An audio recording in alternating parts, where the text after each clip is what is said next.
Oh dear, oh dear. This has been a while, hasn't it, Bob?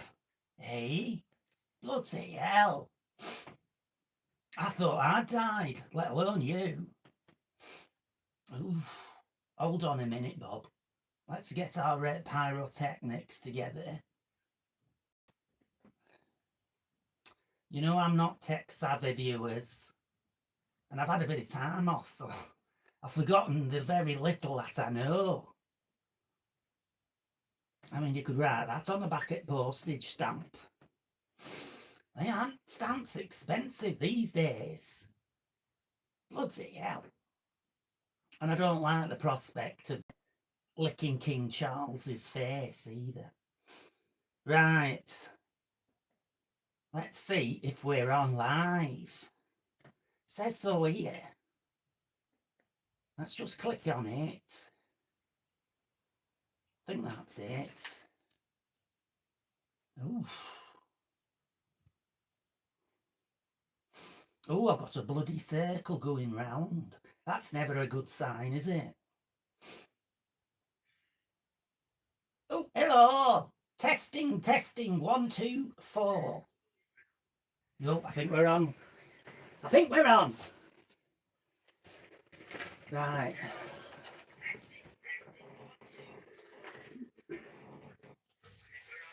I know, Bob. I've just got to do a bit of fine adjusting, you know what I mean? All right, for you. You stay back here, don't you? You don't have to look beautiful.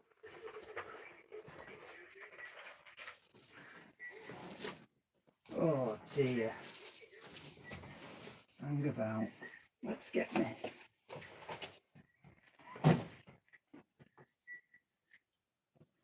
Besides, no one ever comes in straight away. I mean, who could blame them? Let me just readjust. That's what they're saying, isn't it? Let me just readjust.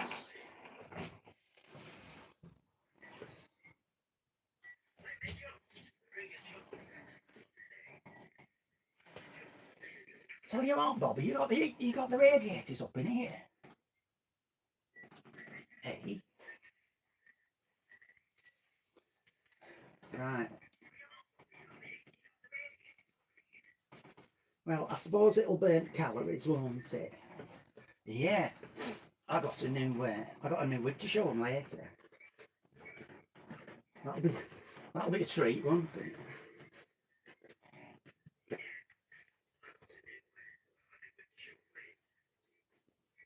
Took me ages to put all them gold beads in that, the dreadlocks.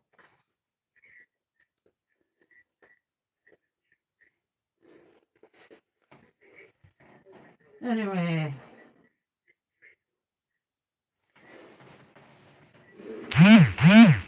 Oh, something pinged. Did you hear that?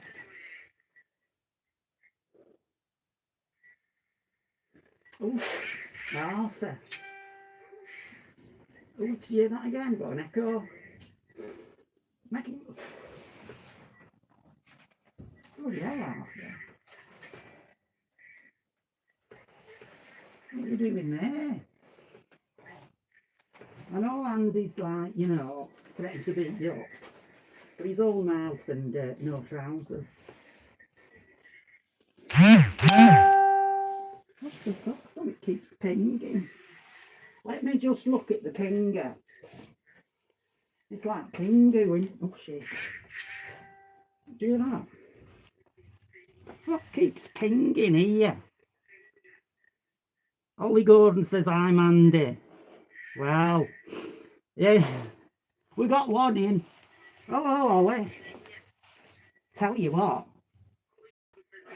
I'm totally not prepared for this. Bob, where's my props? Hey? Now, there was a joke. I'm gonna... Said you haven't seen this, Ollie.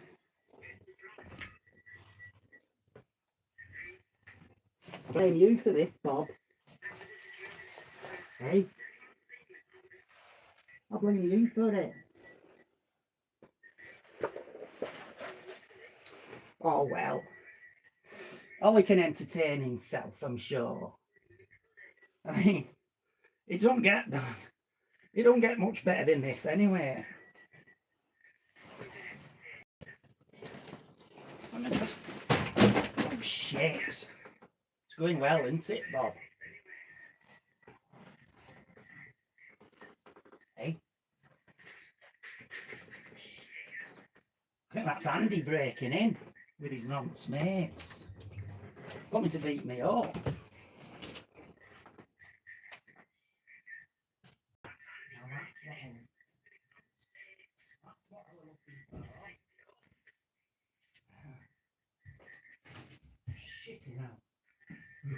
Shit, they're dead. My brother normally does. It's alright, we're back. Ignore the previous glitch. Honestly.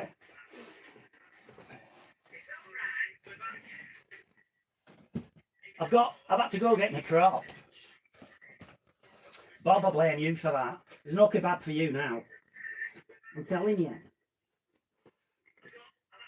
Shocking.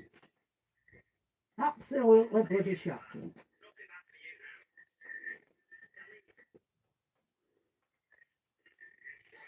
Oh dear, oh dear. Well, Arthur.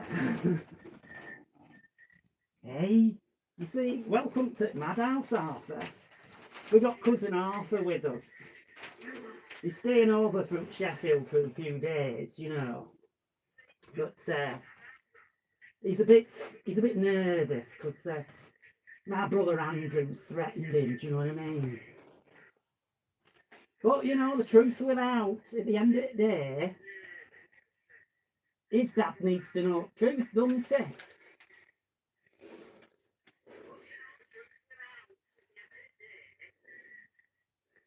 I mean, I always thought our Andrew's biological dad was Jimmy Savile or Rolf Harris.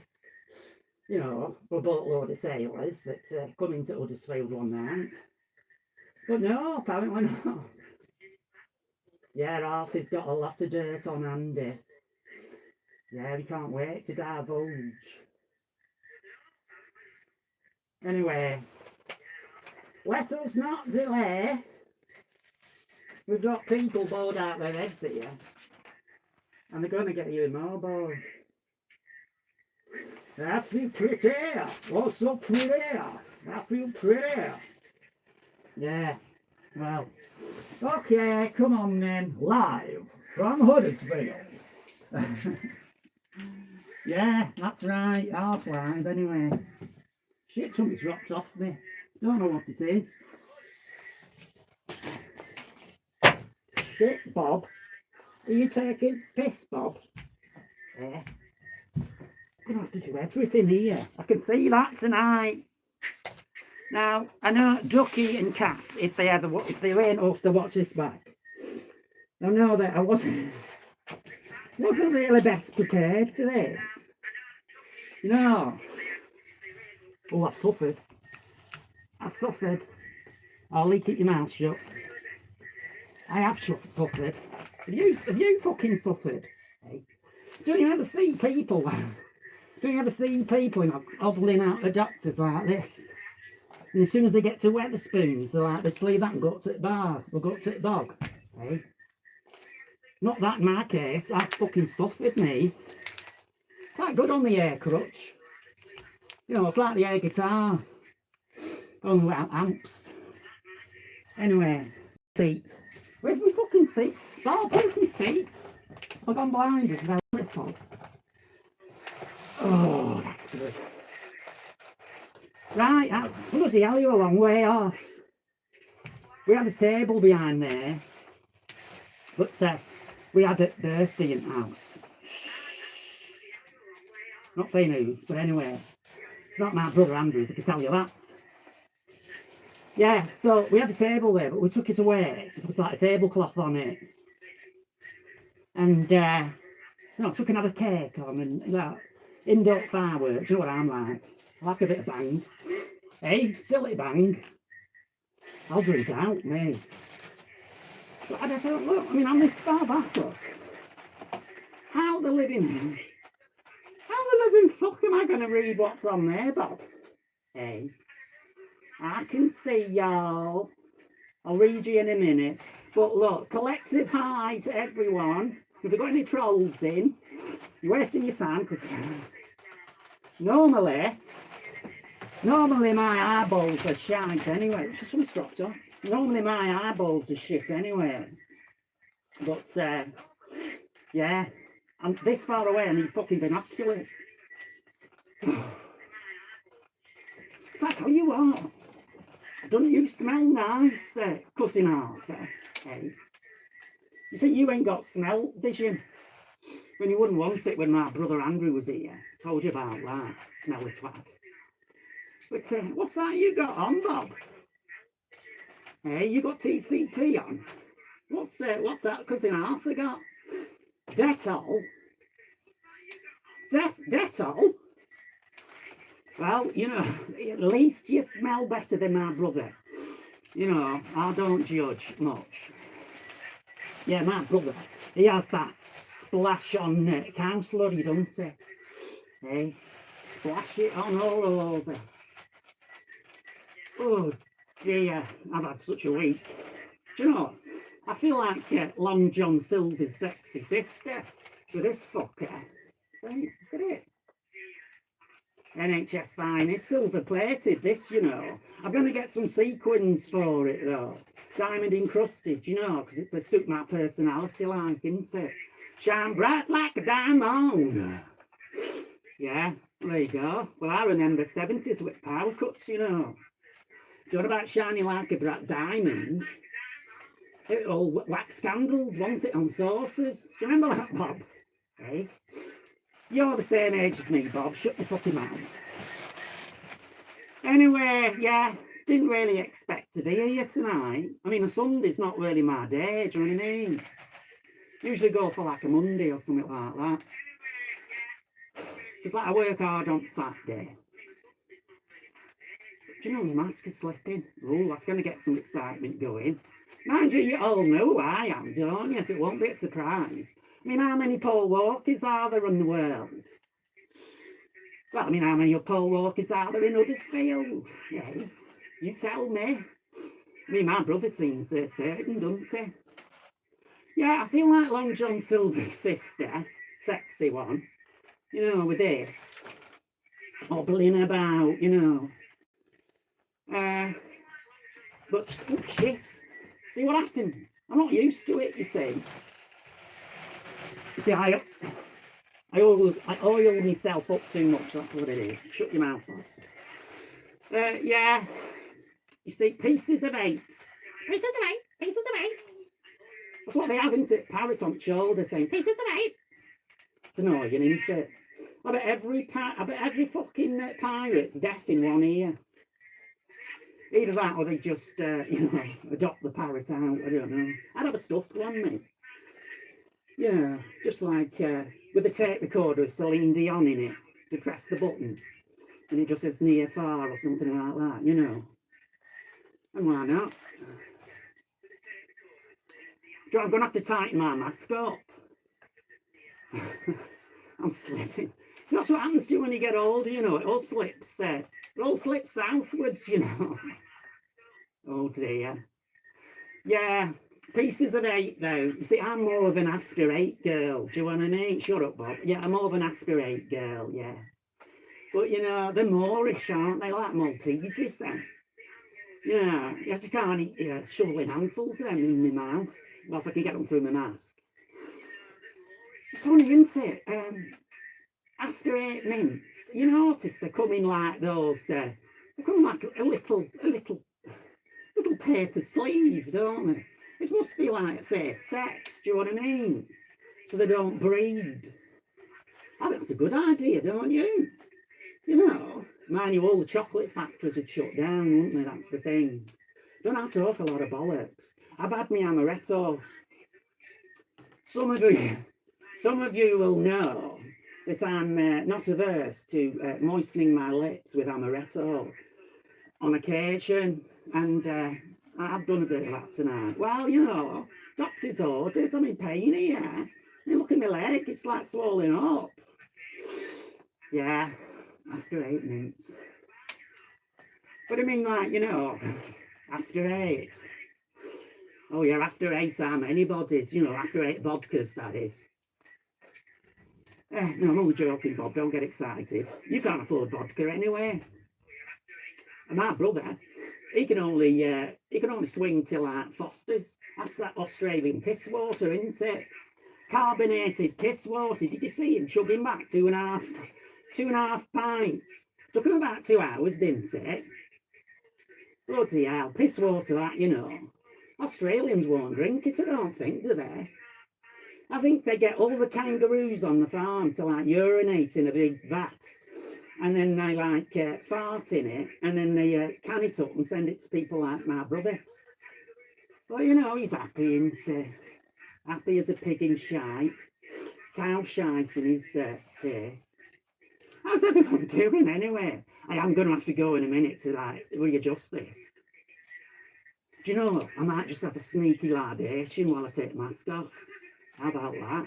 Maybe I'll get so totally trolleyed that I'll come back without it, eh? Will that be a revelation? Yeah, Bob's nodding his head. Do you know, yeah, Andy had his, he did send his hit mob around to sort me out. Do you know, the night of the party, the celebratory party, the unveiling of Mandy, well, allegedly, the name. It's funny, isn't it? I mean, he already knew my name was Walker and I lived close to him. It's just, someone just inserted the name Paul, eh? So, I mean, even his mate's called Paul, isn't it? It's not that imaginative, really. I mean, why couldn't I be Bambi? Do you know when they were bandying Bambi around and Candy? I wanted that. Now I'm stuck with Paul, and everyone thinks I'm Paul. Not right, is it? It's a bit of a bland name. Sorry for Pauls out there. It's a lovely name, actually. But it's not for me, do you know what I'm saying? Yes, I was proper incapacitated. Now, I thought I'd get that word out. Well, I'm still relatively sober. Yeah, not constipated, Bob. Yeah, and his loyal band of ninja nonces. Oh, yes. The ninja nonces of Huddersfield. They came to me gaff, yeah? That's like, you know, street way of saying me flat. Yeah, they came round to me gaff. Oh, yeah. Banging on my door with, like, clenched fists. Come out, Mandy, we know you, Paul. Come out, we got your address. Off some crackhead Katie outside Aldi. Come on. We're going to make you pay for your crimes against our king. King of the nonces.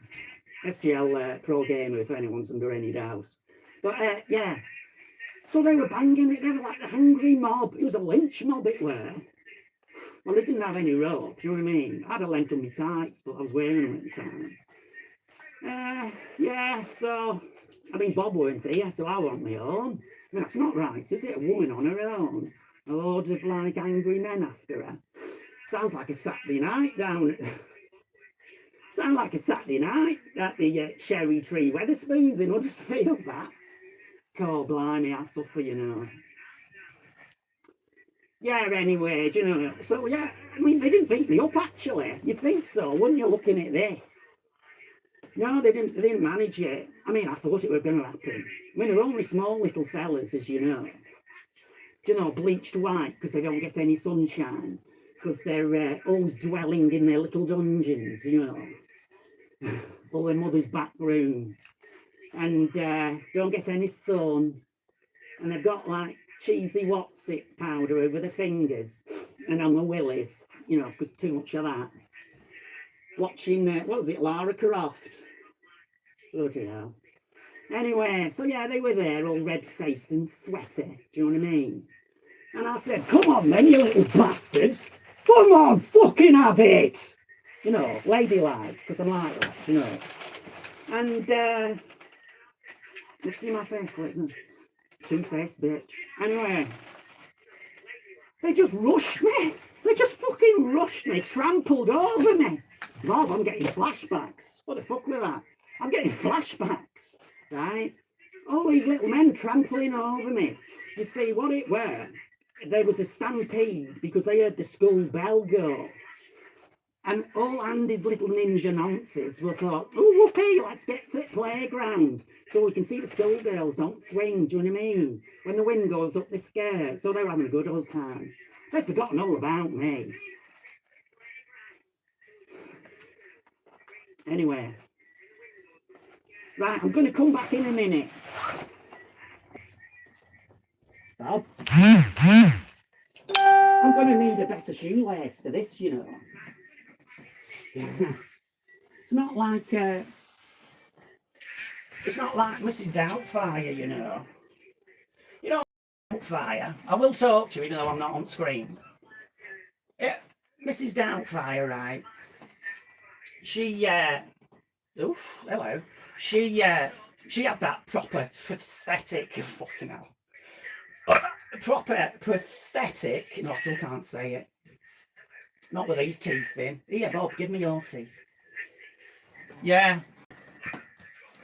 He had a proper mask, didn't he? Do you know what I mean? I've got this fucker. And it's only tied on with shoelace. But anyway, I'm tying it back up now. So hopefully... Oof. Do you know, as live streams go, I think this is probably one of the most ill-prepared. Even though I did say it to Ducky and Cat, I said, don't you fret. I shall be on live streaming sometime today. Well, I just about made it, I think.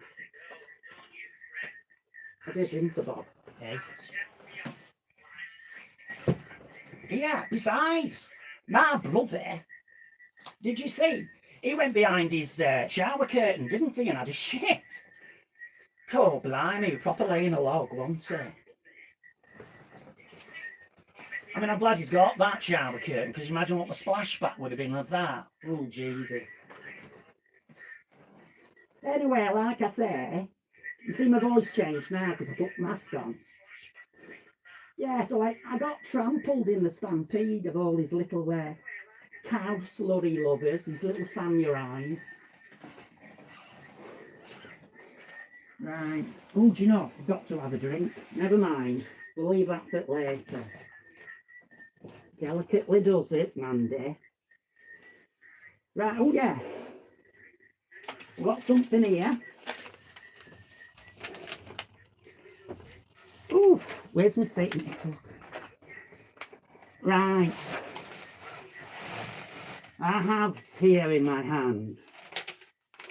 Hey, Bob. I have in my hand a piece of paper. You might recognise it. Some of his acolytes, my brother Andy's acolytes might recognise it. Look at this. Do you remember this? Paul Walker. It can't be my brother's handwriting. I mean, you can't really call it handwriting, do you know what I'm saying? It's more of a scroll, isn't it? It's like a childish scroll, that. But it's like, look at that, it's back to front. It looks Russian, doesn't it? That's my camera, that. Yeah. Anyway, he gave it to me and said, here, that proves it. Proves it, love. You're not related. You're not my sister. You're not even a woman. Yeah. Shut up, Bob. As if there was any doubt. Hey, I have that. I've got a Jane Fonda workout. I've done that every fucking day, you know. You don't get a figure like mine eating Greg's pasties. My womanly figure, my lady lumps out fucking dairy, eh? Saying I'm bloke. Well, I can't believe anyone believes that. Anyway, yeah, so, like you see, it's just barely joined up writing. Now, my brother, he hasn't got opposable thumbs, you see. I mean, in the great scheme of things, do you know what I mean? He's just like, a fart away from the missing link. He hasn't really got there yet. I think, actually, there's more chromosomes in Wallace and Gromit. I mean, they're made out of fucking plasticine, aren't they? The mirrors of my brother. Yeah. Do you know, I like it. I like Play-Doh. I always preferred Play-Doh to plasticine. But plasticine doesn't smell very nice, does it? Especially not when you've had it in your sweaty hand. You know, well, nothing smells nice when you've had it in a sweaty hand, does it, to be honest? Yeah, but Play-Doh, fuck me. You could fucking eat that shit, man. I fucking day longer. I fucking eat that shit, I tell you. I put it on between 2 slices of wholemeal bread. Well, sourdough bread, because like, I'm watching myself now. Sourdough bread, man, I tell you. With a little bit of mayonnaise and cracked black pepper, huh? See, that's how Paul Walker talks, you see. Isn't it, Bob? I've met him. My brother doesn't realise, but he's on very, very dodgy ground. Because, now look, I know I let it slip, but I work in Primark in Huddersfield High Street. Come along, I'll sell you something. If I like you, you know, I'll let you, I might let you have it for free. Do you know what I'm saying? My boss don't know who I am. Anyway, who are you over there? I'm the one boss. Yeah. Now, this Paul Walker, he was most pissed off with my brother. You know, because having his name bandied about all the time, it's like, what the fuck? You can understand it, can't you? But anyway, he turned up at Primark, not knowing what I look like, other than looking for one sexy diva. And so I was there. Let's wash my hair. I was there, you know, just like this. You know, on counter, because the boss are on his dinner break, you know. And he has a longer one than me, you know. But anyway, that's by the by. Yeah, I was perched on edge at counter in Primark. Do you know, filing my fake nails. And this bloke come over. He looked most furtive, you know. And he says to me in booming tones, "Hey, you, are you that Mandy Walker off YouTube?" And I went, "Oh, well, might be, you know, playing it like really secret there. You don't want to give the game away straight away, he might be a nutter." Anyway, I says, "Well, yeah, maybe I am. Maybe I'm not. What's it to do with you, like?" And he said, "Well, look,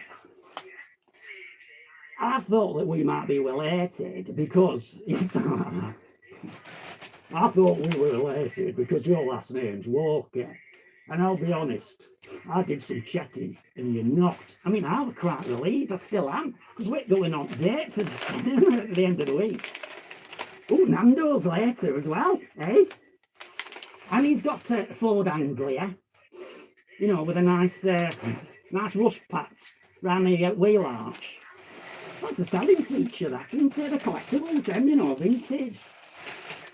Anyway, what was I saying? Oh, yeah, so he come up and he says, "Look, I want to clear the air now. I've got a lot against you, Mandy. I quite like you, to be honest. And that's what a lot of people do, love." And he says, like, "But he might be your brother, but I'm having none of it now. I'm sorting him out." And I says, "Oh, well, you know, I don't incite violence. Hey, Andrew. Oh, go round to Paul's address. Yeah, you kick his head in. You kick the shit out of him. Yeah, Andrew. Anyway, let's forget that." But now, Paul is very, very buff. He is. He's a fucking rugby player. And, well, he come in to buy some rugby socks as well, you know, on a wasted trip. I mean, he was going round to all the assistants, all sexy ones, you know, asking them the same thing: "Are you Mandy Walker? Are you Mandy Walker?" And I think security started to follow him around. Well, eventually he came to me. Come to the right place, didn't he? And anyway, he said, "Look, we're gonna play a game of rugby, with your brother, and he's going to be the fucking ball. All right? It's a bit diva-ish like that, do you know what I mean? But I'll put him out, actually. I wouldn't want to go around with a guy that's too much of a diva, do you know what I mean? It'd take all the glam away from me. But anyway, then he says, look, what goes down in the scrum stays in the scrum. All right? There will be teeth and blood flying. Yeah, you know. So, if I were you, Andrew, I would make sure that you carry that golf club around with you from now on. You know, the one that you always brandish when some troll says they're outside your dungeon. Yeah, anyway, that's another thing. He's called me. Well, not this fella. Andy, he called me a so-called psychopath. And according to his tip-off merchant now, so we get on to that. Who do you believe? A beautiful, sexy diva in a paper mache mask who only wears it. You know, only wear it, as you well know, regular viewers. Because I don't want to be like mobbed in the streets, you know. I like to queue up in butcher's shop. But, I mean, Andy likes all that attention, doesn't he? I mean, many's the time I've been out with him, and do you know what I mean? I think it's raining, but it's everyone spitting on him and calling him an aunt on the other side of the street. Happy days. But, yeah, it's odd because this so-called lady, and I'm using that term loosely, I think, well, where was she? Was she outside Aldi? Hey?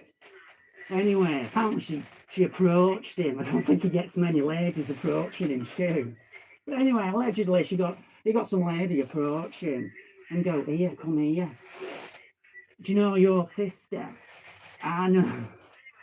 I know she really is. She's some bloke called Paul, and he's a psychopath, and he's been in prison 3 times. And he fucks, what were it? He fucks a plastic, fake, artificial bottom. Where the hell did you get one of them from, Bob? Amazon? How the fuck do you know that, Bob? See, I wouldn't get a fake bottom to fuck. No, I wouldn't anyway, but I'm just saying. I wouldn't get one from Amazon. It's like everybody's microphones that come from Amazon seem to fuck up, don't they? My brother's does. Mind you, I love the sound of silence, don't you? And seeing him look so irate. Do you know, there were some bits of vocal coming through. I don't know if you noticed. I had my TV soundbar right up, you know, and which pleased the neighbours when the video went off. And like, you know, I had Funkhouse blasting out. Anyhow, you could just about discern him going like, it is 59, it is 59, what you on about? I can't talk. People, I think narcotics will know. Maybe AJ actually as well. Back in there, when I didn't have this fancy swipe phone, you know, I just used a very, very old laptop, tablet jobby. And, well, it just, the microphone won't work onto it, right? You know, the speaker will, but the microphone works. So I did about 4 streams with no sound. I was knocking my shit out, bad boy. Do you know what I mean? I was giving it large. My best shit, my best diva stuff. Nobody heard it though. Never mind. Anyway, where was that? See, I go off at the tangent and I get lost. I'm gonna have a drink. I've got to take this mask off soon. Do you know what I mean? It's getting sweaty in here. Go on, where was that, Bob? Where the fuck was that? Hey? Opposable thumbs and plasticine. No, I think we're past that. You see, Paul Walker, I'll get back to it in a minute, don't worry. Paul Walker, he was that really handsome, well, apart from the rugby player in Huddersfield, He was that really handsome actor, wasn't he? American one. Do you remember he died terribly in that car crash? Terrible that. I'm not going to make a joke about it because it's not funny. I'm just referencing it. Do you know what I mean? If you're going to pluck a name out at ether, why would you pick famous actors? Do you know what I mean? And a boring ass name like Paul. Sorry, Paul. But I joked with I think it were AJ. I joked with him because he said he typed into my thing after Andy had declared, "Oh, you're Paul Walker, Mandy." He goes, "Oh, sorry, I found this funny myself." He goes, "Was that around there? Listen to this." Anyway, he goes, "Oh, Mandy, Paul Walker, is it? I bet you're fast and furious." That's quite witty, I thought, because he said it quite in the moment, do you know what I mean? And I said to him, yeah, you know, I'm outside his Sigget Street flat in my muscle car, you know what I mean? Burning rubber. No, not kind of rubber. Yeah, burning rubber, you know, doing donuts, screeching away, keeping him up all night. Well, that were a night of his celebratory party, so it didn't really keep him up, did it? You know, he was making too much noise with his boombox. Anyway, yeah, so Arthur's here, cousin Arthur, because they're not getting on, Andy and his cousin. He's going to be my new assistant. Now, Bob's not too happy, are you, Bob? Purely because I only pay my staff. Steve's not even here. Well, there's not room enough for that for. Anyway, I only pay them one kebab per session. And they're going to have to share now, aren't they? But Steve's not here, it's not too bad. But Arthur says he's a vegetarian, so that's all right. Arthur, you can eat the pita bread, and if you want a bit more salad, there's a lot of grass growing on the yard, right, and a few weeds. So that leaves you, Bob, with old meat. Meat feast, baby. Yeah, I'm sure I've got a pot plant on windowsill as well, Arthur. Do you like pansies? You look like you like pansies. Anyway, shall I get my ocular device? I bet everyone's fucked off though now. I do apologise. It's all gone to shit this morning. Oh, see, it's not even the morning. All right. It's just the Yorkshire accent. But you said you're Paul Walker thinking, didn't he die? He did, yeah, that's right. Not the same Paul Walker, though. Well, I don't know. Perhaps my brother thinks I am that one. Perhaps he thinks that come back from dead. He'll believe out. Now, that's what I'm going to say. Sorry, I shall read it.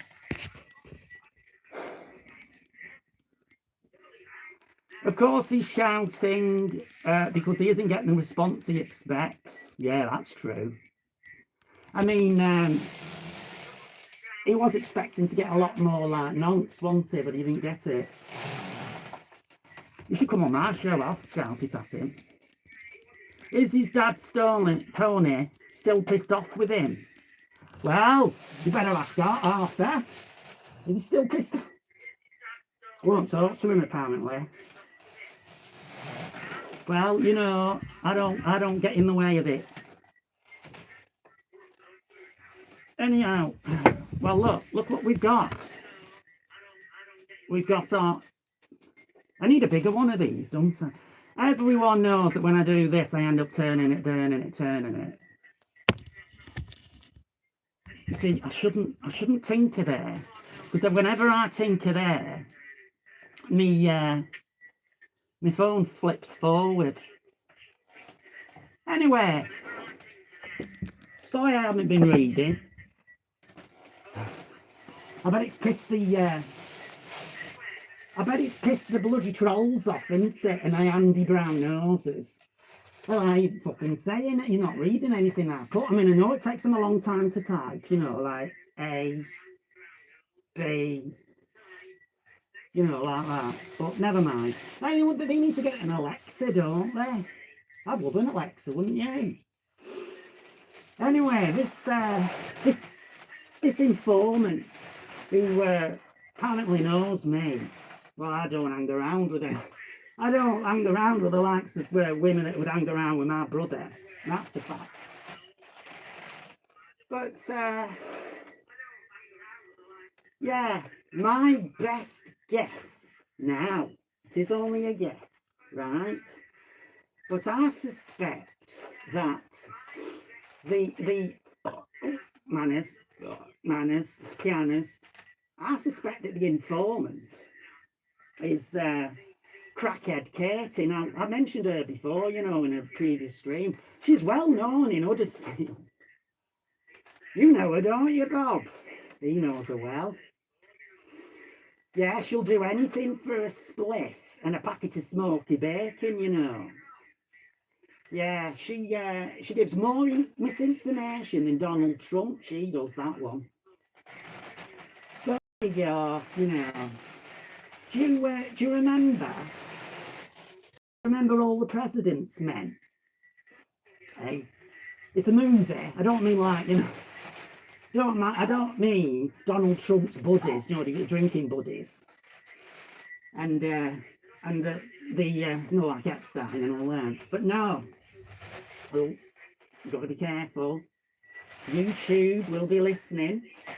Anyway, yeah, so All the President's Men, very good movie at 70s, based on a true story, right, about the journalists that exposed the Watergate scandal. You know, when the guys broke into the Watergate building and placed a load of bugs. You know, not ladybirds and ants, do you know what I mean? Like telephone bugs.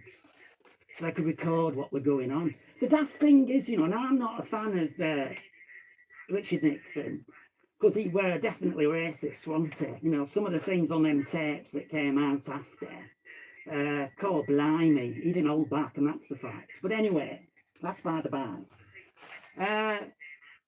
The crazy thing is, he was actually going to get it re-elected anyway. He was ahead in the polls. So it was all for nothing. He fucked up. There's a lot of people who don't think he knew anything about it.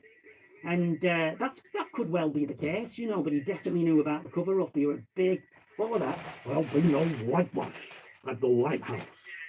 Well, it was, and he were a big part of it. You don't get that anymore, do you?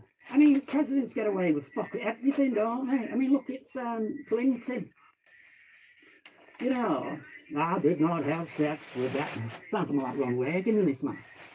I did not, let's see, I'm not even bothering. I did not have sex.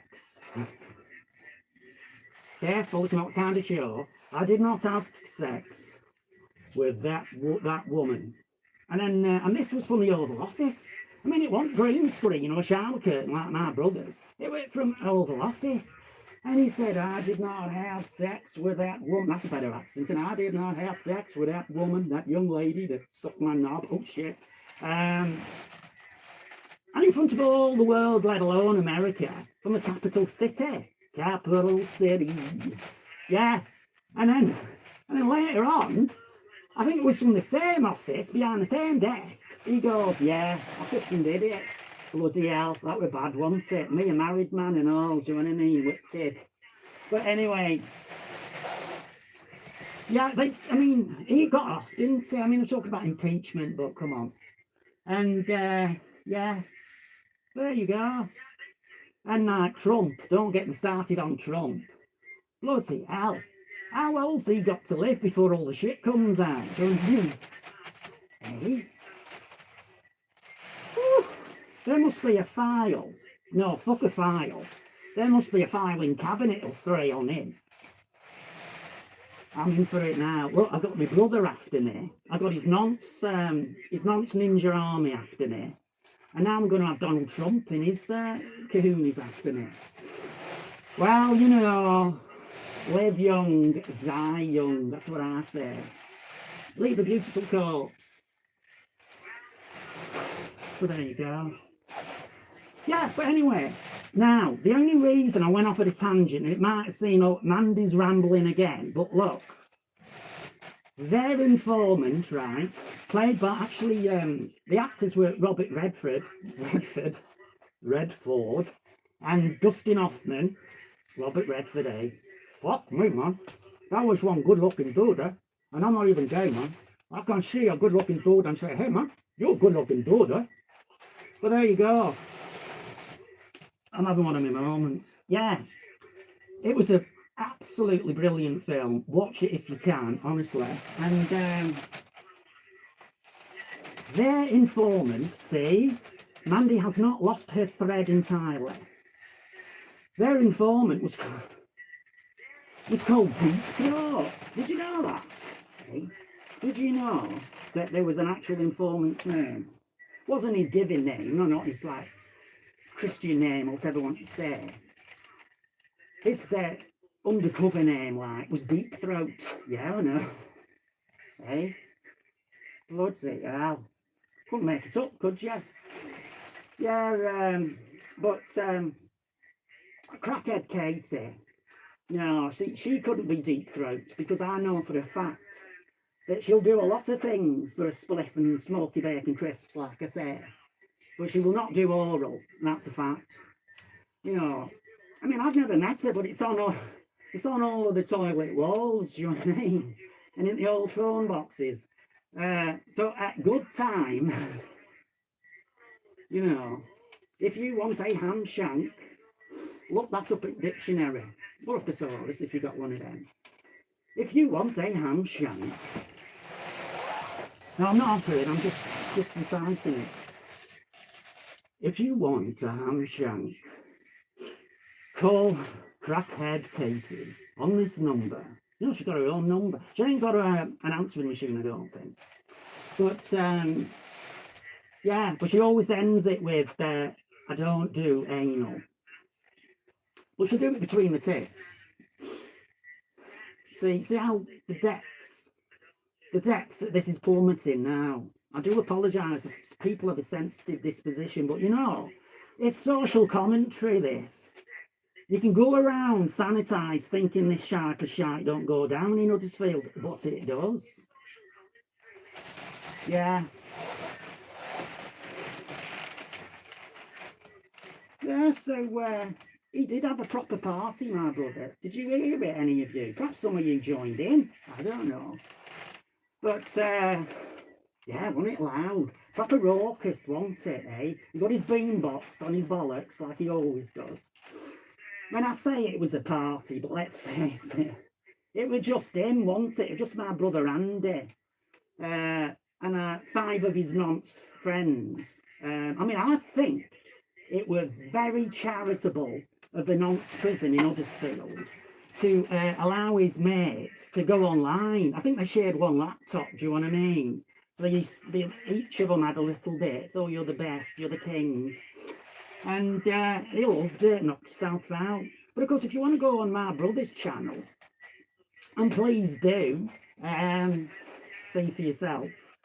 But if you want to go on my brother's channel, good luck in, you know, hearing anything other than his point of view or his nonce buddy's point of view, right? Because his pedo pals, it's like a cult, isn't it, Bob? Do you know, they don't let anyone else in. You say anything derogatory or just basically a little bit insightful or truthful if you want. Shall we just go there? Shall we just say truthful? Then you're gone. Do you know what I mean? And you're not put on notice step. Do you know what I mean? For like 10 minutes. He'll ban you for life.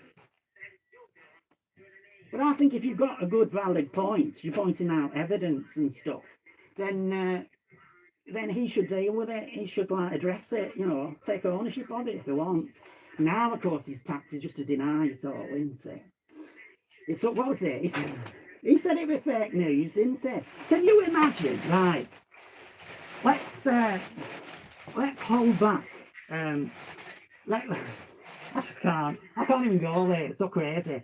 But anyway, if you go back far enough, and I do go back a long way, when he first began, not before the fall of the 700 vids, we all know about that, charting and all that, but long time ago, his want was to make confessions to things he'd actually done. Do you know what I mean? Because I think he genuinely felt guilty. And he'd been caught red-handed, basically. And he thought, well, the best thing to do is just to clear the slates, you know what I mean? But of course, as we know, we followed him for a while, it don't work like that because he's always doing something else. Whether it's on Discord, chatting up, what do you think's a 15-year-old girl, or the dating site when that young girl was being harassed by him and her sister stepped in. I mean, you know, it just wormholes, rabbit holes, arseholes, sausage rolls, it's everything, isn't it? Anyway, there you go. I don't know. I was on a point, but anyway, gotta say, if I am a psychopath and I've been in prison for 3 years, no, to be fair, he did say prison for 3 different occasions, then I wouldn't want to meet me, would you? Dark alley. Well, not with this mask on, anyway. Scare myself in the mirror sometimes, you know, just before I go live stream, just to make sure I look fucking fantastic. Not that I ever doubted it, you know. Hey, Bob. Plastic bottom, eh? Nora. Oh, yeah, oh. Anyway, you got that, Bob. What I'll do, eh? What I'll do. Anyway, yeah, so this is going to a free home if you want it, do you know what I mean? Don't know though. It's good if like people aren't moving quick enough in the butcher's queue, you know, it's like here. Or if you can't get ahead of them in butcher's queue and there's one last pork chop, and as you know, regular viewers, I like the ones with big fat round it, do you know what I mean? Because it's more tasty. So I just like put that forward over the counter and pull the chop towards me. I mean, I don't care if it goes on floor. I mean, just wash it under tap, don't you? Hey, here you are, Arthur. See, he's got got more uses than you, Bob. Here you are, Arthur. Grab hold of the end of that.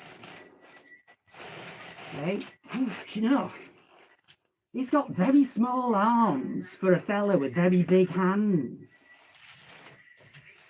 He's got a bowl cut as well. They're very trendy now. I remember when they came out. My mother used to give me a bowl cut, you know. You're right with that. You have to polish it. Going back to charity shop at the morning, it was only a prop. I think, you know, like many of the men in the Walker clan, they're so gullible. He believes every word I fucking say, you know. Anyway, I hope everyone's fine. You don't have to be here, you know. I mean, I'm glad you are. I mean, I've... Right, so, look, I don't know how long I'll be doing the Mandy thing, right? I said this before, she's supposed to be in retirement. But, someone keeps... Do you know that scene in there? Was it Godfather 3? Oh, they keep pulling me back. Sound like Scarface. But you know what I'm saying? They keep pulling me back in, yeah. It's a little bit like that. Oh, I think that's the allure of the rabbit hole syndrome, isn't it? But you know, leave me alone and I'll fuck off. Do you know what I mean? Rattle my cage and I'll be on you like a bad rash. Many people caught a rash off me. No, don't, Bob. I was only saying it for comic effect. I think. Anyway, so I want to give a big up. Now, I don't have many fans. Bob's my biggest fan. Then there's Cats. And Ducky. I'll say same. AJ. Narcotics. Ollie. God, I'm getting some. Jay. My mum, if you could remember anything these days. But yeah, so I'd just like to say, Ducky Petrie, up at Tree, you know, forgive me. Wonderful channel, absolutely so funny and entertaining. She's got 2 dogs, 2 chihuahuas, and there's cats as well, them trees. They're really big artificial trees like cat dens, amazing, reach up to the sky. Do you know what I mean? It's like Jack and the Beanstalk. God knows where them cats emerge into, do you know what I mean? Pop up their heads through the clouds. But it's a wonderful channel. So, and funny as well, she puts good music and stuff. And she's a lovely person as well, really caring for animals. And, you know, you got to be, ain't you? But, and Cat Serena, sorry. And her cat, I shan't mention the cat, your lovely cat, because I don't know, perhaps she wants to protect her privacy, and I'll leave that to you. But anyway, check Cat's site out. Many people know Cat from being in here and moderating, do you know what I mean? Not an official moderator, but she's not getting paid or anything. But yeah, as you know, she's a lovely person, and as you can gather through chat, she says hello to everyone. I mean, I don't say hello to any fucker, do I? I'm just sitting here ranting or getting pissed. But yeah, now, I don't want to say anything much. Yeah, so you know my brother, the most undeserving motherfucker on the planet, selfish, self-serving, egotistical, the goat, self-proclaimed. He's always saying, fair to him, he gets it, you know, like and subscribe and donate. I mean, he's got 1.73 subscribers. He's doing well, to be fair to him. And that's a lot of nonsense. No, I'm only joking. So I know, I suspect a lot of that he bought somewhere along the line, because you can do that, you know. And I think a hell of a lot of that's trolls as well. Who like to tune in because it's Car Crash TV, isn't it? And people like me like to give the fucker a hard time, do you know what I mean? Because the prisons won't do it, because they won't touch him. He's worried about going to prison now, isn't he? I won't mention any names, but whoo, baby. You wouldn't want to do what he gets up to, would you now? Them prisoners, you know, they sort their own mess out, don't they? Eh? Used to be, people would like think, oh, I'm going to prison. But, you know, I've got a certain notoriety. I made the papers and everybody will, you know, everyone will know my name. I think some people get off on that, the infamy, do you know what I mean? Infamy. But they've all got it infamy. Well, my brother's got it infamy. But anyway, but yeah, they only had to worry about getting shafted in the shower, didn't they? You know, but yeah, it's a little bit more darker than that these days, isn't it? Quite rightly so, I think. I mean, if the justice system won't sort them out proper, I'd get giving in. You know what I'm on about. Sorry, but you know what I'm on about. I'd have given him hard labour, do you know what I mean? Bread and gruel. Not living the bloody high life on my fucking taxpayers' money. God, ain't I fucking in one tonight? Hey, look, I'm like a cat's tail, look at that. I'm agitated. Anyway, do you know what it is? Anyway, oh, sorry. So yeah, Cat's channel, Cat Serena, yeah, look, I ain't saying too much, but she could do with donation. She's got a like a coffee link, buy a coffee or thing. Cat, you're going to have to fucking explain this one better than me. But she's deserving of it, right? But my brother ain't, and he gets fucking donations all the fucking time, and it pisses me the fuck off. But there you go. I think it's because he's appealing to a certain type of audience, if you know what I'm saying. And they all stick together, don't they, like politicians, and certainly members of the police force. But so, pop into Cat Seren's channel. Fantastic channel. She's just been to see the new Neil Diamond movie. I know it's not Neil Diamond they're portraying. But you know, I'm not giving the game away either, Cat. Fuck it, do you know what I mean? They'll have to buy it themselves, won't they? Besides, it's more of a day out, isn't it? Do you know what I mean? Get some popcorn. Yeah. So, you know, there you go. Go into Ducky Petrie channel, go into Cat Seren's channel. If you like it, like and subscribe. If you want to donate, do you know what I mean? Because you'll be helping people out and people who deserve it. Cat shelters the lot, do you know what I'm saying? Anyway, that's enough of that. I don't need to big people up because, you know, they got a better channel than me. I talk bollocks. Anyhow, do you know I'm down for a drink? Oh, look at this. Just to prove my point, do you know, they think, nah, she's giving up booze, can't afford it. Look at that. Do you know what that is, don't you? Well, I've got ice cubes still in it. That, my friends, is a bit of amaretto, is that? With ice cubes and a little bit of Pepsi Max now. As you know, I don't really favour the fizzy carbonated drinks anymore. Sounds like my brother now, doesn't it? Oh, Foster's lager, rather than make it carbonated. Oh, it bloats me. Yeah, like your belly ain't bloated already, mate, you big fat bastard. Anyway, no, but to be fair, I don't favour the carbonated drinks either because it does bloat you up a bit. Do you know what I'm saying?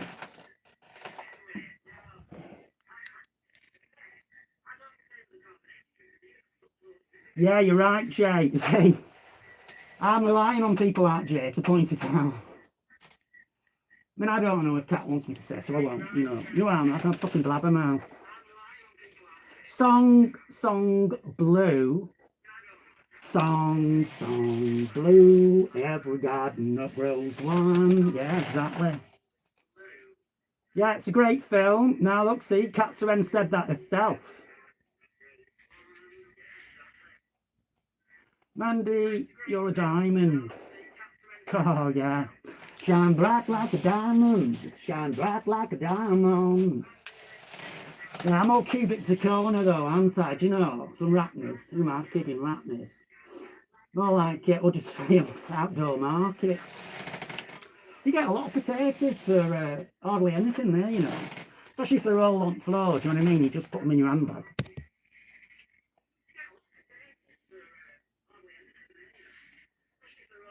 Yeah. Oh.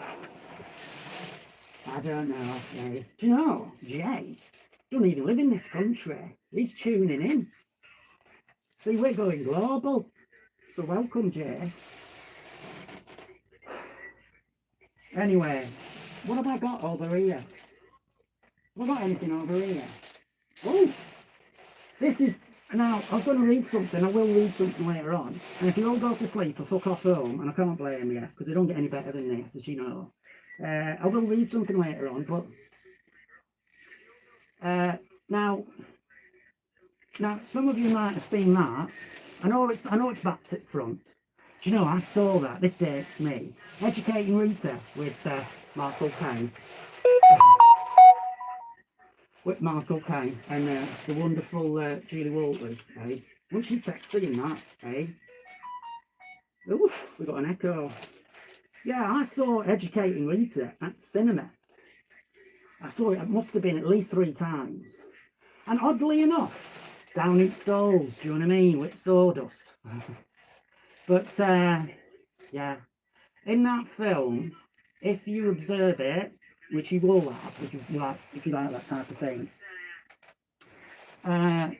Frank, that's the Michael Caine character, part rather, yeah, Frank, he's a bit of an old soak. You know, he's a bit of an old soak surrounded by books. Anyway, he likes a bit of poetry now and again. But they say the difference was he could write it, do you know what I mean? His character's like a proper accomplished former poet and a university don or whatever it were, you know, you can fill it in. And anyway, when she comes to him, he recommends a book. And it's William Blake's Songs of Innocence and of Experience, right? It's a slim volume, and it's in one of his, like, caught blind. I'd love a bookcase like his, wouldn't you? But anyway, festooned with, like, publications. Anyhow, when he removes the book, it reveals a space behind it, and the accent slipping, the space behind it has a bottle of whiskey in it. There. You know, surreptitiously secreted behind the publication. And she goes, yeah, I thought she'd given up that. And he goes, given up? Why would you think that? He didn't sound like that. It's the only Michael Caine impression I can do. Do you know what I mean? Well, like Italian Job, late 60s. Was it mid 60s? You know, everyone knows. Everybody knows. I mean, he's so versatile, I think. Haven't you? People go on about his accent, but I think he's a great actor. But, and you don't need me to big him up, fuck me. Oscar winner, isn't he? Yeah. No, you're only supposed to blow the bloody doors up. And nobody get out the back neither. Else you'll have us all over. Yeah, love all that shit. Yeah, and he goes, kiddo, what made you think that? Did I say I was going to go? Can you imagine? Did you see Acting with Michael Caine? It's very old now, but I saw that when it first came out on TV. And there was a lady there, she's well known. But, well, two of them, there was a Scottish actress as well.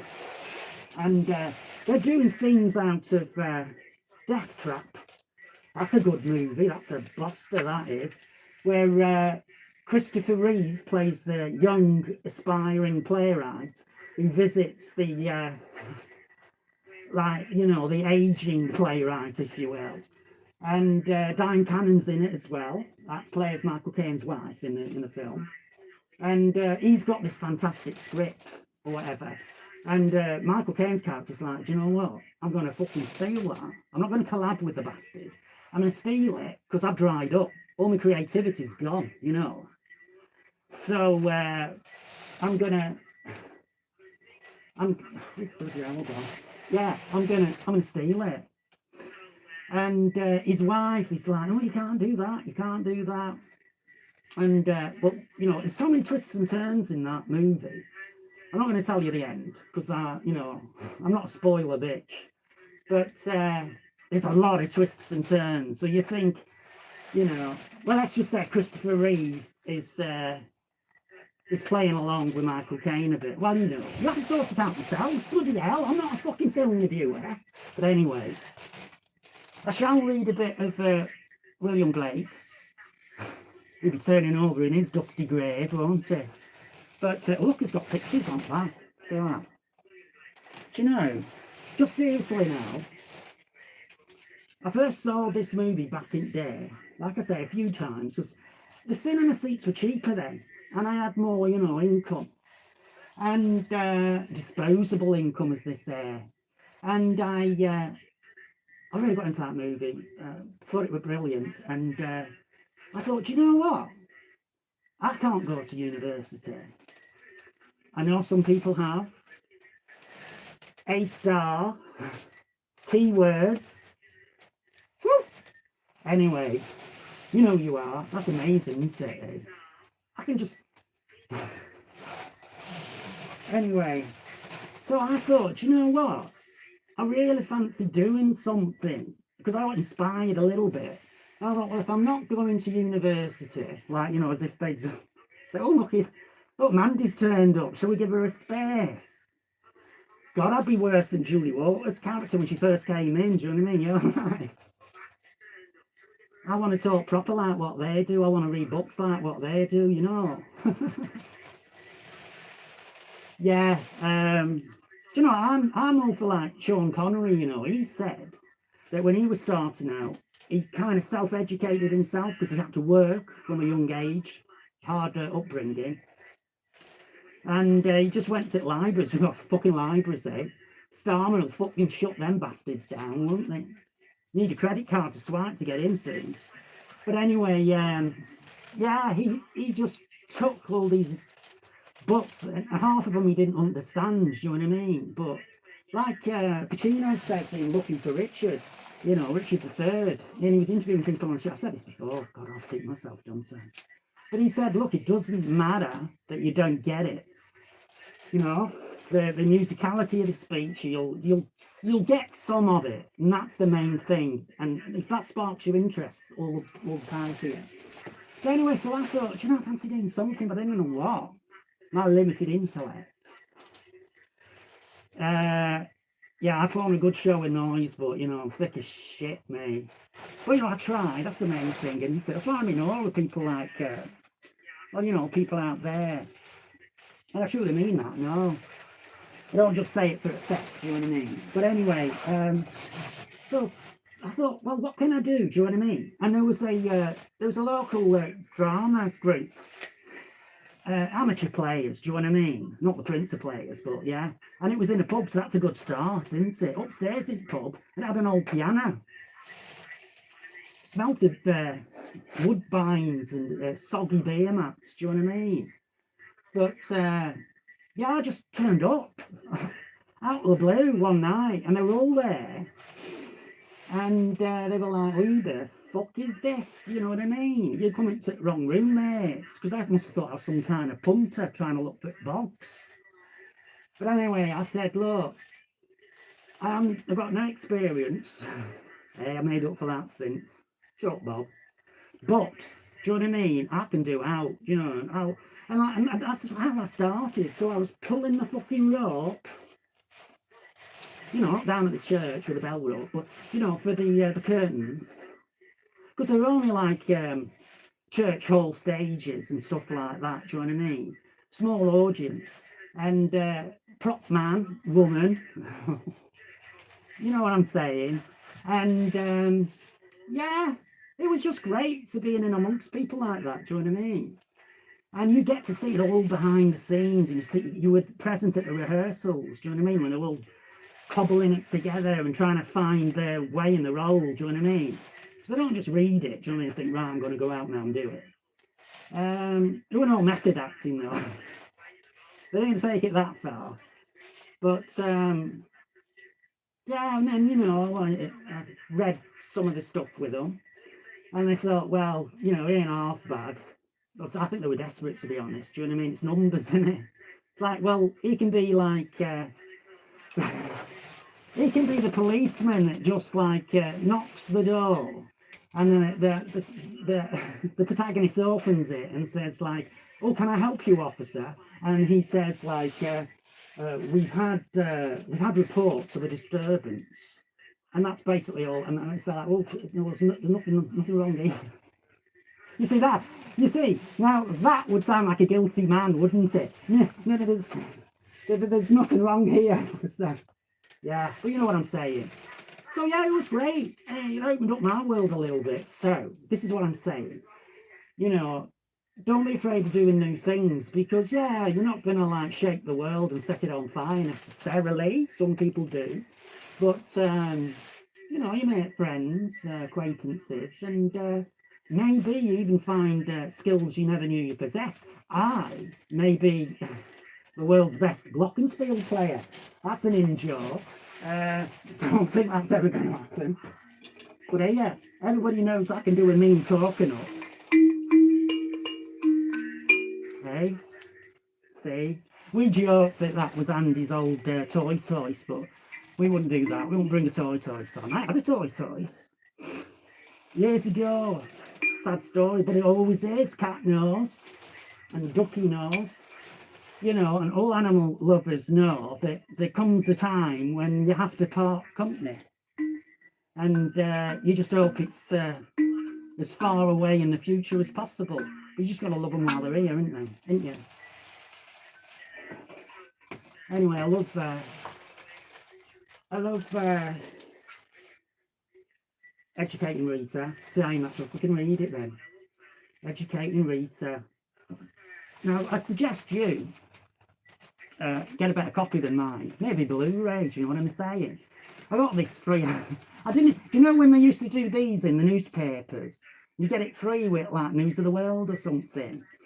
And you think, oh, what a tight gift. Well, I'm even worse than that. I get a big bundle from charity shops for a donation. Hey, do you know? What price entertainment? Anyway. There's a lot of writing on that one. Sorry. It's a buzz number when Mandy was calling someone out. Oh, bloody hell. See, I told you. You see, I said if it weren't for cat, people wouldn't know what the hell was going on. I always knew when I heard that, so Mandy can explain it. Hope, but also Yuck heard from Seaside Mark too. Not sure if that's the same bloke on Buzz. No, not Seaside Mark. Smelly Man is there. Smelly Man is here. Yeah, some days I smell the fish, some days I stink at shit. Do you remember him? TMAU, wasn't it? Proper medical condition. Diagnosed from Sheffield University by 5 great guys. You see, I watched that so many times, I got it down pat now. It's almost like now's the winter of our discontent, made glorious summer by this sun of yours. Arise, fair sun, and kill the enemy. You know, anyway, but you know what I'm saying?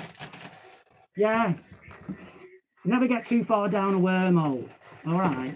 Yeah, but 356. The only reason that's still on wall is I did try to peel it off a while back, but I fucking super glued it on. It's going to tear all my wood chip off. But there you go.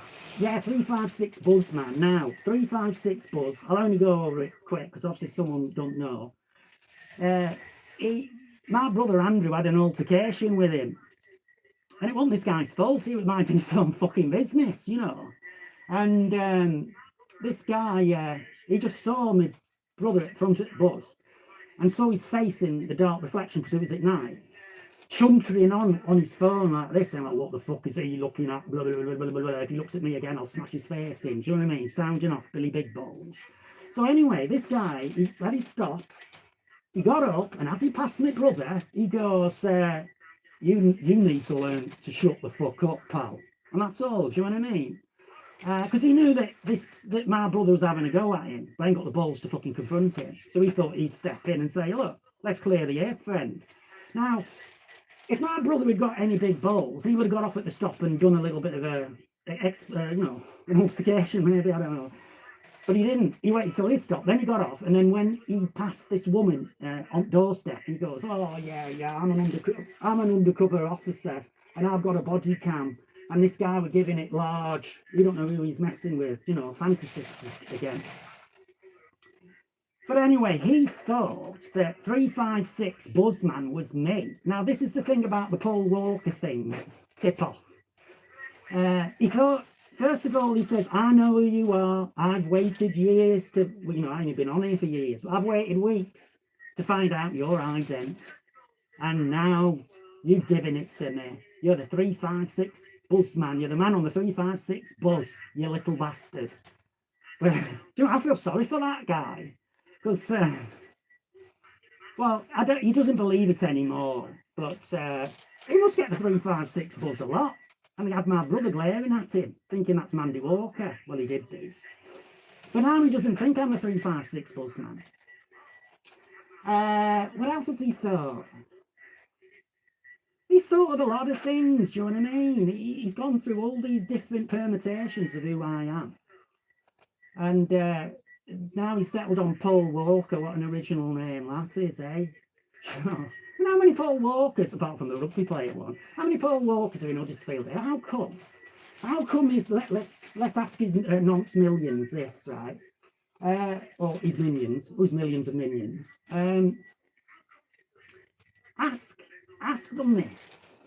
How many Paul Walkers in Huddersfield that catch the 356 Buzz and just live round the corner from Andy, right? Can't be that hard to find, I wouldn't have thought. Bearing in mind that this slapper, you know, outside Aldi, crackhead Katie, she apparently knows me and knows my address. Do you know what I mean? And she was sending people around to rough me up. That was, what will that, you know, pantomime was there. Just pretending I got beaten up. No. But no, I mean, one of the first thing he'd ask, right, is, hey, love, you know him, right? You know where he lives. Give me the fucking address. I want to, like, camp out there in my deck chair and my thermos flask of hot cocoa and my sandwiches. And I'm going to wait for him to come out without mask on. No, he ain't done that. And the reason he hasn't done it is he's got no address. He knows the name's fake. I mean, Paul Walker, for fuck's sake. It's not very imaginative, is it? But there you go. It don't matter. I've only mentioned it because someone wanted to know about the 356. So now you know. It's like Dostoevsky, this. This looks like a host of characters, eh? Or a Pinter play, you know, like them. They're dark as fuck. Anyway, Song without end. Hold on, let's turn her around. I can't fucking... Is the face intentionally scary? Well, oddly enough. How harsh. Hey. Actually, this face is based... Maybe I'm not as good an artist as I thought I was. This face is based, to be a pictorial in paper mache anyway, of my brother's features. I think it looks too good looking. So if you think this is scary, do not venture down Sigget Street, because you're in for a fright of your life. Yeah. No, but you know, get the point. It's a parody of someone else. Look, see.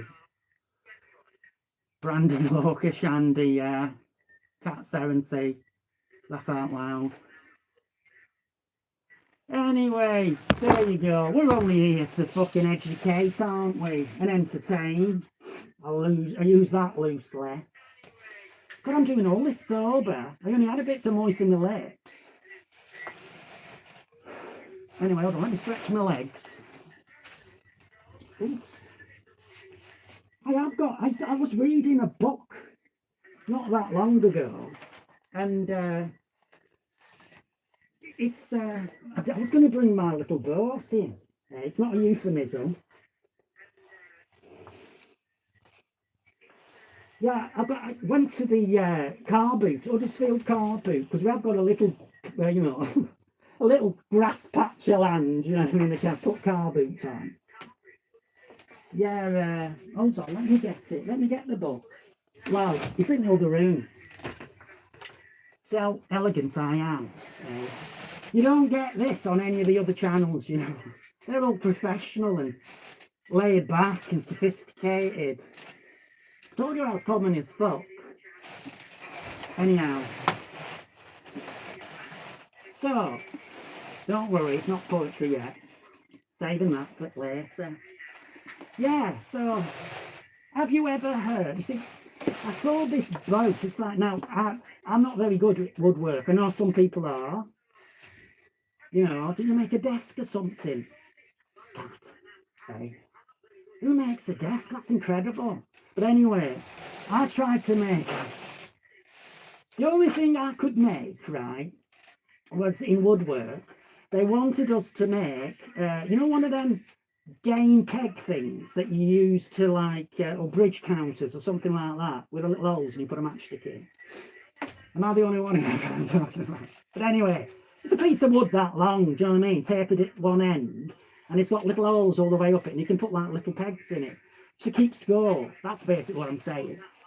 I tried to make one of them, but I've got a friend, Eddie, you know, and he was good at woodwork, so I got him to make it. And then he made me a boat as well, but it was basically the same thing. It was the same thing, but he like hollowed it out a little bit, and he just put like a shafter thing. I think we're doing that. Do you know what I mean? Like a little bit of a wooden, yeah, for the mast. Don't know what I told you that.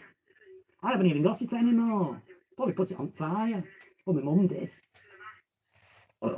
Anyway, I'm only mentioning it because I saw this sailing boat now. Why is he talking? Why is it P/sleeve? Right. Why am I talking about a boat? You know, I don't play with it in the back. I've got the little rubber duck. You know, the green one. You've seen them, the green one with a pointy witch's hat. It's basically wicked, isn't it? Love that. Anyway, I've always fancied the open sea. Now, I don't get seasick. I know some of my acquaintances get seasick, but I never have. Funny that, isn't it? Nelson, you know, Lord Nelson, Horatio, I think he got seasick, didn't he? Certainly early on, anyway. It didn't hold him back, did it? Anyway, I saw this model of this boat and I thought it was a yacht. What was Errol Flynn's yacht called? Cirrhosis by the Sea. Says a lot, doesn't it? Him and David Niven, what did they get up to, eh? God blimey, they were a dirty pair, weren't they? Anyway, but I've always entertained, you know, Ellen MacArthur, is it Ellen MacArthur? Correct me if I'm wrong, but you know, solo around the world, woman, yachtswoman. She's only young when she did that, you know, but a lot of it was video cams. It's out there somewhere. She wrote a book as well. And how brave is that? Do you know what I mean? Against the elements, just you. But I love that. I hate being landbound, don't you? You know, I just like getting away from every motherfucker. I mean, it wouldn't bother me. I mean, look what we're doing now. I mean, if I do this, you could be watching someone in a yacht. Or trimaran, catamaran. No pun, I'm just saying. Do you know what I mean? Or if we were adrift at sea, like that. I love the sound of, like, you know, all the rigging and that. And the sails flapping against the mast. I mean, I know I'd be good, right? I'm not bigging myself up. I know I'd be good being a sailor. Because when it's really stormy and wet and the wind's getting up and I have to, like, pull in the duvet cover off the washing line, that's the same, isn't it? It's got to be the same. All that big expanse of linen flapping against your face and when you're trying to unpeg it. Oh yeah, that's something. Against the elements. Struggled I have. But anyway, I would love that. Now, when I were a kid, my dad, he wanted a little bit of, you know, intimate time, an intimate moment with my mother. In Travel Lodge. Well, it wasn't, it was a bed and breakfast in those days. Now, I was too young to, like, say, here, go buy yourself some fish and chips and go to the cinema. So what he did, he saw an old salty sea dog with a wispy beard and a big chunky jumper mending his fishing net. And he got one of those clinker-built boats with the outboard motor that sounds like an hairdryer. You know, put. And he said, here, what would you do? What would you accept to take this little bastard off my hands for like half an hour? Because that's all he needed, let's face it. You only need a couple of minutes, my dad. But anyway, with my mother, right? And the guy says, well, I don't know, money's nothing to me, do you know what I mean? I catch my fish, I bask in the sun. You know, the world's my oyster. And he liked oysters as well, because he could catch them, had a big net. But anyway, my dad said, well, look, I've got in my blazer some saucy postcards. Do you remember them? Busty ladies in bikinis, like a cartoon. Oh, they were big in the 70s then. And my dad, you know, he used to, like, have them all pinned up in his shed, Bottom Garden. It looked like Hugh Hefner's boudoir in there, you know.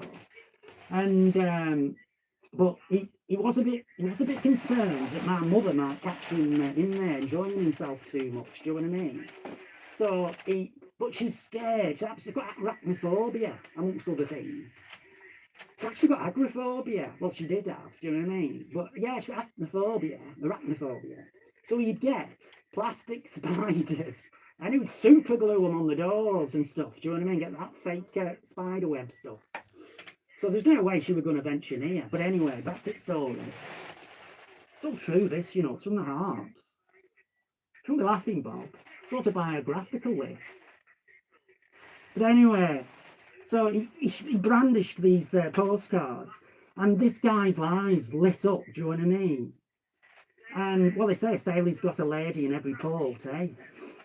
And he said, right, you're on, I'm having them. And I think he said more like, oh, right, you're having them.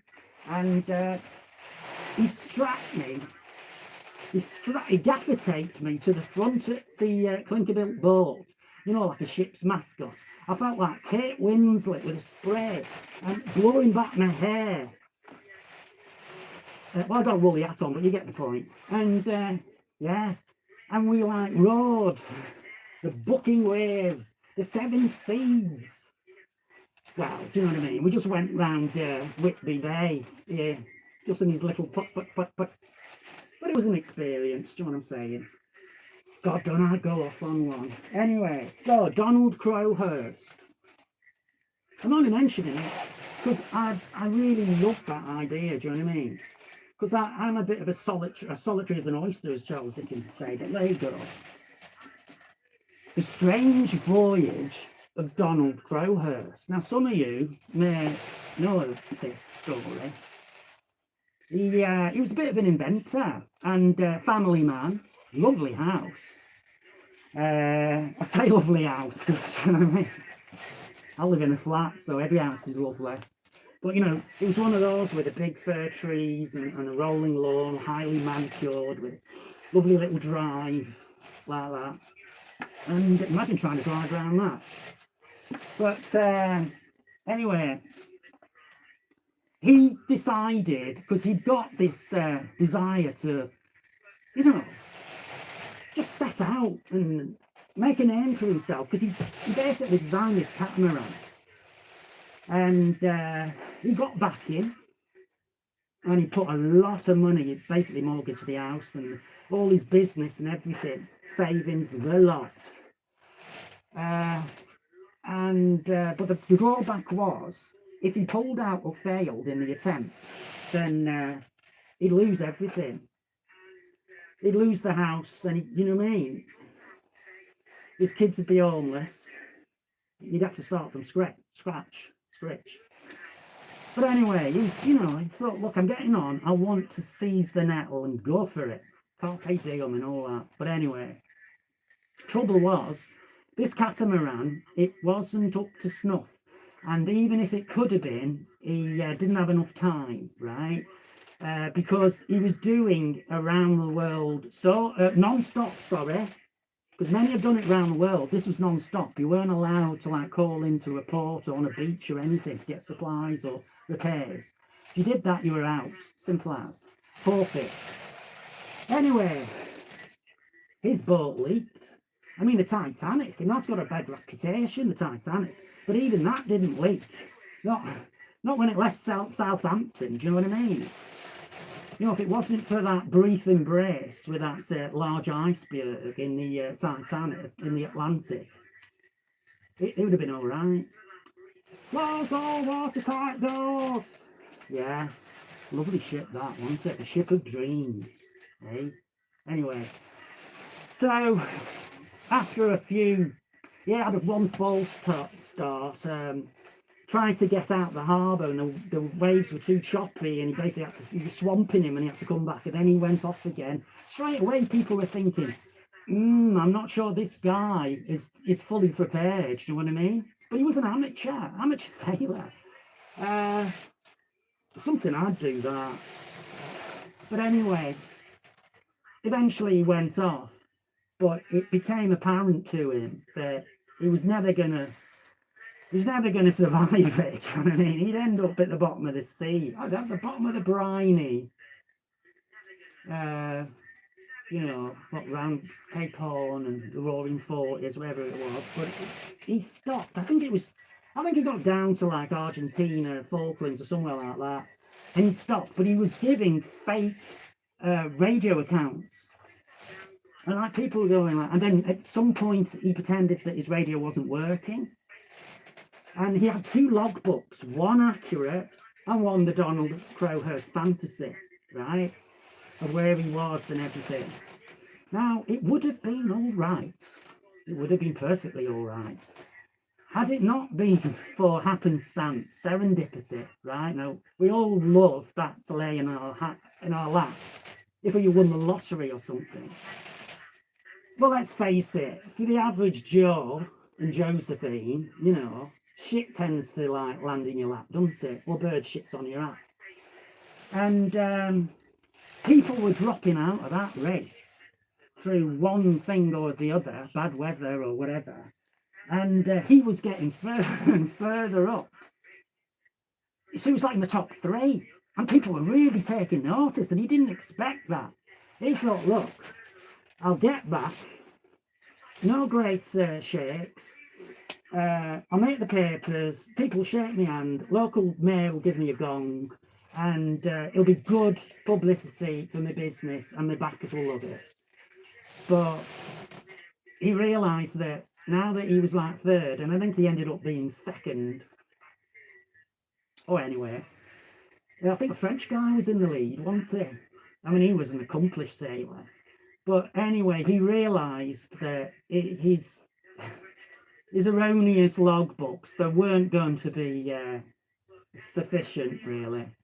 It was going to be apparent to anybody who knew the snuff about this shit. So he got into a little bit of depression. He went on and on because his radio broke and he couldn't get into touch with his wife. And I think that might have helped, do you know what I mean? Bit of a confession, maybe. And she could have said, look, love, it doesn't matter. Think of the children, come back, we'll sort it out. He didn't have that. He was totally alone. Now, being alone, I'd love, but there are moments, aren't there, as everyone knows, when you just need a little bit of support. And he wasn't getting it. And you talk about the sirens of the sea. You know, when you're alone at night, you can just hear the wind. It's got to do something to you, but he wrote some very mystical stuff in his diary, because he had a diary as well, like a journal. His son's got it now. There's a documentary. I'd suggest you read the book and watch the documentary, actually. And he goes into like a different realm. He sees himself at one with the universe and knows everything about everybody, and you know. And he thinks he's got it. He thinks he's figured it out. He knows what everything's about. And strangely though, you'd think, well, if you're in a state like that, maybe you've attained peace and acceptance, but the last word he wrote, and you'll see it in the movie actually, sorry, there's a movie starring Colin Firth, I think. It's not that old. And he's quite well cast, do you know what I mean? He looks a bit like him. But anyway, in The Mercy, which is the movie, that's the last word he wrote, I believe. I do believe that, yeah, I think I'm right. It says it's the mercy. Now, you could take that many ways, can't you? I think that's acceptance, don't you? I don't know. Maybe it's just sort of, you see, it must have got to him, the pressure, the fact that the embarrassment and shame that, you know, perceived shame anyway, that his children and his wife would be subjected to. But, you know, they'd have wanted him back. Fuck that. I'm sure they would have easily got round that eventually. We all have to start again, don't we? Stages of life. But anyway, by the by, I'm waffling on. Yeah, it got to him, understandably. And he slipped into the sea. Now, his catamaran wasn't found for, I think it was weeks and weeks later, in a bad state of repair, but still floating. It was like a big tanker went past it. And they went in, and curiously enough, he'd left the logbooks and the journals there. Now you'd think, well, if you were sound mind, you'd think, do you know, rather than slip into the sea, and I know, look, I'm talking about me sitting here, not someone who's that depressed and stressed out. But I mean, I could see an option which would be to get rid of the logbooks, scuttle the boat and get in there like the rubber raft, you know what I mean? Put out a distress call or something when you get closer to the channel, because they're all ready for it now. And you know, the French guy, or Belgian, whatever he was supposed to obviously pick up the title and the cup, but he didn't. He just went on. And his girlfriend or his wife at the time thought, like, what the fuck's going on here? These sailors are funny, aren't they? Maybe that's why I'd like to be a sailor. I'm a bit funny. You know, not right in the head. But this French or Belgian guy, forgive me, I told you I'm not intellectual, but he felt so at peace with where he was, you know, at one with the ocean and everything, that he just thought, I can't go. Do you know when, like, soldiers, they can't adjust to life back in City Street? I think, or even prisoners, I suppose, you know, they find that difficult as well, don't they? Rehabilitation, they call it, don't they? But, you know, when you spent that long, I mean, this guy really did go around the world, solo, non-stop. And even though he'd got a lovely, beautiful wife, they hadn't even seen for ages, he just couldn't part himself from his boat, his yacht, and he just carried on. Didn't stop, he just carried on, and he'd just message and say like, "I'm not stopping. You know, I've more to find out. I've more to find out about myself." You know, I understand it to a certain extent because you can't believe it now, but I was a svelte, slimmer individual, a little bit more active back in there. And when you attain a certain grace, certain majesty when you're running, could be anything, swimming, I don't know, dancing, or singing. It's perfect. It's absolute perfection, right? Personification and all that. You're in the zone. You're not aware of troubles. You're not aware of pain in your body. It's just smooth action, sleek, and you're just drifting through the air. You can't even feel your feet fall on the floor. Do you know what I mean? Anyone who's done really seriously, you know, concentrated running for many years will know that. I mean, a lot of people say second wind, but I think it goes beyond that. It is a state of grace in the head, in the mind. But anyway, I'm waffling on. This is the book. Yeah, so that's his book, which was found. But you know, it's a sad tale, but it could happen to any one of us, couldn't it? Really? You know, you're reaching for your dreams, aren't you? You know, where would you be if you were without your dreams? You've got to have them, haven't you? It's hope, isn't it, at the end of the day? Sorry. Right. Waffling on. Oh, do you like the outfit? Well, you can't really see much of it. See? It's like Japanese, Chinese, you know, Vietnamese. It's lovely anyway. It's silk, isn't it? Now, I've got a part-time job on a Sunday. Have you? Yeah. At the local Chinese takeaway. Right. This is the uniform. Of course, like, you know, they don't like the sequins because it gets in the rice, but what the fuck?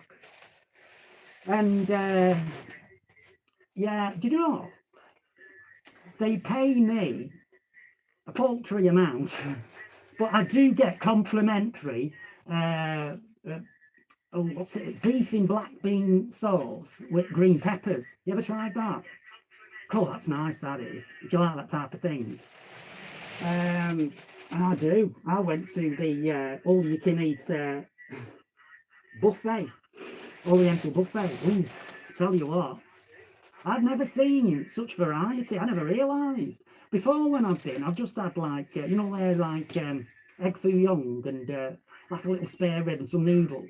Not very adventurous, but the last time I went, my God, they've got all sorts of shapes and textures and colours. I just knocked myself out. Went up 3 times, loved it. And they got a chocolate fountain. I don't know how authentic that is, but there you go. I've never been to China. Maybe the guys that built the Great Wall, you know, perhaps they had a chocolate fountain, keep their energy up, you know. Anyway, yeah, so I'm glad you like the outfit. But you know, those menus, they're all in numbers, aren't they? I mean, I'm dyslexic, so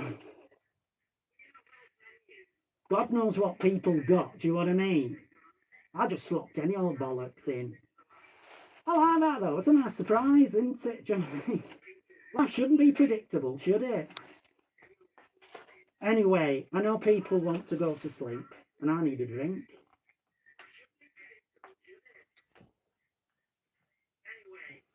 So, I've got something I want to read. Oh, I'll show you these. I won't keep you, I've seen these just lately. Aren't they good? See them? Do you know what them are? They're not, you know, vinyl's very big now, isn't it? I mean, I bought them around first time. Everything comes around. You see all the youngsters going around in flared trousers now. Hey, bowl haircuts, flared trousers. Bloody hell.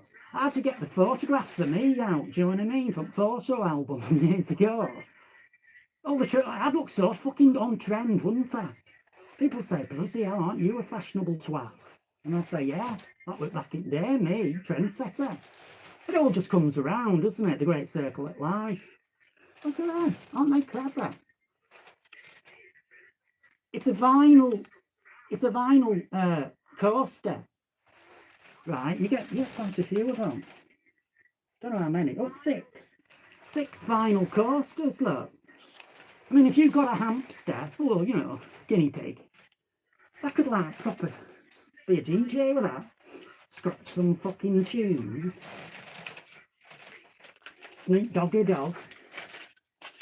Anyway, I just thought I'd show that. I thought they were neat. I think they're quite funny. I don't use coasters. Do you? You're that posh. Hey, do you have, like, fruit in a bowl? Do you know, it's funny, my brother's saying, I've been in prison for a time. You imagine me in prison? Hey, I think I'd be popular, don't you? I wouldn't have to do anything for fags. Well, maybe I would. But anyway, I have been to prison, actually. But not in handcuffs. Back of the Black Mariah. No, as a visitor. Oh, yeah. I would recommend hospital visits, but they're not like they used to be. Do you know what I mean? There's so many codes that you have to press now to go on wards and that. But if you do it properly, through the proper channels, like people do, especially older people, and I know this through experience, that they don't have any contacts on people apart from the nurses and the doctors, and they're just prodding. Some nurses, don't get me wrong, are lovely. Really have the bedside manner, do you know what I mean? And, you know, some people are beside themselves with worry, and the longer they're in there, do you know what I mean? They get dejected and think they're never going to leave. And you ask many old people when they go to hospital, think they're never going to come out again. So it doesn't take a lot to raise people's spirits and just detract them, you know what I mean, from the matter at hand. So, yeah, you know, get a bunch of grapes, just make sure they're not allergic. You know, get yourself signed up and go down there and do a little bit of visits. You know, people enjoy it. Honestly, they do.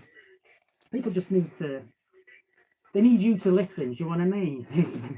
See, you're getting, can you imagine you're in your bed now? Imagine you're in your bed all hooked up to drip, right?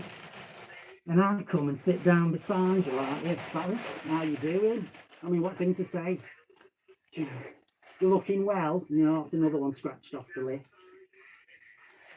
Do you get out much? Do you know what I mean? There's some things you have to think beforehand, what not to say.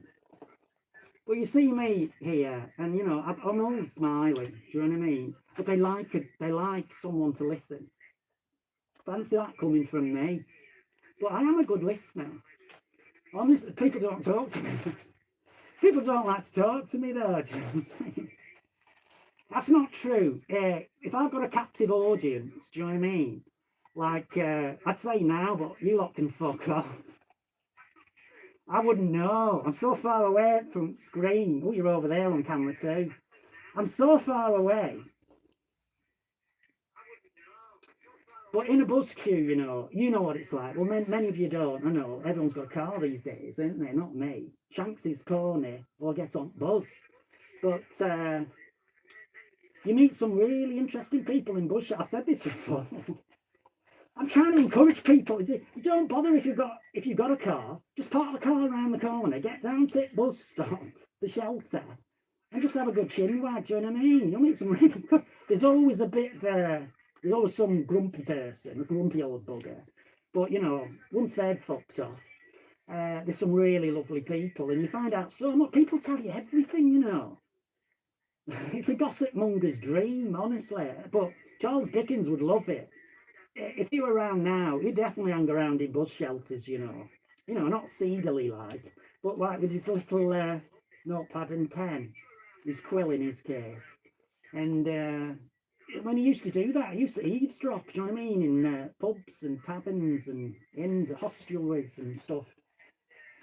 Because there's always going to be characters in life, you know, and it's a mine of information. You think about it, the hardest part for a writer is to come up with characters and foibles and characteristics, and he was a very good one at being attuned to people's colloquial, you know, little idiosyncrasies.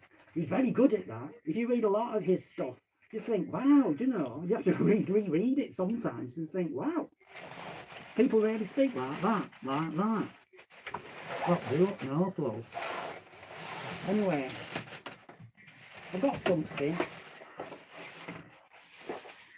But I just... Oof.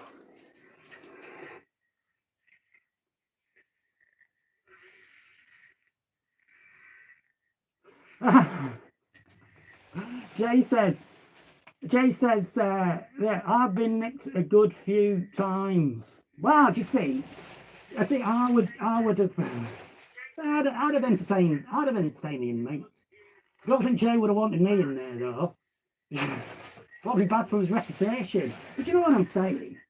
I'd have brought you a cake with a file in it. But, or some grapes or bananas, do you know what I mean? Fags. Cigarettes, you know, I know that fags is different in different countries, isn't it? Cigarettes, do you know what I'm saying? Oh yeah, I'd have entertained the troops, Marilyn Monroe, Danbury Lynn, you know, and the other one. Yeah, I could do bingo calling. All that. Anyhow. Who we got here? Bring back the 356 Buzzman. AJ. Oh, see? I can't even remember what he sounds like now. Which one was he? There were two, wasn't there? There was the Colombian guy. I know the Colombian guy. Oh, you're wasting your time waiting for them.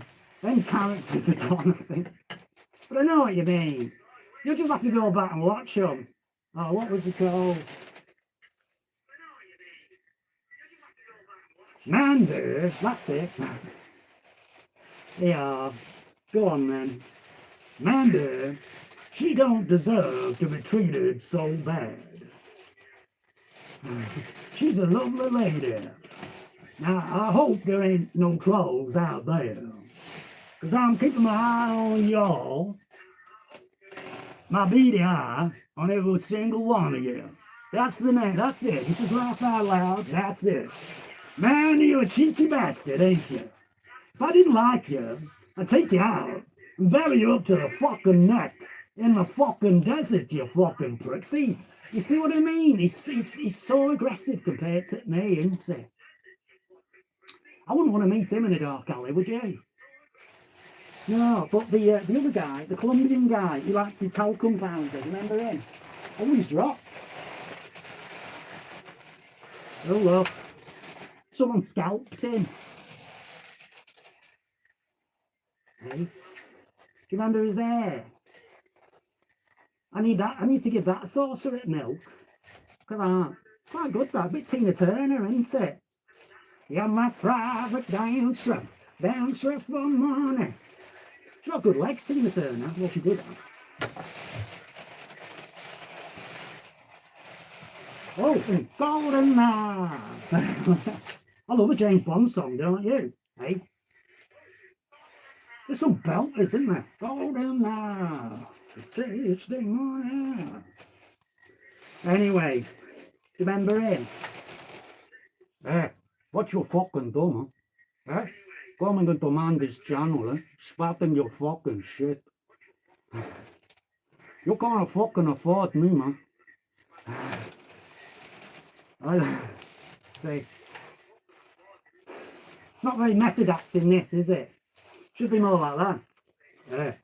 See, the body language has to change, you know what I mean? Man, I tell you, that Andrew, man. Who the fuck? Did you see him, man? Did you see him sitting there with his big, fat fucking belly, man? Who the fuck? There should be a law against someone like that, huh? Obesity, man. It'll kill him, hopefully. Eh? Hope for fucking live. Anyway, man, I got to go and sniff my Colombian talcum powder. Peace, Colombia. Yeah, away you go. We do them all here, don't we, Bob? Well, that's nice, AJ coming in. Wow, thought everyone had fucked off. Hey? No, yeah, we've still got a lot of the props from, you know, the old days. You know, the Chicken Man mask, do you remember that? Eh? That Mark used to wear that a lot, didn't he? Rest in peace, Mark. You're picking on two partially disabled men. Me and my friend Mark. Anyway.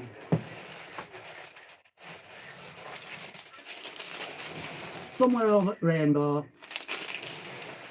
That, can I just say, that is the worst toilet paper ever invented by man, is that. I wouldn't go anywhere near that if I were you. Not even. I would choose a nettle leaf over that. Anyway, there you go. Karaoke with Mandy, eh? Oh, actually, just before you go, I do with Ducky. Your fucking one that you displayed. My God, that was funny. You know, and I jested a bit, didn't I? I said that, oh, it's like the lost episode of Sopranos. That guy in that, he did the voiceover. That cat, that lovely cat, that beautiful feline that was a stranger in a strange land. It came over to that guy's porch, didn't it? Wooden porch. And he was properly freaked out. I don't know if he was talking to his daughter, Lucy, or if he'd got a dog, do you know what I mean, called Lucy. I don't know the backstory to it. He was properly freaked out by it. You've got to. Anyway, so, yeah, what was it? Talking of accents. Sorry, let me get my head in the right place. He was like, Ma, there's a weird fucking stray cat outside. It looks like Grandma, the fucking thing. Hey, get the fuck out of here. Don't even know if that's a fucking cat. Blink, motherfucker. Hey, blah, blah, blah.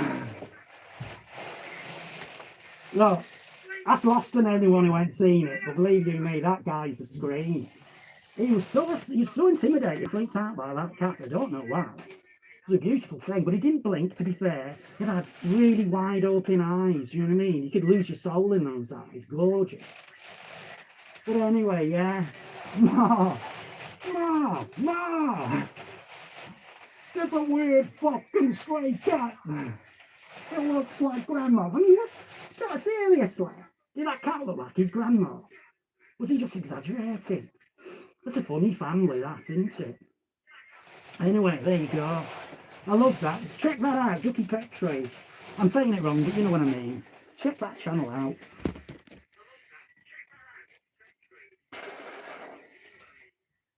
I think so. Well,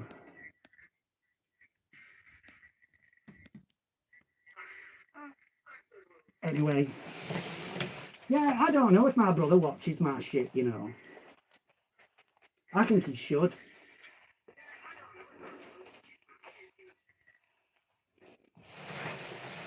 I'm gasping for drink. It's alright for you lot. You can crack open at Shandy, can't you? Bag of pork scratchings. I've got some what's-its here somewhere. See, I did say, didn't I, earlier on, that I'm so not prepared for tonight. I normally go Monday, do you know what I mean? But I know I ain't been on for a while, and I have been slagged off, so I thought, well, I'm not going to go over it again, but like, you know, if you missed it, rewind it. Rewind. Yeah. Suffice it to say, my name's not Paul Walker. Some might have it that I'm not even from Huddersfield, but do you know? Who knows? Who can say what goes on in the minds of men? I don't know. Yeah, it does concentrate the mind somewhat, doesn't it, this rabbit hole?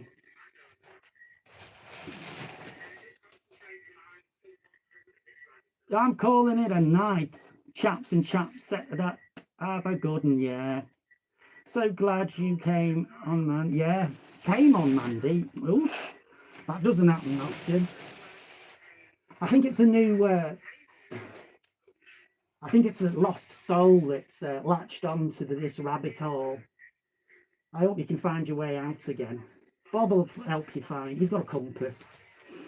Once you're in, you're fucked.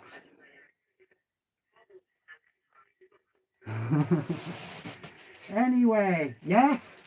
Look, my microphone. I didn't get it from Amazon. I still got it. Look, see, I don't throw anything away, me. Hey. Look at that. Look at that, see? It's adjustable. Mind you, I've lost my little cup off the end. That's a bastard, isn't it? Where's my gaffer tape done? Oh, never mind.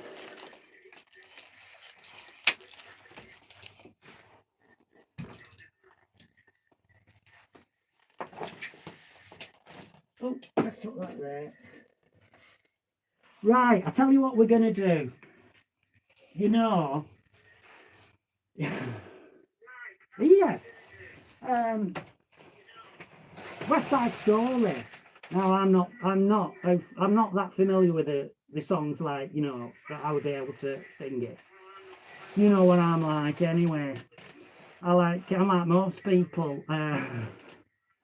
Start off with the right line and then I just have to make it up. Yeah, but yeah, it's a great one, West Side Story. But you know me, I love them all. You know Half a Sixpence, you know where we're going. I love all them.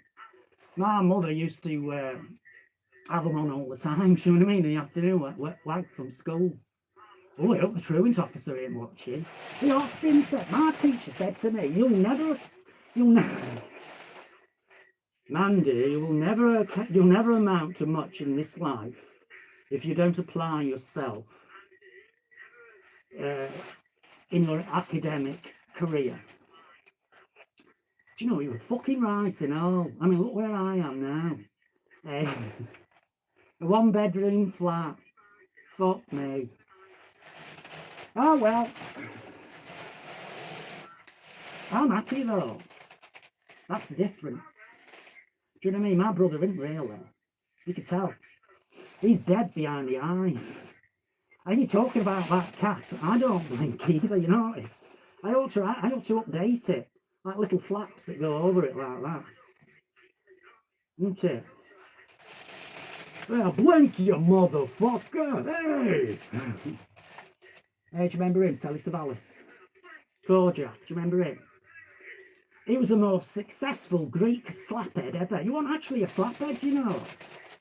A lot of people make that misapprehension. He were actually Greek, wasn't he? And he had lots of hair, and he shaved it off because he played Pontius Pilate, didn't he? And I remember his children. He had to approach his child with a shaven head, and he wanted to do it in a delicate way, not to scare the shit out of her. But it didn't work. It did scare the shit out of her because she was expecting Daddy with, like, you know, slicked hair and stuff. He's made some great films. Telly Savalas. He was in The Birdman of Alcatraz with Burt Lancaster, wasn't he, I think? But anyway, you know, lots of them. But Kojak, I love all them 70s stuff. Harry O, do you remember him? Starsky and Hutch. A lot of them, mate. Love them all. Petrocelli. Love them all. Yeah, but they half my audience know what the fuck I'm talking about. So what's the on about? Starsky and Butch. What's that? Yeah, Petrocelli were good. And Telly Savalas though, hey, cracker! Cracker! Do you remember it was Stavros, wasn't it, his brother? Cracker. Saperstein. Do you remember him? No. Anyway, because he was, I tell you what, the odd thing about Kojak, the actual role, the character, was he had all these like fantastically tailored suits, gold watch, gold chains. He was Mr. freaking cool. And I think he started smoking like a very thin, like, cigar or cigarette, whatever, you don't know what they're called. What are they called? Anyway, those little thin cigars. But then he wanted to kick the habit, so he introduced the lollipop, the famous lollipop with the shades, the sunshades, and the hat. You're like, who loves you, baby? Hey, cracker, make me a crocodile sandwich, huh? And make it snappy. I love that. Do you remember him doing that? He had a bit of a, I wouldn't say singing career. That's his a loose term. But he did like, he was a little bit like William Shatner. Do you know William Shatner had some recording success, but he spoke the song lyrics, didn't he? Do you know what I mean? Well, that would tell us about that. He would go like, if a picture could paint 1,000 words, then why can't I paint you? Do you know what I mean? Like that, but like better than that. You know what I'm saying? Yeah, so there you go. Mind you, can you imagine seeing him in a musical, The Greatest Showman? It'd take fucking forever, wouldn't it? I mean, if your delivery's that slow, elongate every word, yeah, and every lyric, by God, take all day, wouldn't it? Like one of my streams. Yeah, so I'm going to get my other mask on. It's not a mask. So that's another thing. My brother goes, oh yeah, he's got 4 ugly, I beg your pardon. He says he's got 4 ugly paper mache masks. Well, I beg your pardon, baby. I've only ever had 3. And one of them were Mark, wasn't it? And we incinerated him. Well, 356 Busman did. Proper set to him, didn't he? Out on yard. So I've only got 2 now. Oh, 2 now. And so there's this one and that one. And the rest are woolly masks, well, woolly hats with holes in them. I've only got them. It wasn't very creative. It was only because I could, you know, I'd put what's it through my mukbang challenges. Do you remember them? Do you know, I haven't had any tea. I need fish cakes. I've got some fish cakes in the freezer. I'll do them later. Right. Hold on, let me get closer. Oh, look, we're all losing them now. Well, but you know, you did soldier on, to be fair. Thanks for popping in, Jay. Hello to Boston Chickle. Is it Chickle? Chicky? Anyway, yeah, we're getting them all in. So one goes out, one comes in. Well, nice to see you. And stay safe, Jay. Nice to see you, my friend. Anyway, so it's all downhill from now. Sorry for sorry for breaking bad news, Boston Chicky, but Miss Entertainment's fucked off. I'm just going to do some boring poetry now. One of them's my own, but it's very depressing. So you might want to drink. God knows I'm going to have one. As you know, the ink's still wet on it, and I kid you not. You know, it's not like a quill, an ink. Do you know what I mean? Do you know? Do you remember that Holborn guy? He's the. I don't know if I mentioned this before, but he was he made the. God, I'm grasping here. Right, so he didn't do paintings. He would do pen and ink, right? And they would be preparatory sketches that purported to be done by like famous artists like Raphael or whoever you want, do you know what I mean? And he was very clever because he was a talented artist in any case. But he did his research, and what he would do is he would get a piece of genuine vellum or old paper from a book that hadn't been printed on or drawn upon, and he would cut it out. He would grind his own acorns and shit, not shit, but you know what I mean, to make authentic ink that would tie in with the time period. And then he would take the style of that artist, but he would, and certain elements of previous sketches that these people had done, these artists had done, established works, you know, but he would alter them, but in their style, so they were a bit different. And then he would do pedimento, you know, where it looks like, you know, the artist has been grasping for the form, Not quite deciding, a little bit, undecided, bit of apprehensive, and anyway, that's what the guys in the know look for, you see. And when he got found out, was it Eric Coburn?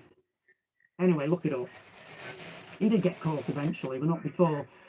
Loads of his fakes, his forgeries, ended up in, Sotheby's and Christie's. I went through all that channel and ended up in galleries like the Tate and everything, and in private collections. Some of them still are, I reckon. And people couldn't tell the difference, but eventually, people start to sniff a bit of a rat. Do you know what I mean? It's like, how come this guy is getting all this stuff? And, one or two's one thing, but anyway. This one guy reckons he now can tell. Do you know what I mean? He can tell Eric Coburn. But he does rate him very highly.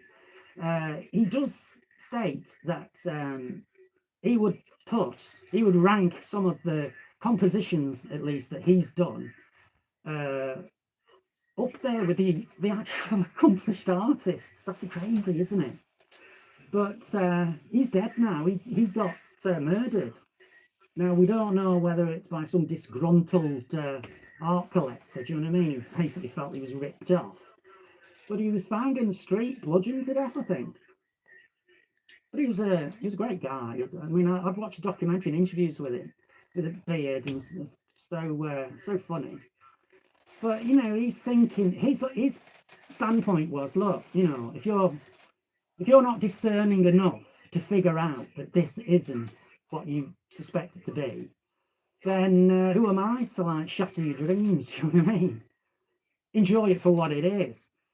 I mean, that is one point of view, but I get it. Do you know what I mean? The other side, like when you get something from a known artist, it's their history as well that you're buying into, isn't it? The person they were and people they met and where they travelled, and and they were a true creator as well, original.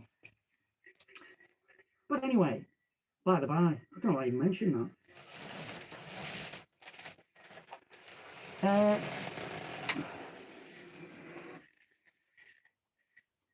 Anyway, I am now going to take off my mask. Now, stay calm. Stay calm, steady.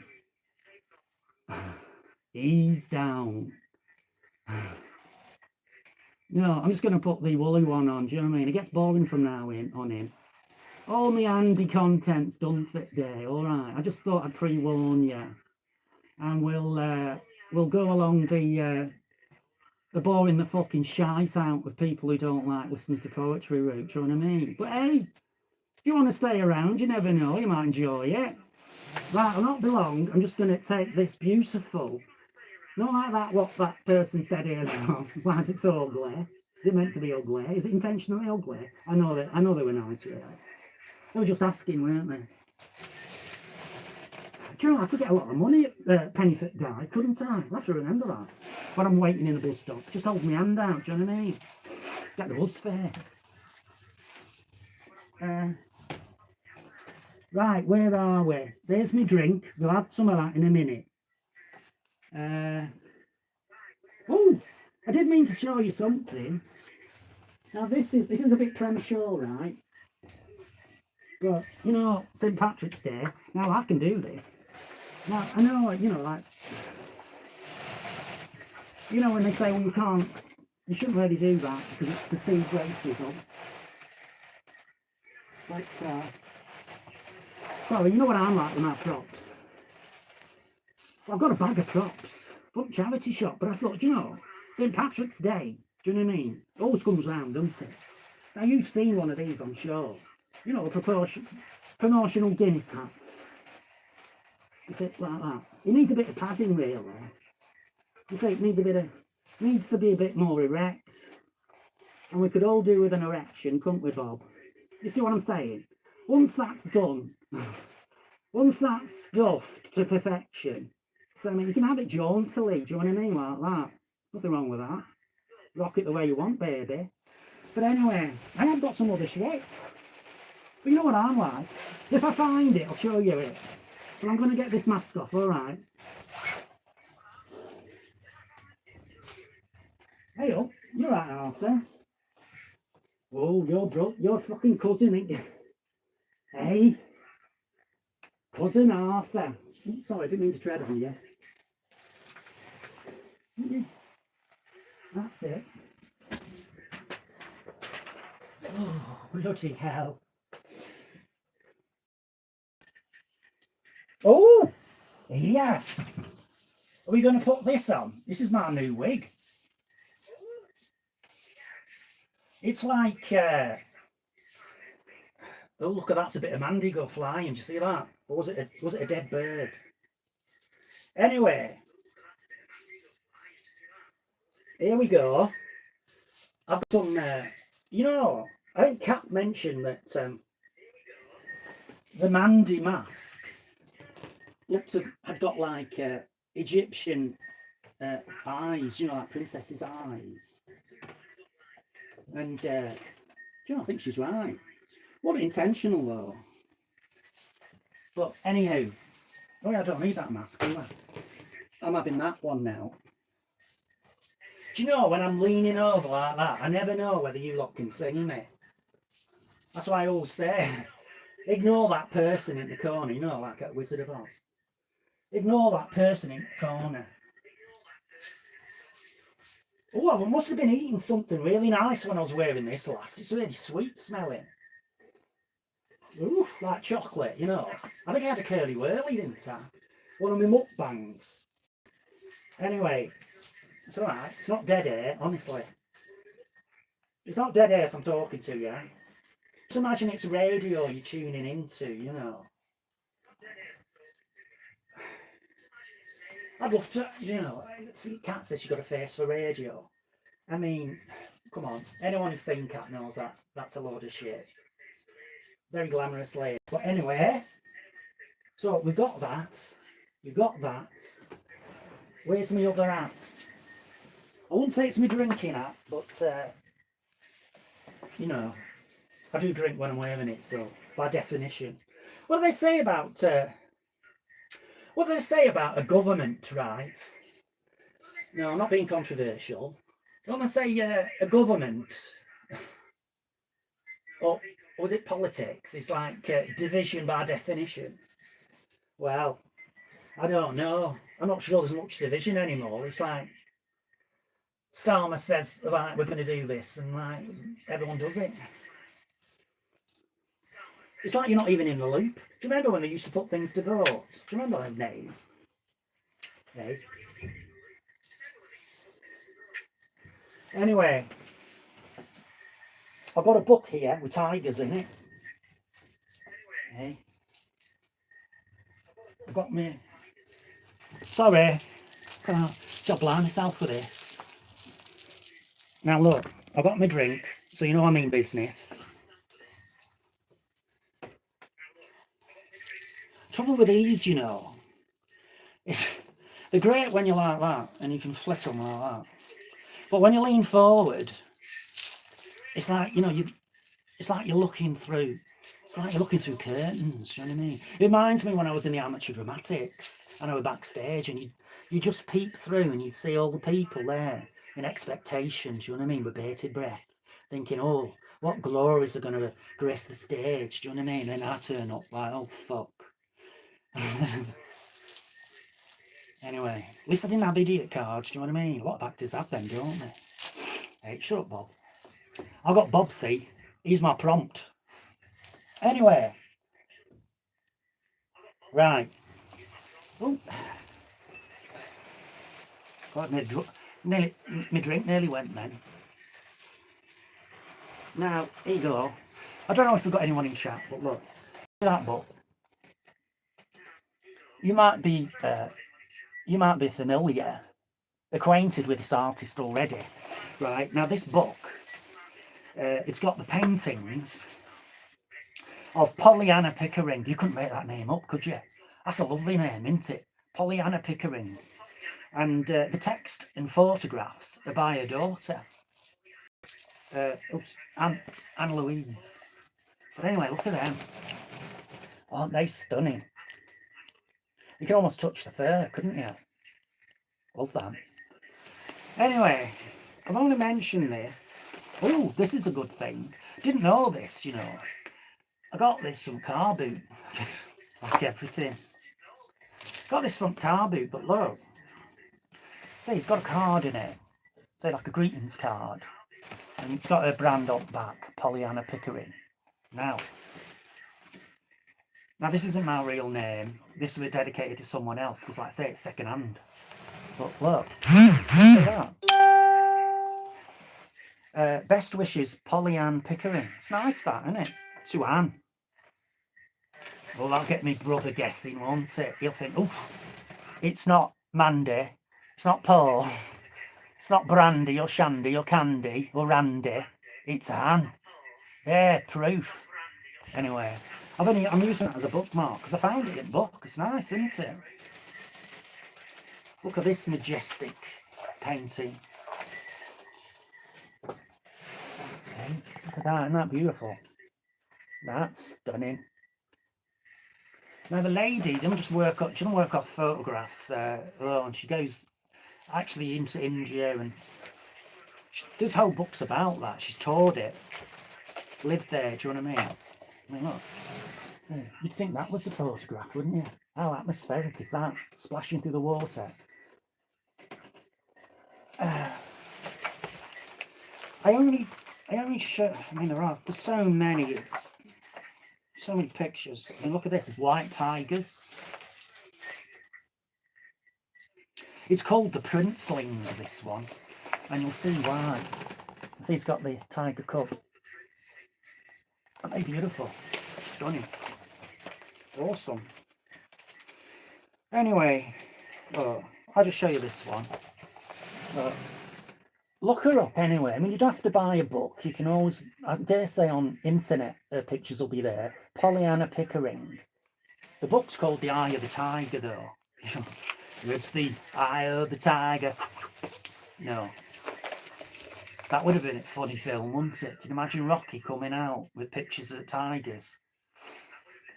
Hey? Good distraction technique, though, isn't it?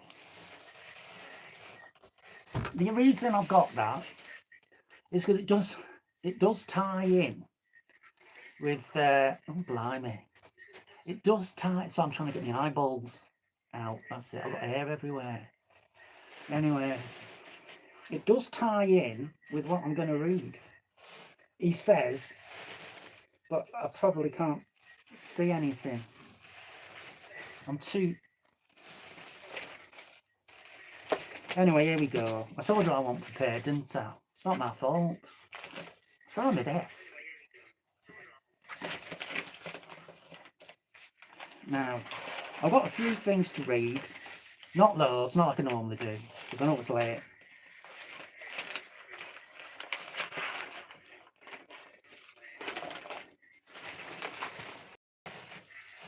Actually, you see, I'm so unprepared. I normally put them in that lovely black binder, but I'm reduced to that. Sorry. Just pretend it's a leather bound edition or something, you know, by Caxton. Has anybody heard, right? I've got them all looked up, look. Has anybody heard of Jenny Joseph? Hey, you know, the poet. She wrote this when she wasn't an old lady. You'd think she were, you know what I mean? I think she's only 20 something. Jenny Joseph, it's you probably know, you've probably heard this, but anyway, when I'm an old woman. Shut up, Bob. Hey? Right. When I'm an old woman, I shall wear purple with a red hat that doesn't go and doesn't suit me. And I shall spend my pension on brandy and summer gloves and satin sandals and say, we have no money for butter. I I shall sit down on the pavement when I'm tired and gobble up samples in shops and press alarm bells and run my stick along public railings and make up for the sobriety of my youth. I shall go out in my slippers in the rain and pick flowers in other people's gardens and learn to spit. You, that was seamless, wasn't it? You can wear terrible shirts, grow more fat, and eat 3 pounds of sausages at a go, or only bread and pickle for a week, and hoard pens and pencils and beer mats and things in boxes. But now we must have clothes that keep us dry, pay our rent, eh? Not swear in the street, and set a good example for the children. We must have friends to dinner and read the papers, but maybe I ought to practice a little now, so people who know me aren't too shocked and surprised when suddenly I am old and start to wear purple. Yeah, she was only 29 when she wrote that. It's a great attitude to have, isn't it? You know. But she was 85 when she died, so she had a good innings. But, you know, when you're 84, you wouldn't think that, would you? We'll put that over there. When I'm old, eh? William Blake now. William Blake. Now, I only showed you them tiger pictures. Well, I know people like cats, so I was going to show you them anyway. But there's a tie-in, right? And that is, you know, Tiger, Tiger, Burning Bright in the Forests of the Night. You know that one.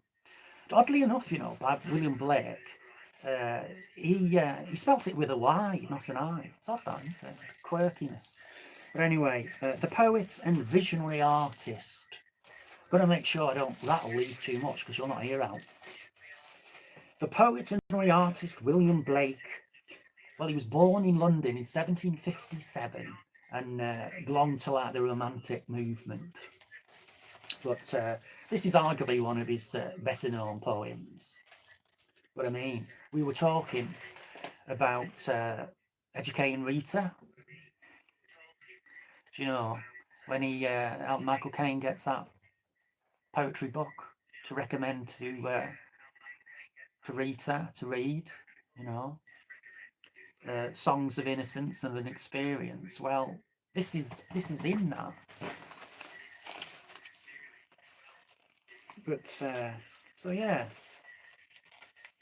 there were 16 stanzas. Now,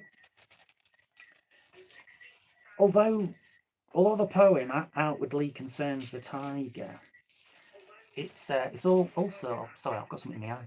It's also about how good and evil coexist in society, and let's face it, we all know that goes on, don't we? So you know, you can take it however you like, though. Do you know what I mean? It appeals to all levels, really. Right, so Tiger, Tiger, Burning Bright. I mean, I know people know this one. It's like, you hear it at school, don't you? It's lovely. So, Tiger, Tiger, burning bright in the forests of the night, what a mortal hand or eye could frame thy fearful symmetry? In what distant deeps or skies burnt the fire of thine eyes? On what wings dare he aspire? What the hand dare seize the fire? And what shoulder and what art could twist the sinews of thy heart? And when thy heart began to beat, what dread hand and what dread feet What the hammer? What the chain? In what furnace was thy brain? What the anvil? What dread grasp dare its deadly terrors clasp? When the stars threw down their spears and watered heaven with their tears, did he smile his work to see? Did he who made the lamb make thee? Tiger, tiger, burning bright in the forests of the night, what immortal hand or eye dare frame thy fearful symmetry? William Blake. So now you know. Well, you probably knew anyway. But anyway, you know. There's another one. I'm not going to read it all because it's lengthy. But we'll just do like the first. We'll do about that much of it. What's that in time? Eh? Right. It's this opening snippet, and it is a bit of a toenail snippet, is from the Auguries of Innocence. To see a world in a grain of sand, and a heaven in a wild flower, hold infinity in the palm of your hand, and eternity in an hour. So you probably heard about that one.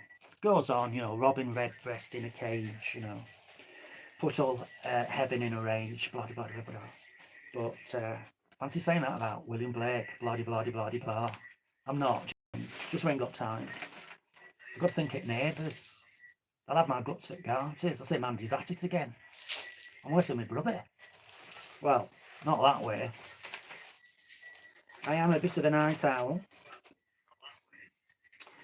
Right, a little bit of Richard II. It's a bit of a leak, isn't it? Hey, William Blake, Shakespeare, how that? It's not as if they met in a tavern, do you know what I mean? And said, yeah, let's have a jamming session, bitch. Bitch. Anyway, Richard II, right? For God's sake. Sound like pissed off then, didn't I? For God's sake, let us sit upon the ground and tell sad stories of the death of kings. How some have been deposed, some slain in war, some haunted by the ghosts of those they have deposed, some poisoned by their wives, some sleeping killed, all murdered. For within the hollow crown that rounds the mortal temples of a king keeps death his court, and there the antic sits, scoffing his state and grinning at his pomp. It sounds like my brother, this. And there the antic state sits, scoffing his state and grinning at his pomp, allowing him a breath, a little scene, to monarchize, be feared and killed with looks, infusing him with self and vain conceit. Yeah, there you go. Now, I did, I'll do it in another stream if you know, if anyone's asked. If I'm bothered. Got to get motivated these days. I'm not the man I was, or woman. You know what I'm saying. I'm but a shadow of my former self. Anyway, yeah, James Joyce, I mentioned it on a previous one. Ulysses, Molly Bloom. It's like 50 lines in that. You know, the yes, yes, yes. Yeah, I know. She was a passionate lady. But no, not with Harold, though. Yeah. Anyway, we'll read that another time. It's a good one, that. It's well known, that. It's an authentic voice of a true, passionate woman, do you know what I mean? And it's written by a man as well, James Joyce. And he got in an awful lot of trouble writing that book, you know. I mean, it's accepted text now. It's seen as a masterpiece, but, you know, he left Dublin for years. And, yeah. I love Ulysses. See, Ulysses is another book that is really long, but it's absolutely threaded through with wondrous language and characters too. There's a movie as well, and South Bank Show did a good documentary on that. You know, I'd love to have had a cup of coffee with Melvin Bragg back in the day. He met so many people, didn't he? You know, Hockney and is the other one, Francis Bacon. Wow, Francis Bacon's paintings. You can't, I mean, they were before the time. They were off the chart, weren't they? Yeah, like, you know. He liked his drink though, didn't he? Francis Bacon. Proper character, says I. Anyway. Oh! I've sold you short, sorry. The reason I did that is because those were kind of loose. But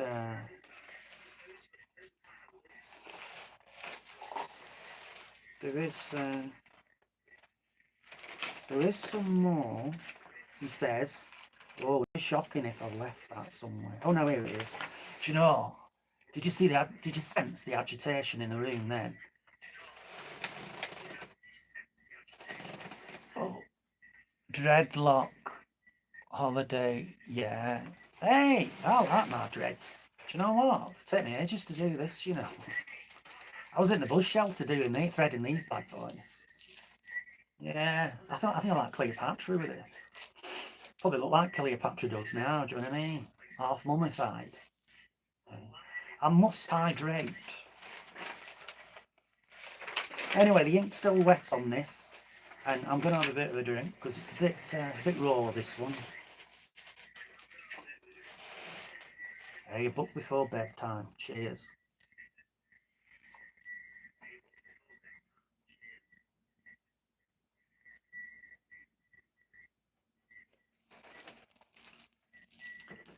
Thirsty work, you know. Aye, it's thirsty work, all right. Now, you see, we touched upon my my roots, and I don't mean my dreadlock roots, but I did 23andMe. I got 9%. 9% Scandinavian. Not Egyptian or Jamaican, you think so by these, wouldn't you? But that's just fashion, hey baby. But the rest of my DNA is Irish, Scottish, Welsh. Don't know the percentages, but I think Scandinavia is 9%. Oh, you see, my relatives got around, you know what I mean? Must have had a right good time. Anyway. Drink up. Do you know what? You're not an enabler, don't worry. I was going to do it anyway. It's thirsty work. You see, you can dip your dreadlocks in and suck them.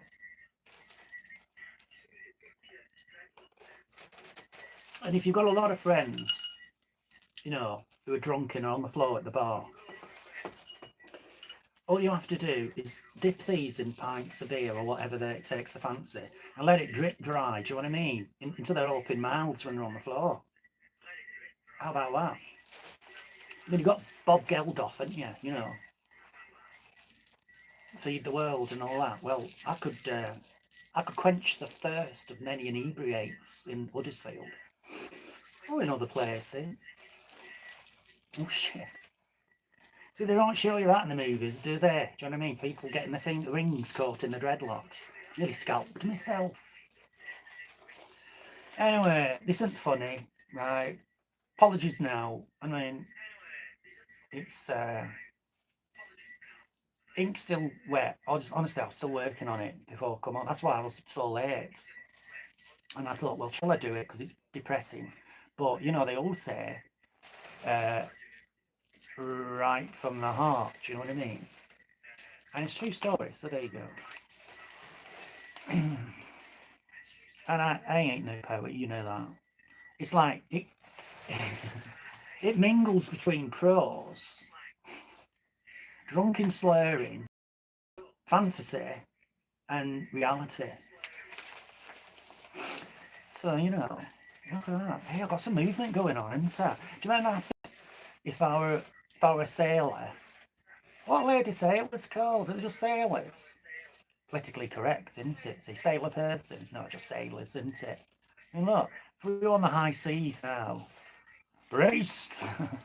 Brace the main brace! Fatten the hatches, Captain! Anyway, God, you lot will watch shite, won't you?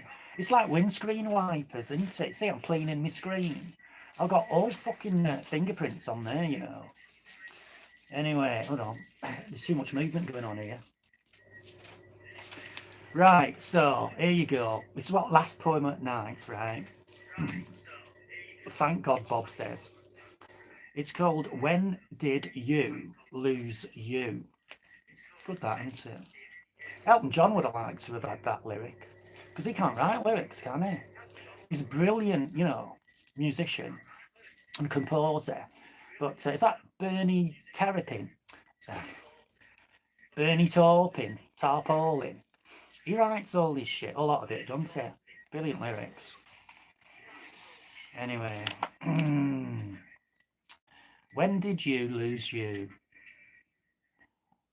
Did you sense the shift, the essence slip? That hidden condition, named, still seemed consigned for distant days.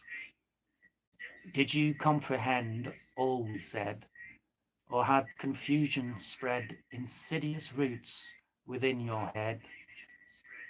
I often kept to the notion that the you I knew resides inside a many mirrored maze and merely requires my half-remembered voice to compass-like guide you back to my side.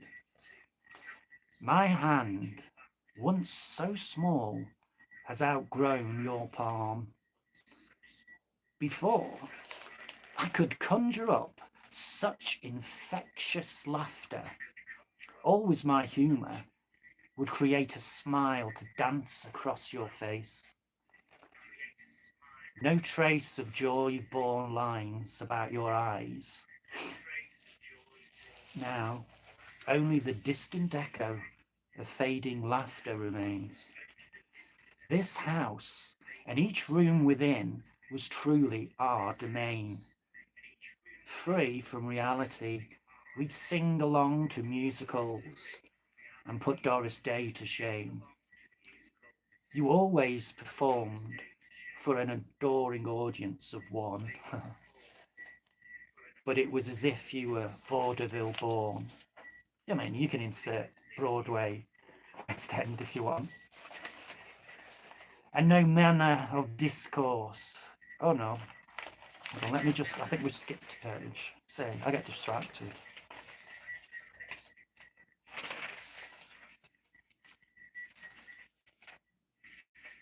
Right, vaudeville born. You baked with your attending acolyte, hip height, wide-eyed at your side. Mother's son, shut up, Bob. That singular companion, never straying further than a length of string from your apron. Kitchen creatures, our paws cooled within coiling waters fall. Sorry. Dab dried, powdered white by flour, we'd conjure such culinary wonders, pastry pulled and rolled, trimmed to shape by a knife's rounded blade. No fancy trays or resplendent tin, just a 70s print plate to lay out a flat-faced pastry base. For toppings, assorted jam or treacle from the pantry's paltry depths. Ooh. Sorry, not very professional. Right, for toppings, assorted jam or treacle from the pantry's paltry depths, then awaiting with bated breath the unveiling and the sweetest of taste tests, all the sweeter for its naivete. From fibres, you'd form unfashionable long-armed garments, misshapen but warm, each knitted stitch a woolen tapestry born from your devotion. Jumpers, long since worn, some shrunken or torn, never more to fit that smaller form, for the boy has outgrown those clothes, and no manner of discourse can reverse the river's run. A jumper made from mother love, mystical knitted armour for your boy, a woolen protector from inclement weather, an extra layer, a thicker skin to ward off incoming fists and criticism. Each knitted stitch, alas, helpless in holding back attack. You, so fearful of crowds, to outwork out. Oh, sorry, I'll read that again. Sorry, I might have a drink. Depressing, this, isn't it? Man, you, if you know, you know. Like Wilfred Owen says to his mum, I hope you don't.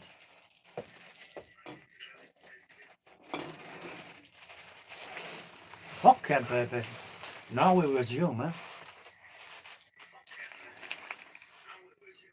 You so fearful of crowds to outwardly mingle. See, I've done that, fuck that up again. It's not how I've intended it. We'll do it one more time.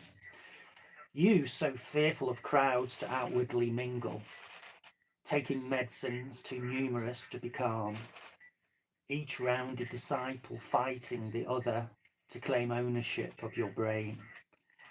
Do you feel now the fade, the colours pale, names of familiars fall till all you know is now and little else at all?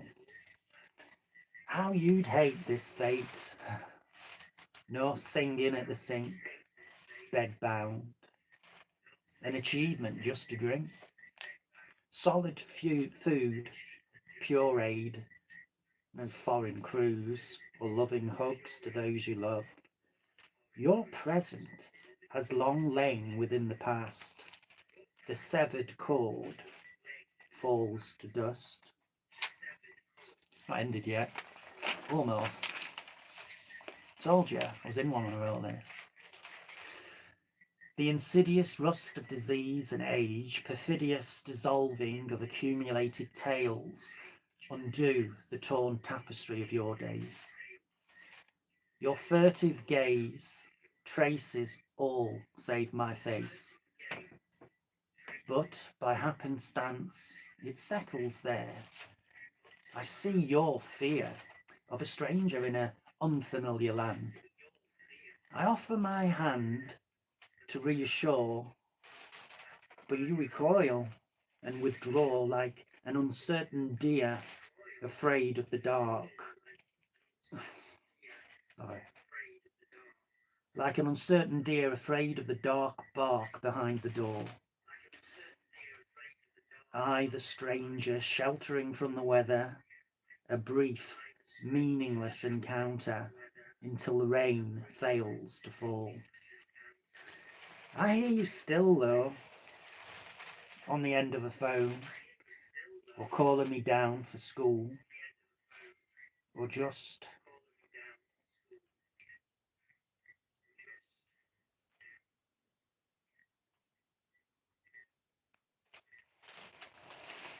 let's have a drink. Here, Bob. Here, the ice to put in that. I think we need a bit of a drink there. Right. And we're back. Oh, fucking hell. Hey. We've almost done it, you know. I knew that was going to be a bastard, you know. Oh, let's get them fuckers. Get the fuckers out of the way. Okay. We're going to do it again, but we'll do it proper now.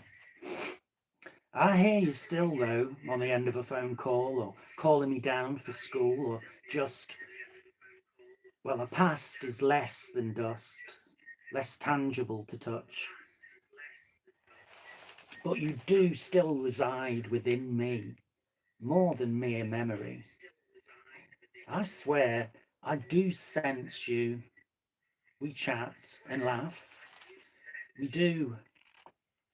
We do continue, even as you falter in the candle's guttering glow. Please know,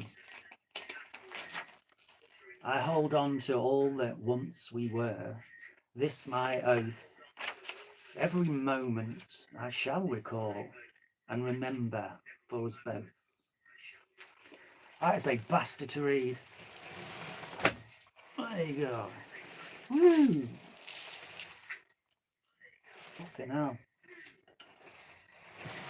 But anyway, there you go. It's been a pleasure. Yeah.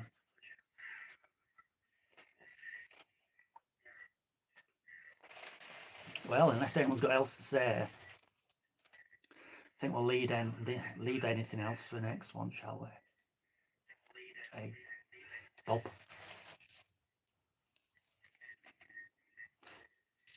You do know Bob doesn't exist, don't you? Is that just me? Is that the only? Am I? Do you know Bob don't exist, don't you? Hey, Bob. Some people think you really exist, mate. Hey, terrible, isn't it?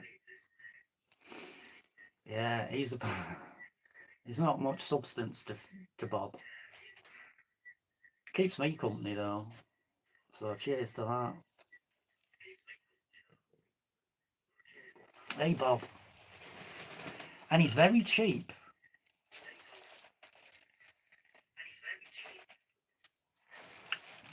That's why you never see him. It's not because he's shy. Well, there we go. I don't think we've got anything else to say. I think we've done it all, haven't we? But yeah, so if Andy's watching, you know.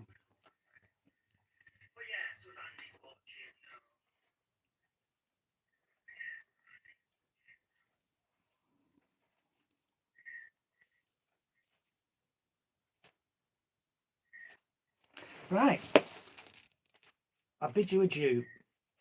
Till next time, if there's a next time.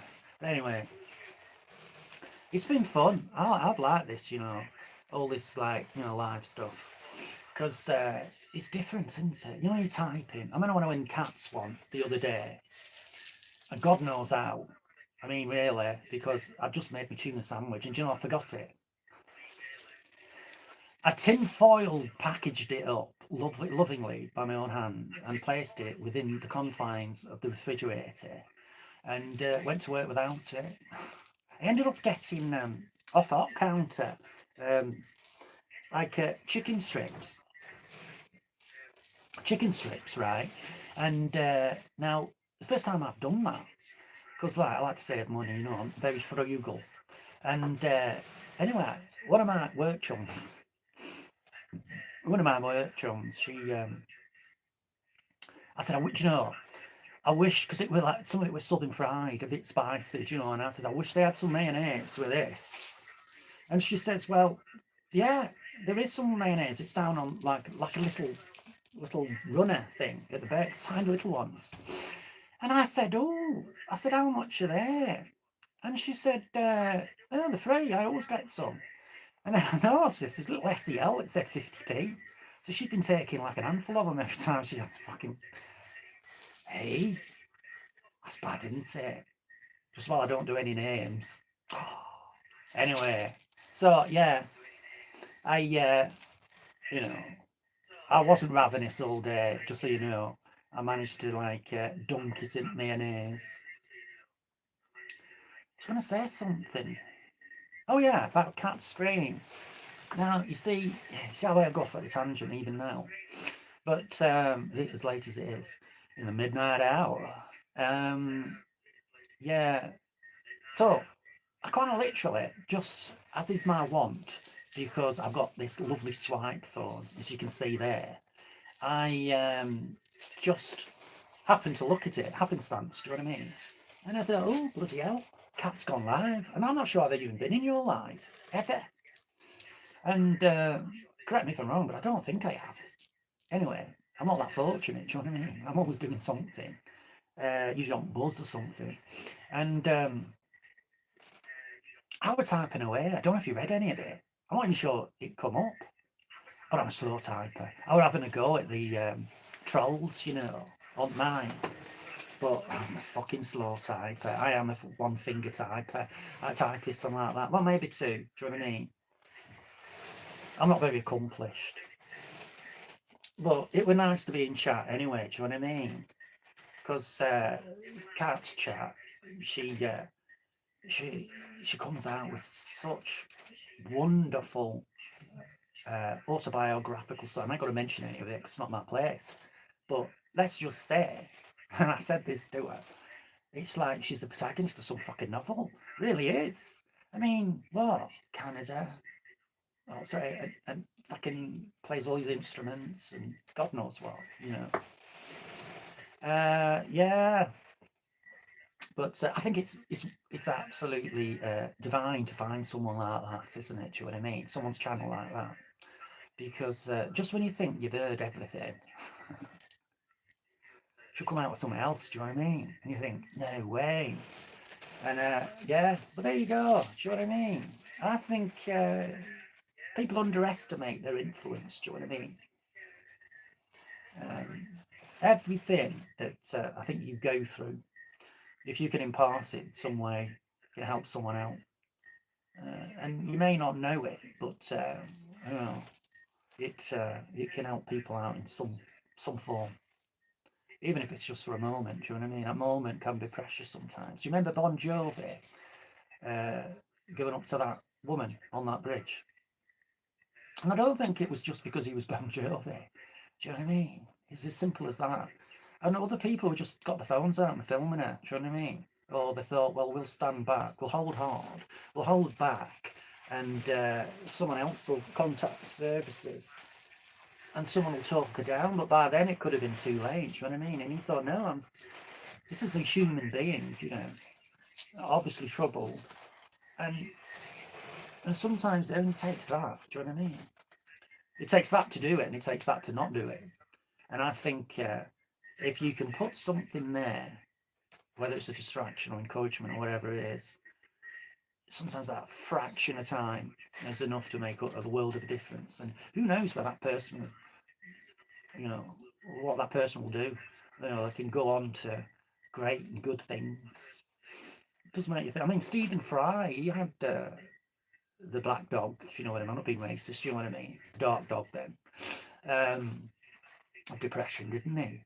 And he walked out on that stage show, didn't he? Do you remember that? I think he was with Rick Mail, wasn't he? Anyway. Oh no, was it Hugh Laurie? But anyway, you probably know. And he just left. He just left the dressing room and didn't come back.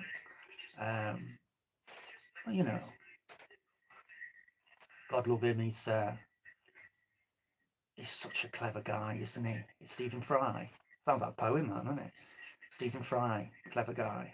But I mean, QI as well. Look, QI, Stephen Fry, clever guy on QI. I could do like limericks, mate. Or like birthday cards. What the hell? Anyway, he's astounding, he is. I mean, I love his photographic memory. But it's not just that. I mean, you can remember stuff, can't you? But it's meaningless. It's dead, isn't it? If you don't feel it and you don't truly understand it and you can't emote it.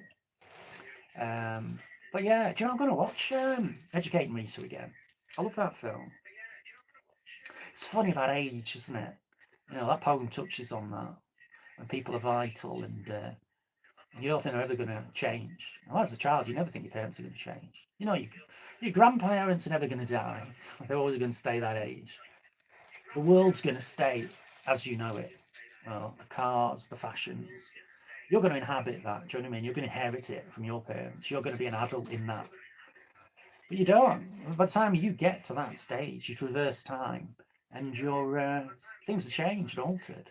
And you got to say, it's not altered for the better, has it now, these day and age? I wouldn't want to be young with all my future ahead of me now. Hey? But future's what you make it, isn't it? You know, to a certain extent. But yeah, there you go.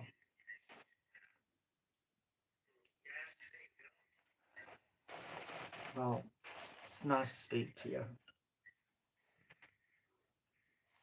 Age, that was the thing, wasn't it? Age is decay. That is the calamity of so long a great age, Hamlet, wasn't it? Yeah. Which is odd, really, because in Hamlet, everyone died, didn't they? Do you know what I mean? I don't think anyone really grew to any great age. I mean, you know, he got his uncle and his mom and his dad, but that's about it. The gravedigger was probably an old fella. Yeah. Yeah. I'd recommend Hamlet because it encapsulates everything. You know, you've got romance, you've got levity, you've got tragedy, obviously. I'm at it again. Tragedy, obviously. Uh, you know, humour. Oh, there's everything's in it. I love it. Action, sword fights, and self-reflection, introspection.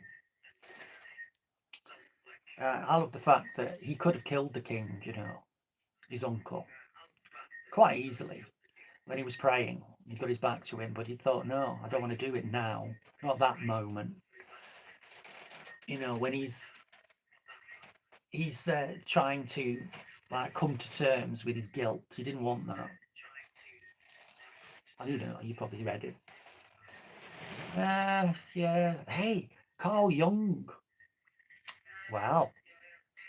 I still can't get over how you know, you manage that cat. Well, I don't know if the cat's still in it actually, but anyway, do you know what I mean? Yeah, fancy doing a thesis and all that. That's a lot of pressure, isn't it? I've never had to do pressure like that.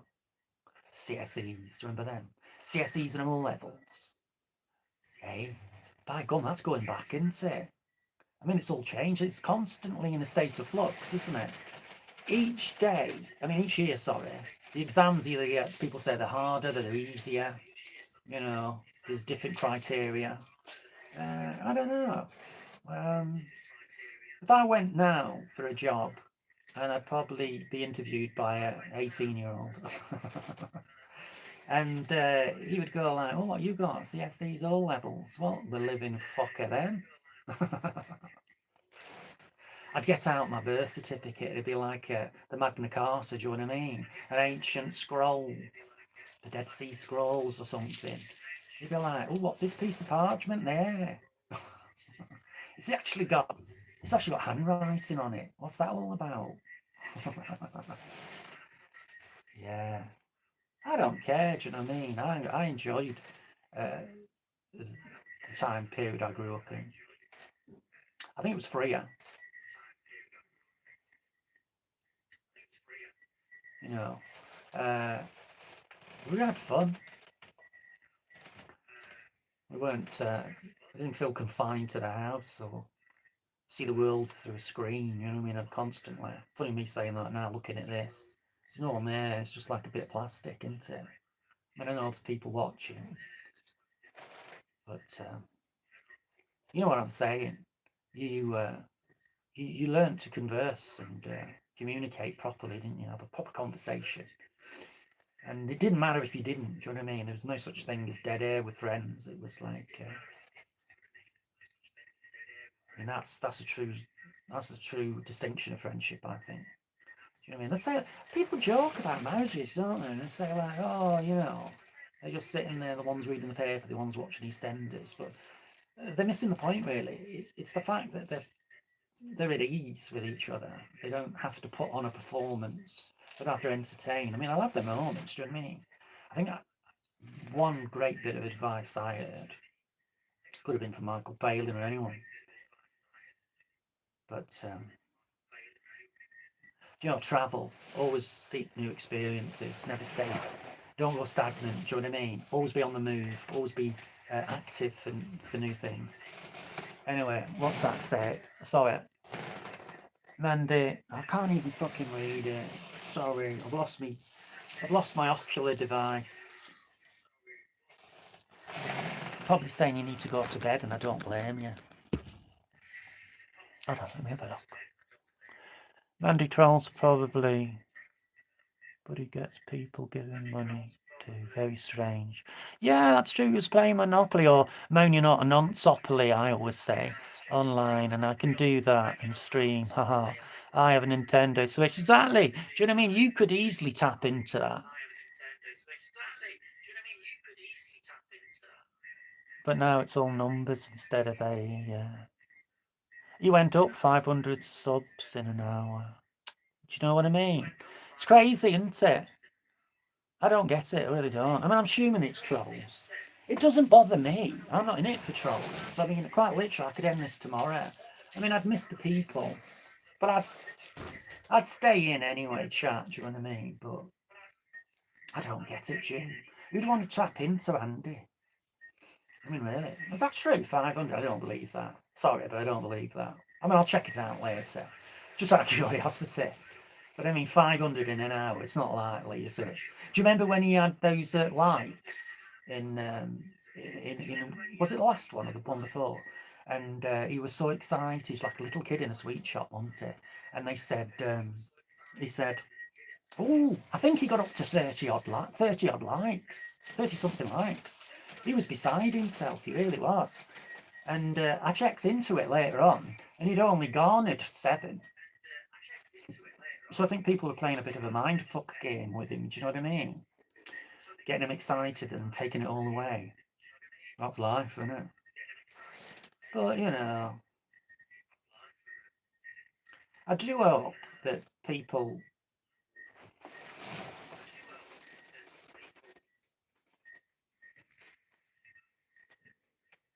God, my eyes are terrible. I definitely need glasses, you know. Well, I've got glasses, but they're out of date. I miss Dot,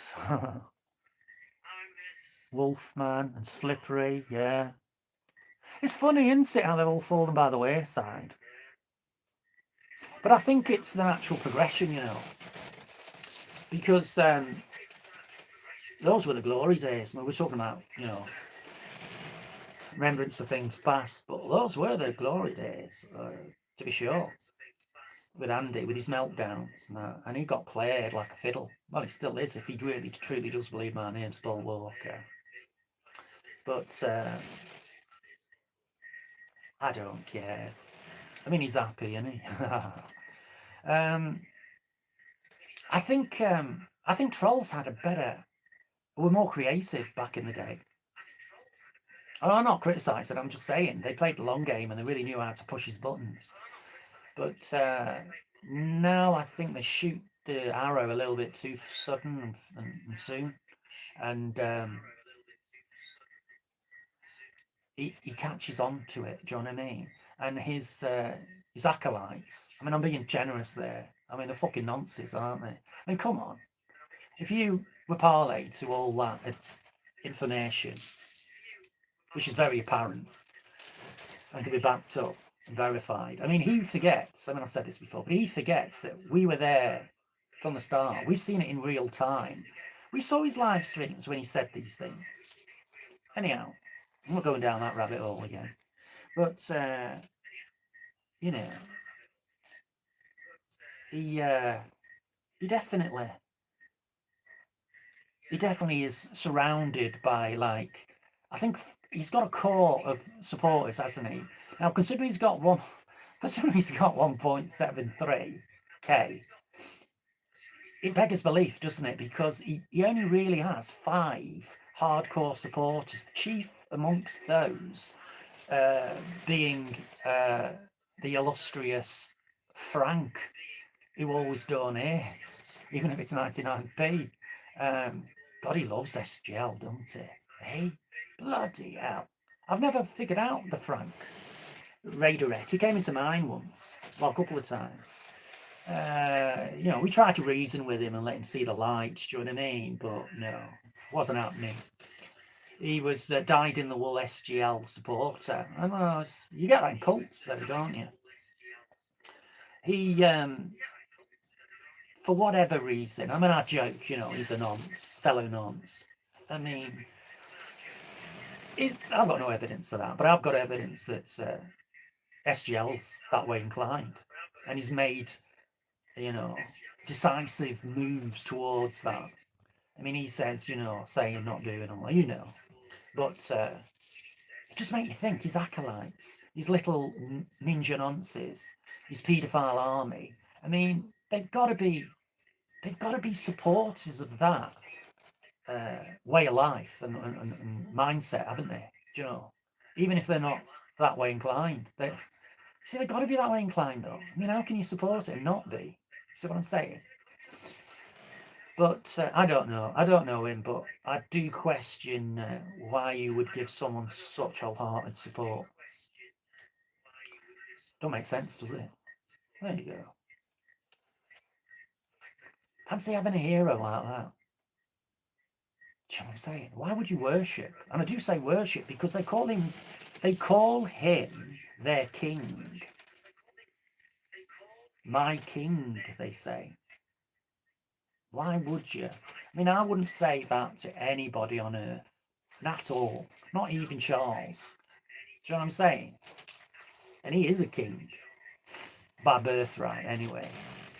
But king? Why? He's not king born. I mean, I don't understand it. He's not princely. He's not. He hasn't achieved anything. Has he achieved anything? Really? Come on. Let's not be nasty about it. What has he achieved? Forget about subs. Forget about, you know, having 5 ne'er-do-wells that think you're God's gift. Sorry, don't mean that. You know what I'm saying. 5 ne'er-do-wells who think you're the bee's knees. Yeah, I mean, how does that come to pass? I don't get it. But, you know, there you go. Talk too long. Do you know, life puts it all into perspective, you know. That's why Mandy was retiring, because I do have things that occupy my mind. So, yeah.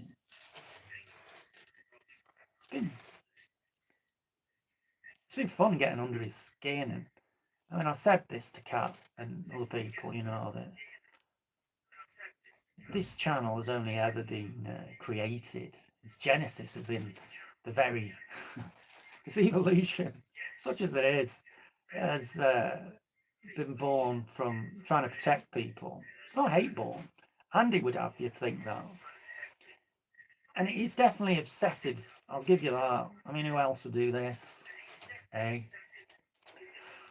But, you know, I am dedicated in trying to raise awareness. Because at the end of the day, if one YouTuber who's leaning towards, hey, you know, Ray Direct seems to think this guy's great, so maybe I'll sub to him and get pulled in, do you know what I mean? But I'm not for that. I'm not in that giving vein, sorry. He ain't going to get off the hook that lightly.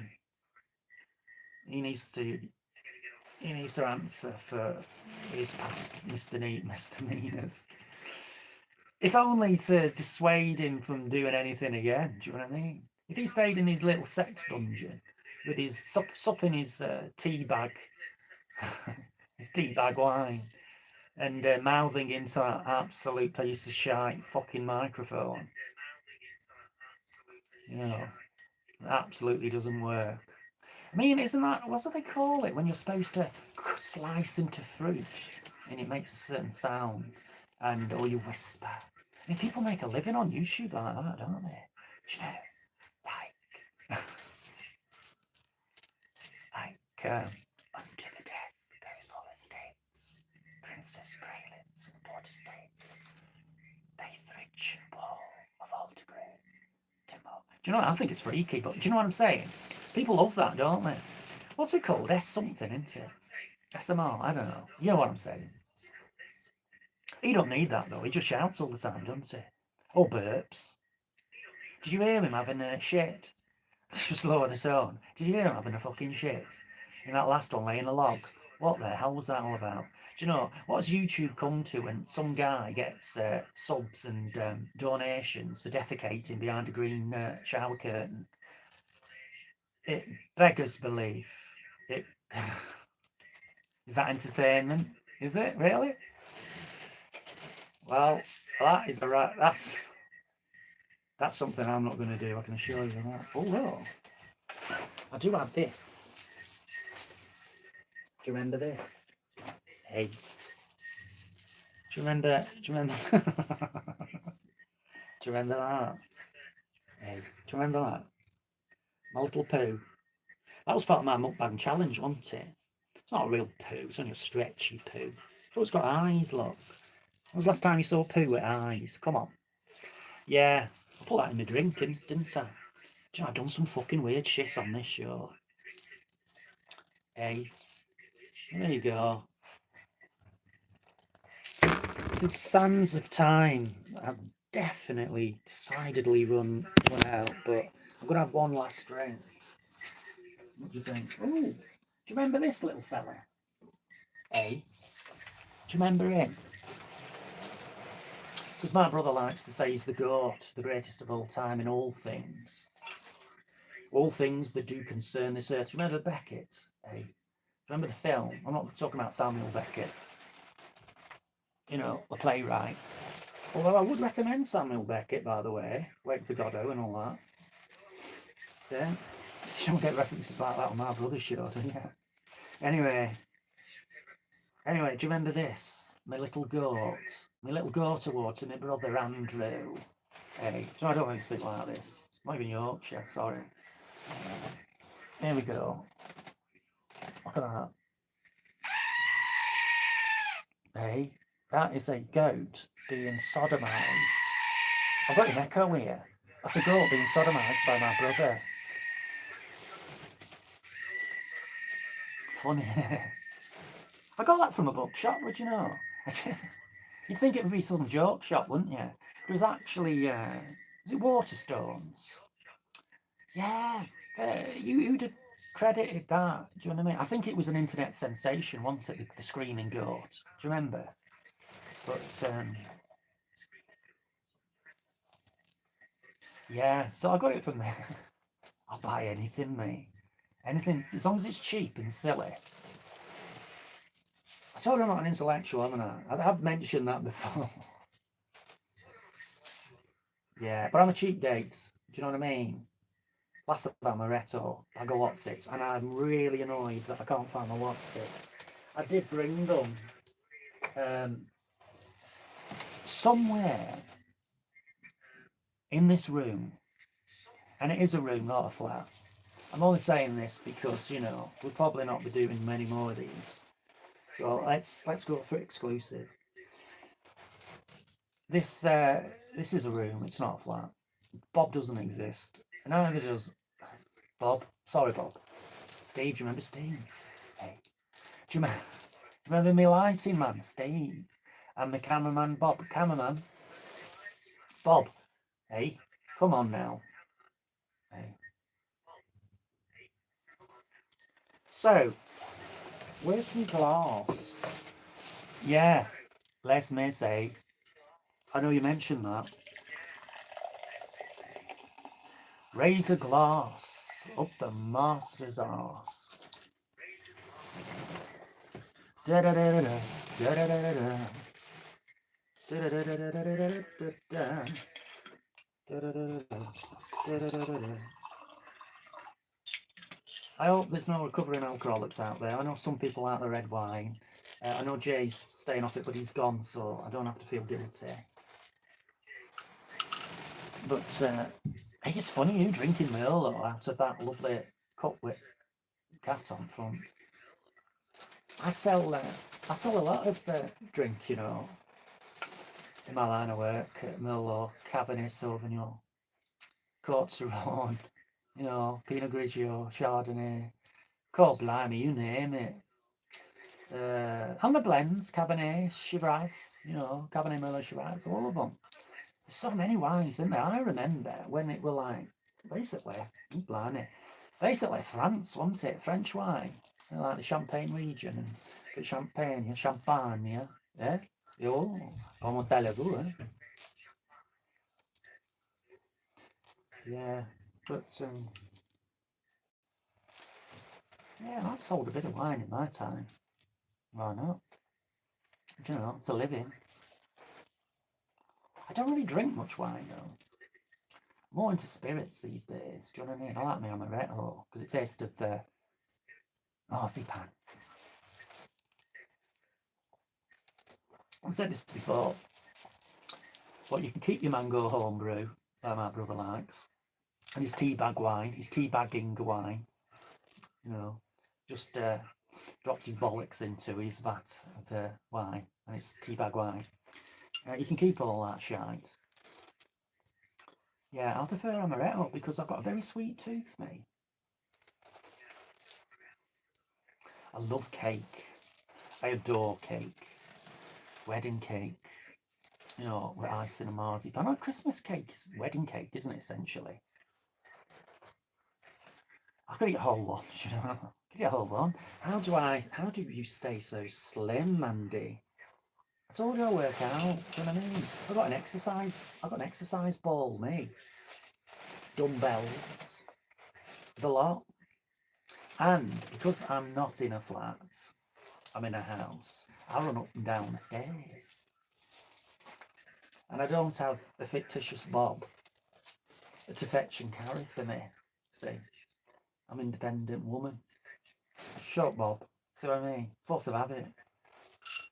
Do you know, I once went to work, and because I'd done quite a few streams, actually, it could have been my 5 consecutive live streams. Because I'd done 5 consecutive live streams, I knew I was in trouble mentally because I went to work and I called someone who was called Bob. I mean, how bad's that? I've never called him Bob before. I knew I'd ventured down the rabbit hole far too deeply, do you know what I mean? When that occurred. But, gotta say, seriously, well, you know, you do daft things, don't you? It's force of habit. I think the worst thing about giving up smoking, I've never been a smoker really. You know, I mean, when I was a child, me and my friend found a cigar and we smoked it. It was in the street and we smoked it, but like, and I smoked cigarettes, like, you know, socially. Look, see me socially. Do you know what I'm saying? I speak like that all the time. Do you know, when I went to work, someone said to me once, they said, where do you come? What's a northern lad like you doing working down here? And I said, well, you know, I travel around. And they said, oh, where do you derive from? And I said, Pickering. Now, I've been to Pickering. Went there on holiday. Not to Pickering, we just stopped off. Went to York Minster, Clifford's Tower, York Viking Centre. You know, I mentioned these before. Wonderful place, York. Absolutely teeming with history. And Oxford. Do you know? Now, this is going back. I mean, you wouldn't think it now. But back in day, back in day, I went to Oxford, right? Now, you know, I don't know what it's called, but you know, you have that round building with dome, and there's the church opposite. You'll know, people who've been there know. Anyway, my mum and dad took me up that. I was only a teenager at the time, and I went up there, and 2 teenage girls pinched my arse. As I was enjoying the architecture. Now, it's something that stayed with me, though. I wouldn't say it scarred me, but do you know what I mean? It's like, it's unexpected. I mean, would you do that? I mean, it's odd, isn't it? Now, if a teenage lad pinched a teenage girl's arse, I think there'd be an uproar. But anyway, do you know what I mean? Lads are different, aren't they? Do you know what I'm saying? They take it on the cheek. There you go.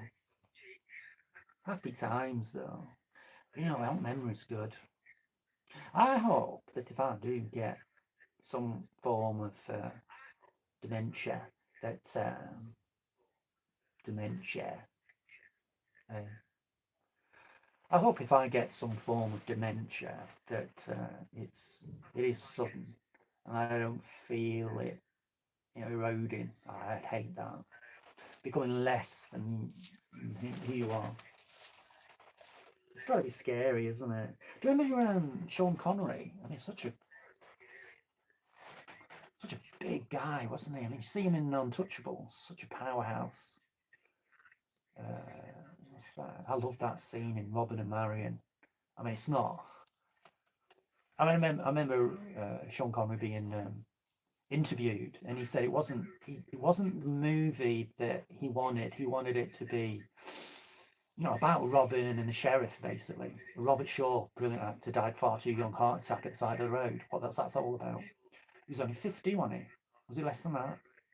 Actually driving, and he got out, said he felt unwell. Got to the side of the road and collapsed. Robert Shaw out of Jaws. The head, the tail, the whole damn thing. Anyway, he played the sheriff. I loved that. And he go, and while they're there, because they're gonna,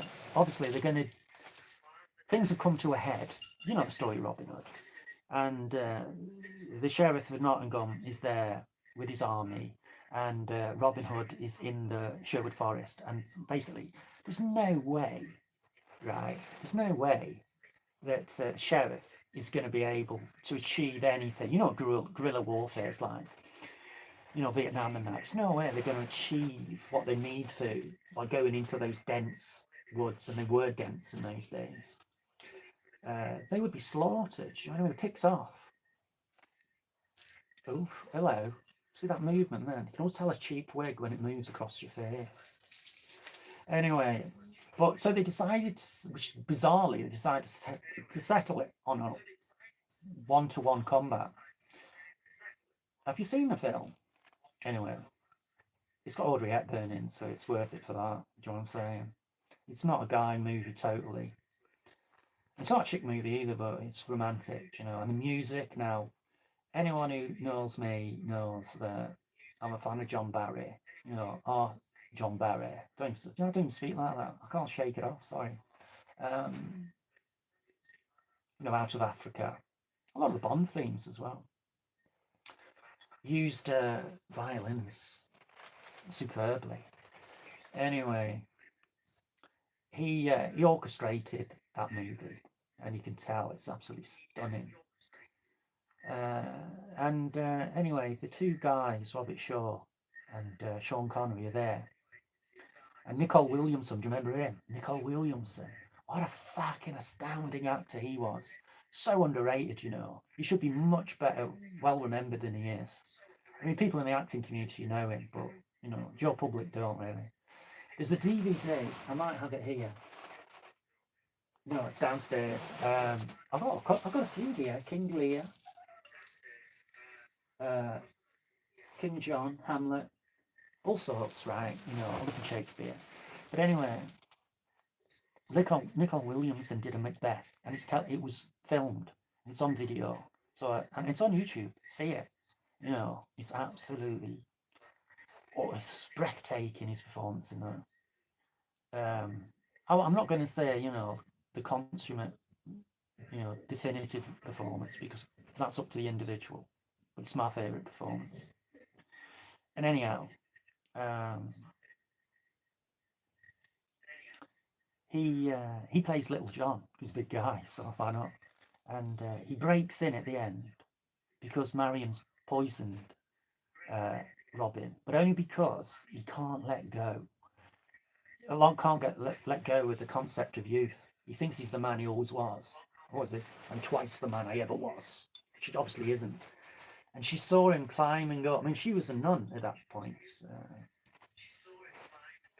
And he went to the abbey.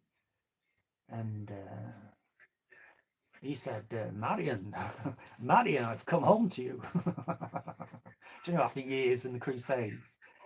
And she goes, I'm not your Marion. But anyway, love's love, innit? And she gave it all up and got back on the horse. And anyway,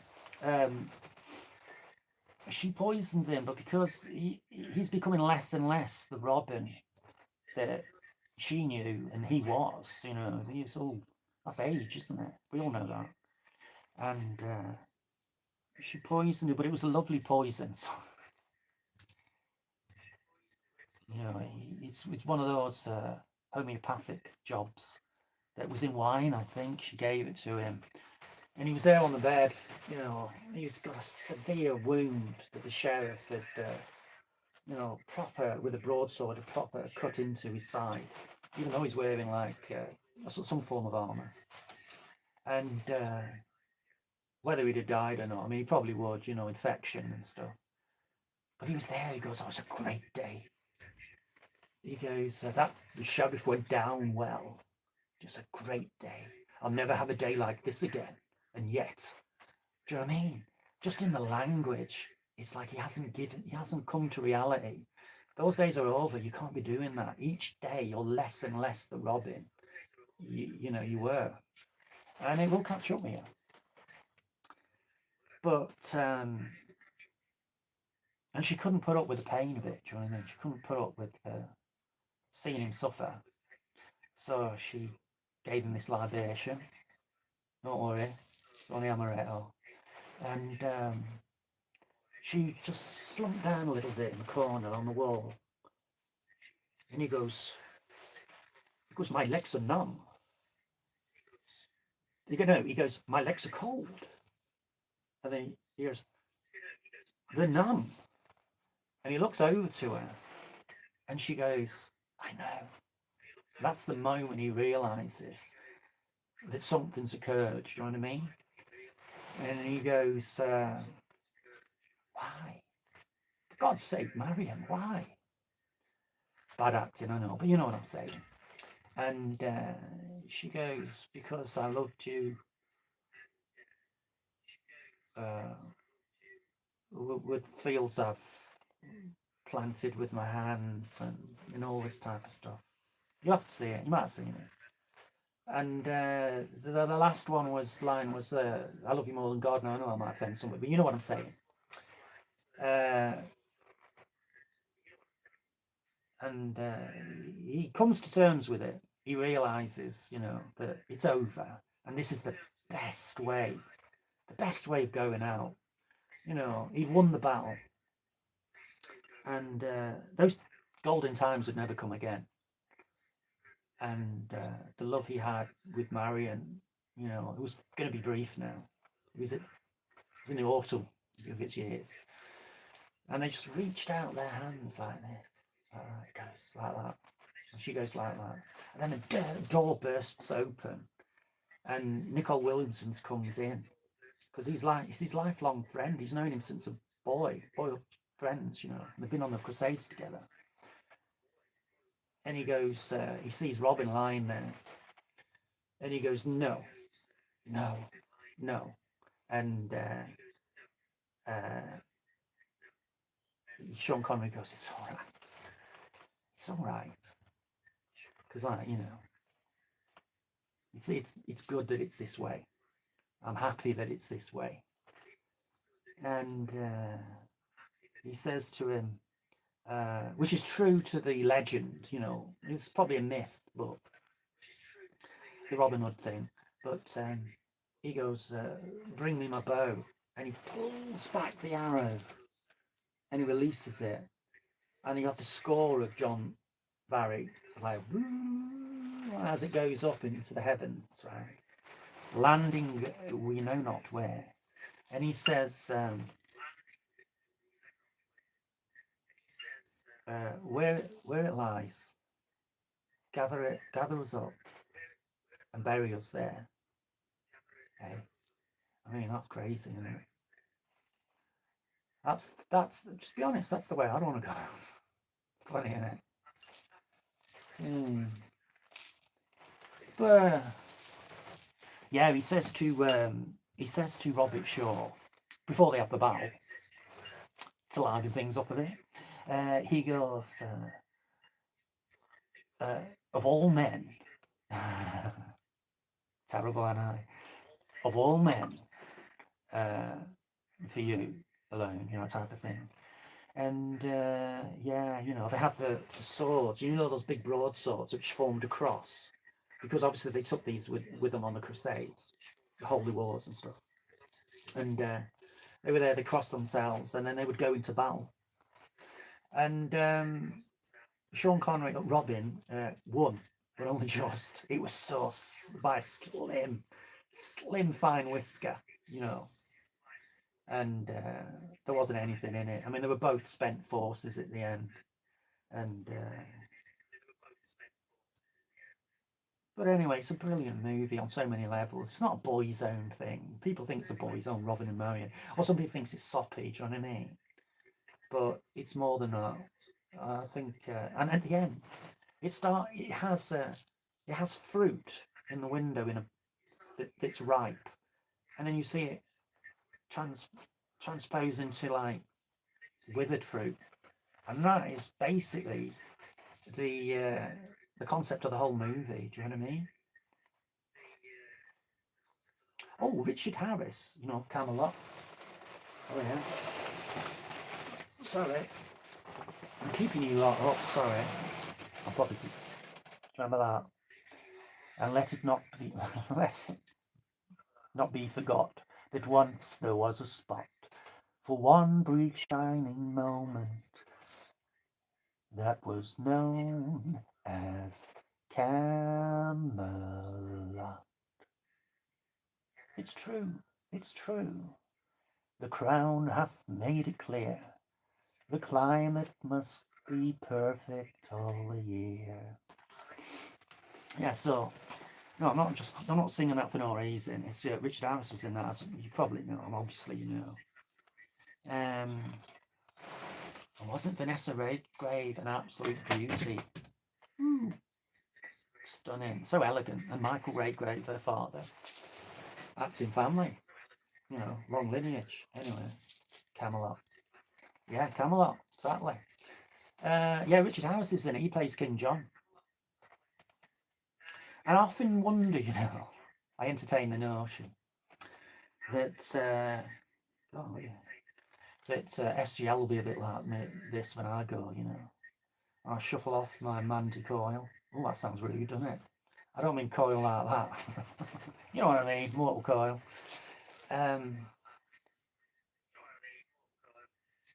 He says in that to Robin, because he goes, you always like fight against me, you peasant bastard.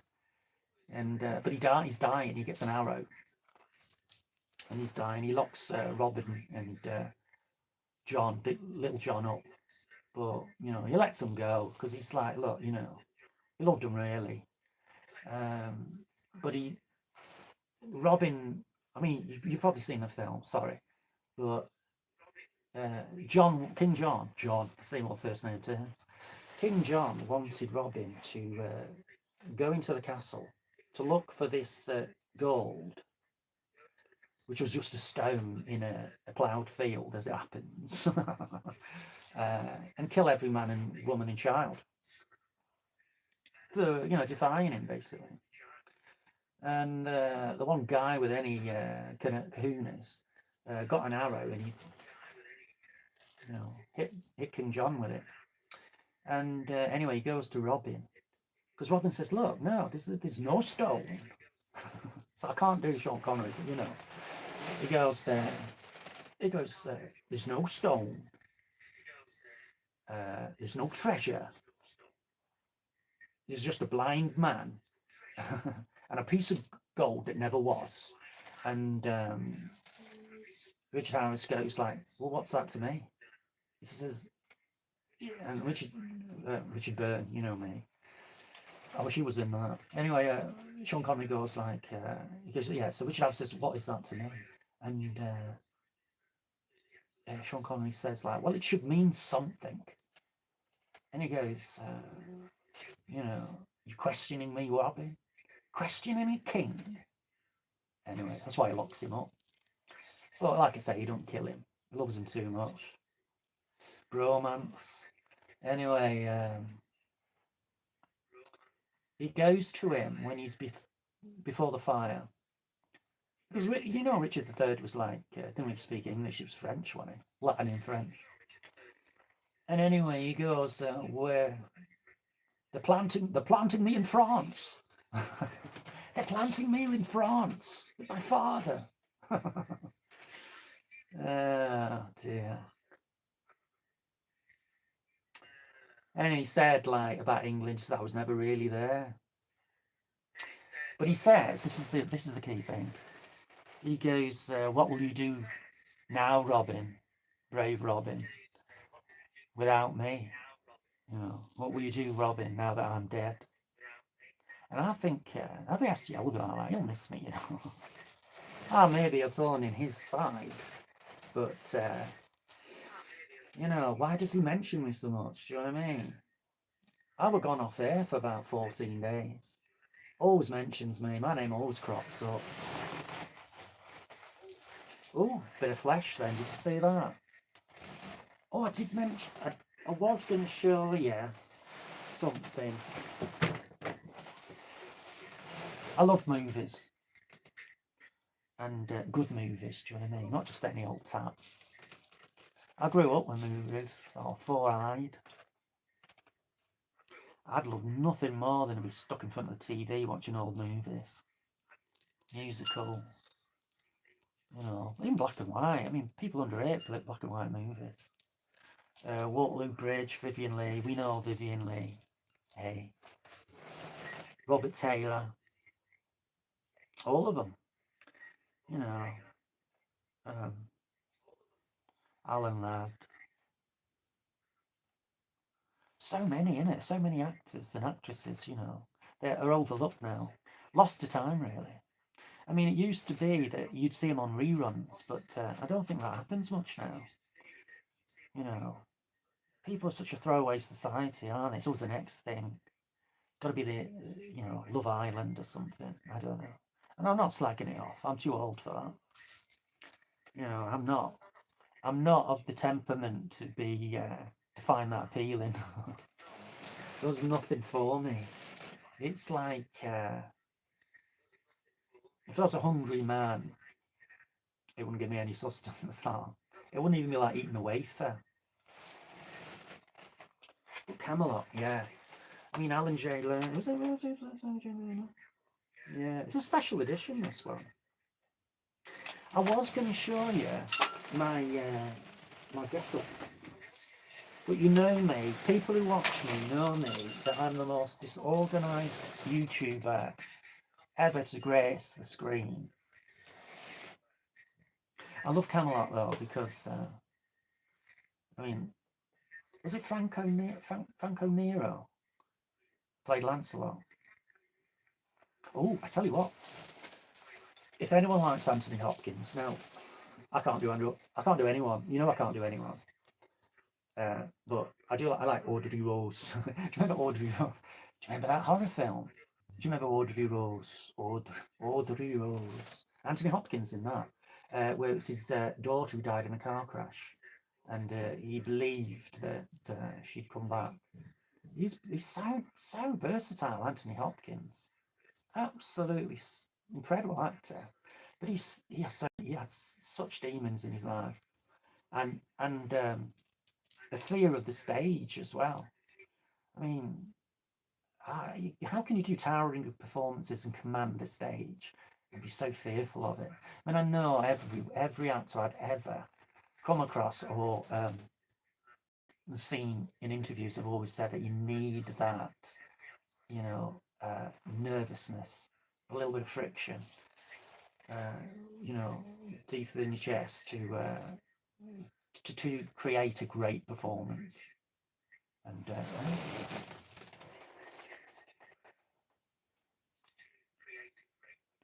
yeah, I mean, this is the thing. I mean, he's Coriolanus, and you know.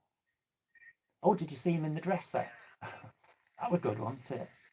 I love Anthony Hopkins. So versatile. I mean, he can scare the shit pants off you, can't he? See, I've controlled my language then. Yeah. You know, Silence of the Lambs. So sinister. But he downplays it, doesn't he? Do you know what I mean? And I believe that. you know, too many people do villains like pantomime, don't they? You know, really booming voices and that. But he's so subtle in that, and it's all the more chilling for it, I think. Yeah. But what was it? Eight Bells Toll? Do you remember that? That's going back, isn't it? Eight Bells Toll. That was like a James Bond for Anthony Hopkins. That you really could see him in James Bond. That because he even had like Commander Bond. Oh, Miss Moneypenny. Do you know what I mean? The naval commander outfit with a white cap, and he was in a wetsuit. I'm not getting gay for fucking Anthony Hopkins. But you know, okay, we'll go for bromance, right? We'll go for bromance. I don't mind that at all. I'm just saying, do you know what I mean? He was totally believable in that, and then he would do. He he's a master of of internal acting. Do you know what I mean? I love him when he speaks low, when he whispers. I don't think he shouts well. Do you know, Al Pacino shouts well. We mentioned this before. Wow, and all that. Love that. And like, what was that in Glen Rose? We mentioned that before. I love that scene. Not sure we can say it on here. Anyway, he says cunt in that, doesn't he? A lot of people don't like that word, but it's part of the script. And he goes, what was it? If you ever lived a day in your life, oh shit, sorry about that. If soggy carpet, if you ever lived a day in your life, you'd know. I can't do it. It's too late. So you need to project it, but the neighbours. And he goes, you're a fucking child. Yeah, I love that film. Jack Lemmon. And yeah, do you know I had this problem last time? I can picture them in my mind. You know, I mean Alec Baldwin and all that. But yeah, Anthony Hopkins though.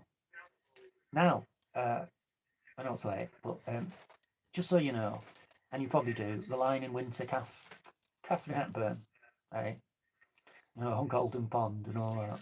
Wasn't she a sassy lady back in the day? I love the Cary Grant films, you know, with her and was it the Philadelphia Story? Do you remember that?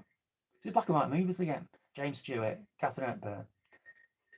Of course, like they did a remake with Bing Crosby and Grace Kelly, but you know, great music, but the performances weren't as good as Cary Grant. Judy. So I can't do anybody, you know what I mean? I try. And he goes, "What's that? What's the start of North by Northwest?" And he's in the taxi cab, and he goes, "Because he's got that secretary, hasn't he? Doesn't he look great in that suit?" I've always thought. I mean, he was in his 50s then, you know. Doesn't he look fantastic for a man in his 50s? You know, I defy. You know what I mean? That suit is it's like it's not blue and it's not grey. It's just sophistication, isn't he? No one's done it better, I don't think. And he was from Bristol, wasn't he? Yeah, Cary Grant, Archibald Leach. There's Archibald Alexander Leach. You know, traumatic childhood. His father got his mum committed, and he didn't even know. You know, came home one day and his mum wasn't there. Never saw her again for years and years. She's in an insane asylum, and his dad was conveniently carried on with someone else. But you know, and I think he did. There's a documentary, Being Cary Grant, or something like that, Being Cary,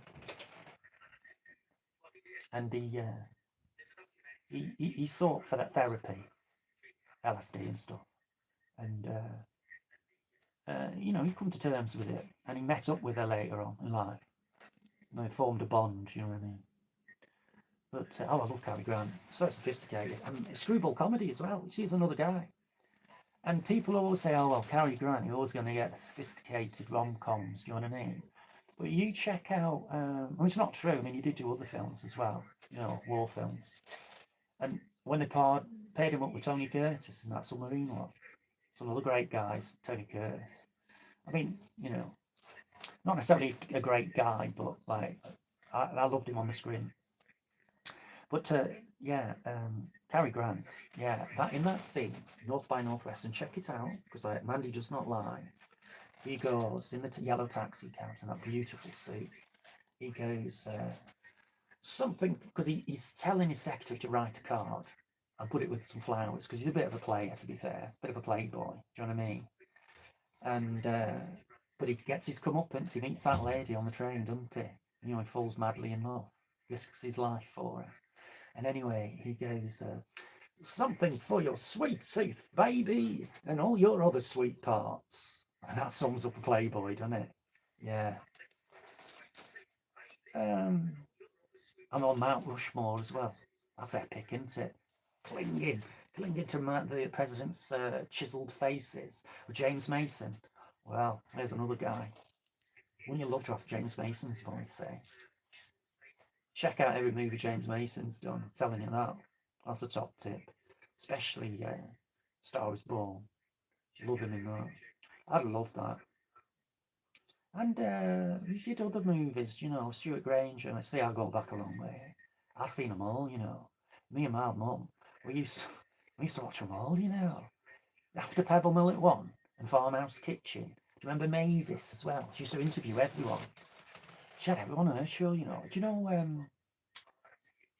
well, everybody, all of the big stars, former stars of stage and screen, silver screen. She interviewed them all. And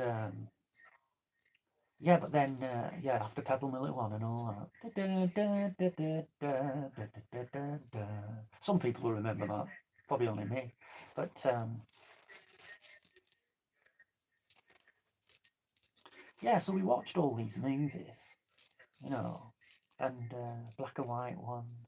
Oh, and about Frankie and Johnny, yeah, that's right, Michelle Pfeiffer. Do you know, I saw that at the cinema.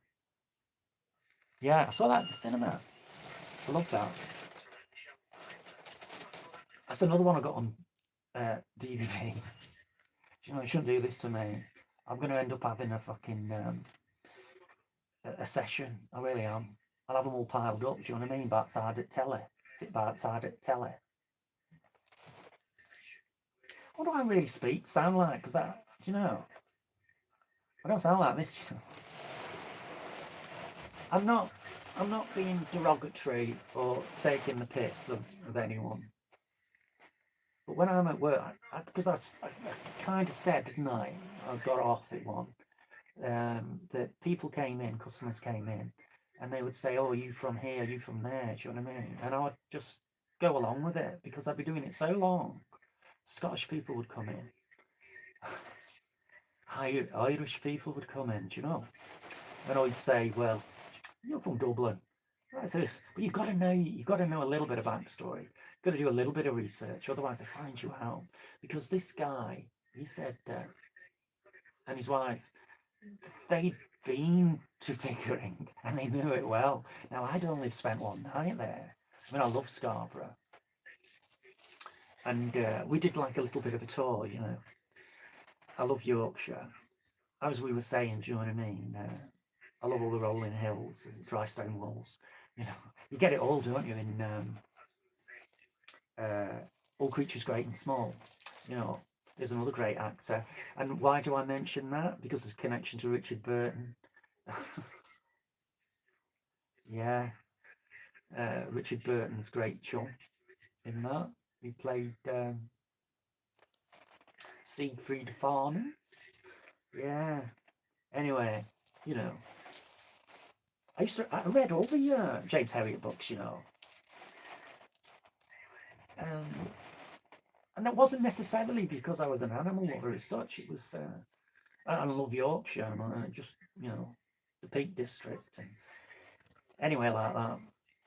I mean, I'm surrounded by woodland where I am, forestry basically, not woodland.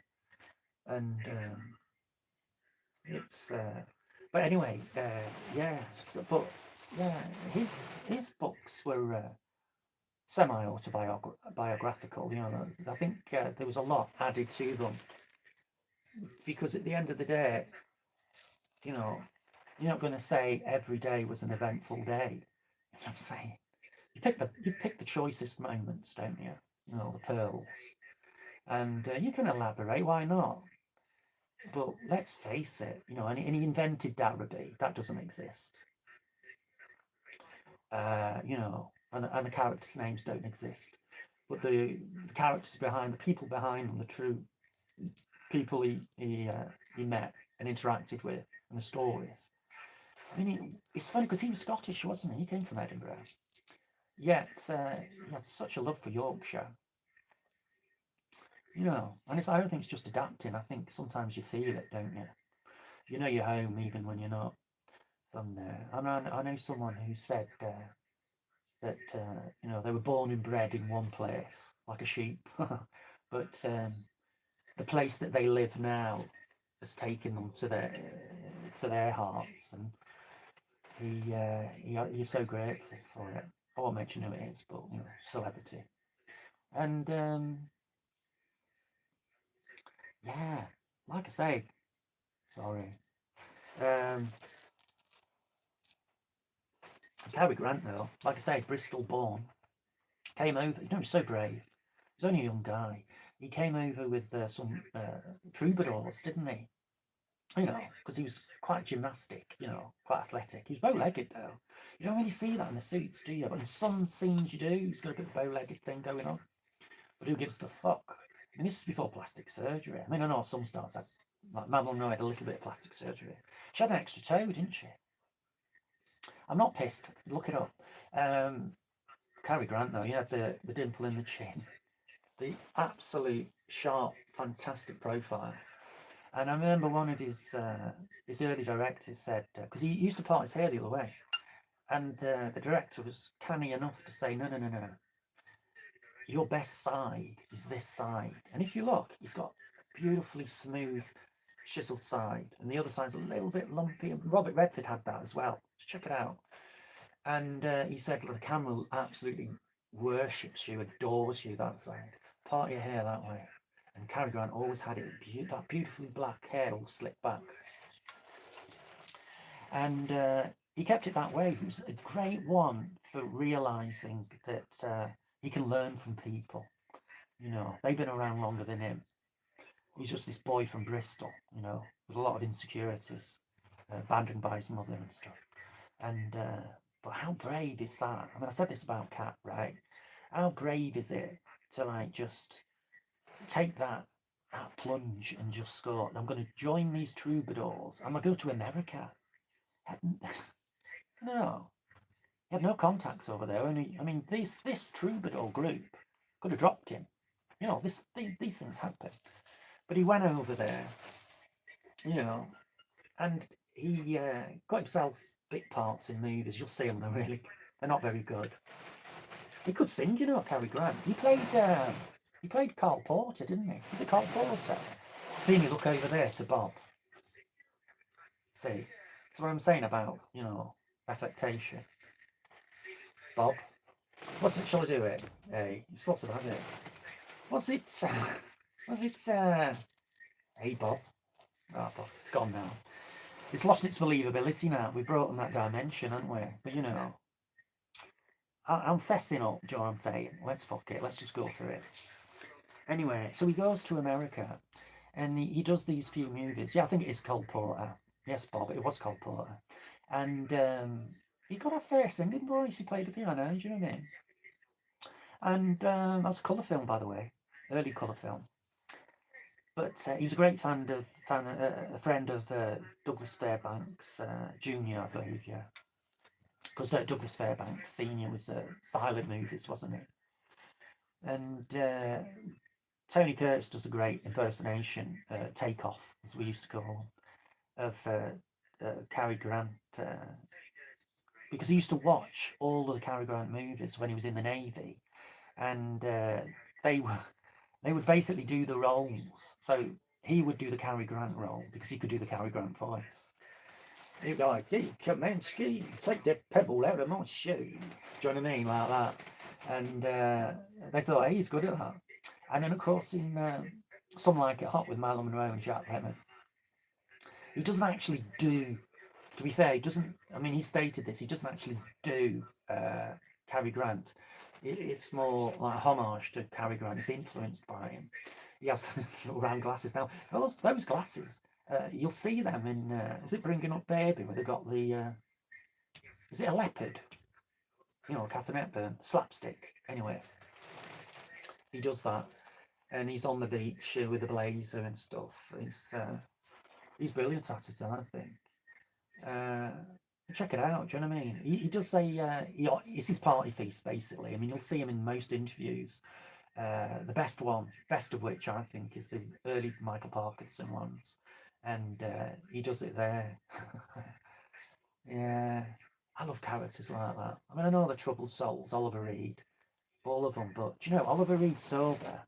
I've said this before. Here's me swigging amaretto, but Oliver Reed sober was so intelligent, so well read, and well, his Uncle Cowell Reed. He set up RADA. Do you know, I do waffle on. But anyway, what's that thing about the cherries?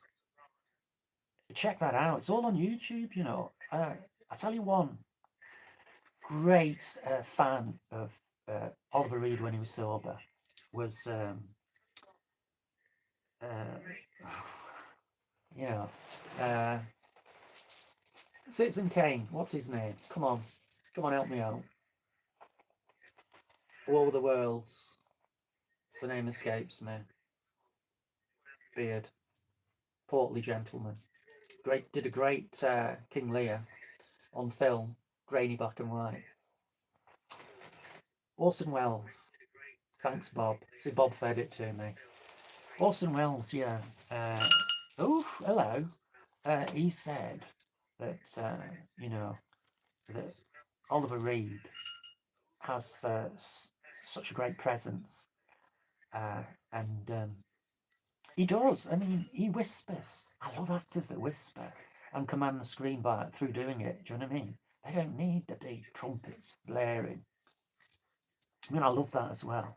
Richard Harris had a great shouting voice. Do you know what I mean? Cromwell. Oh, and yeah. I tell you what, there's some great pairings of stars that you wouldn't necessarily be aware of. Sean Connery and Richard Harris.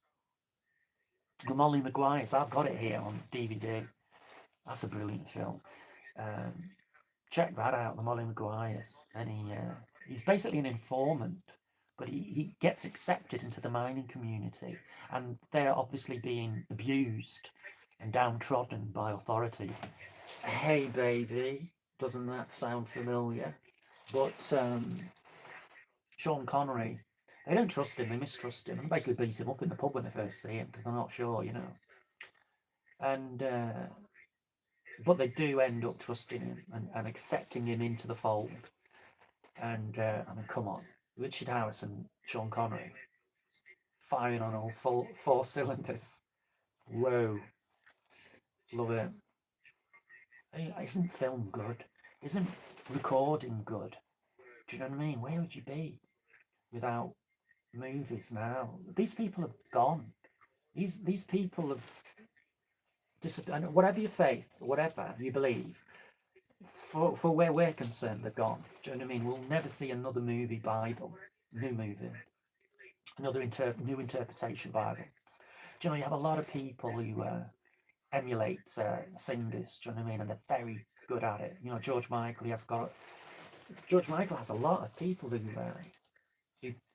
impersonators, interpreters of George Michael, but, you know, you just think they're doing it in his style.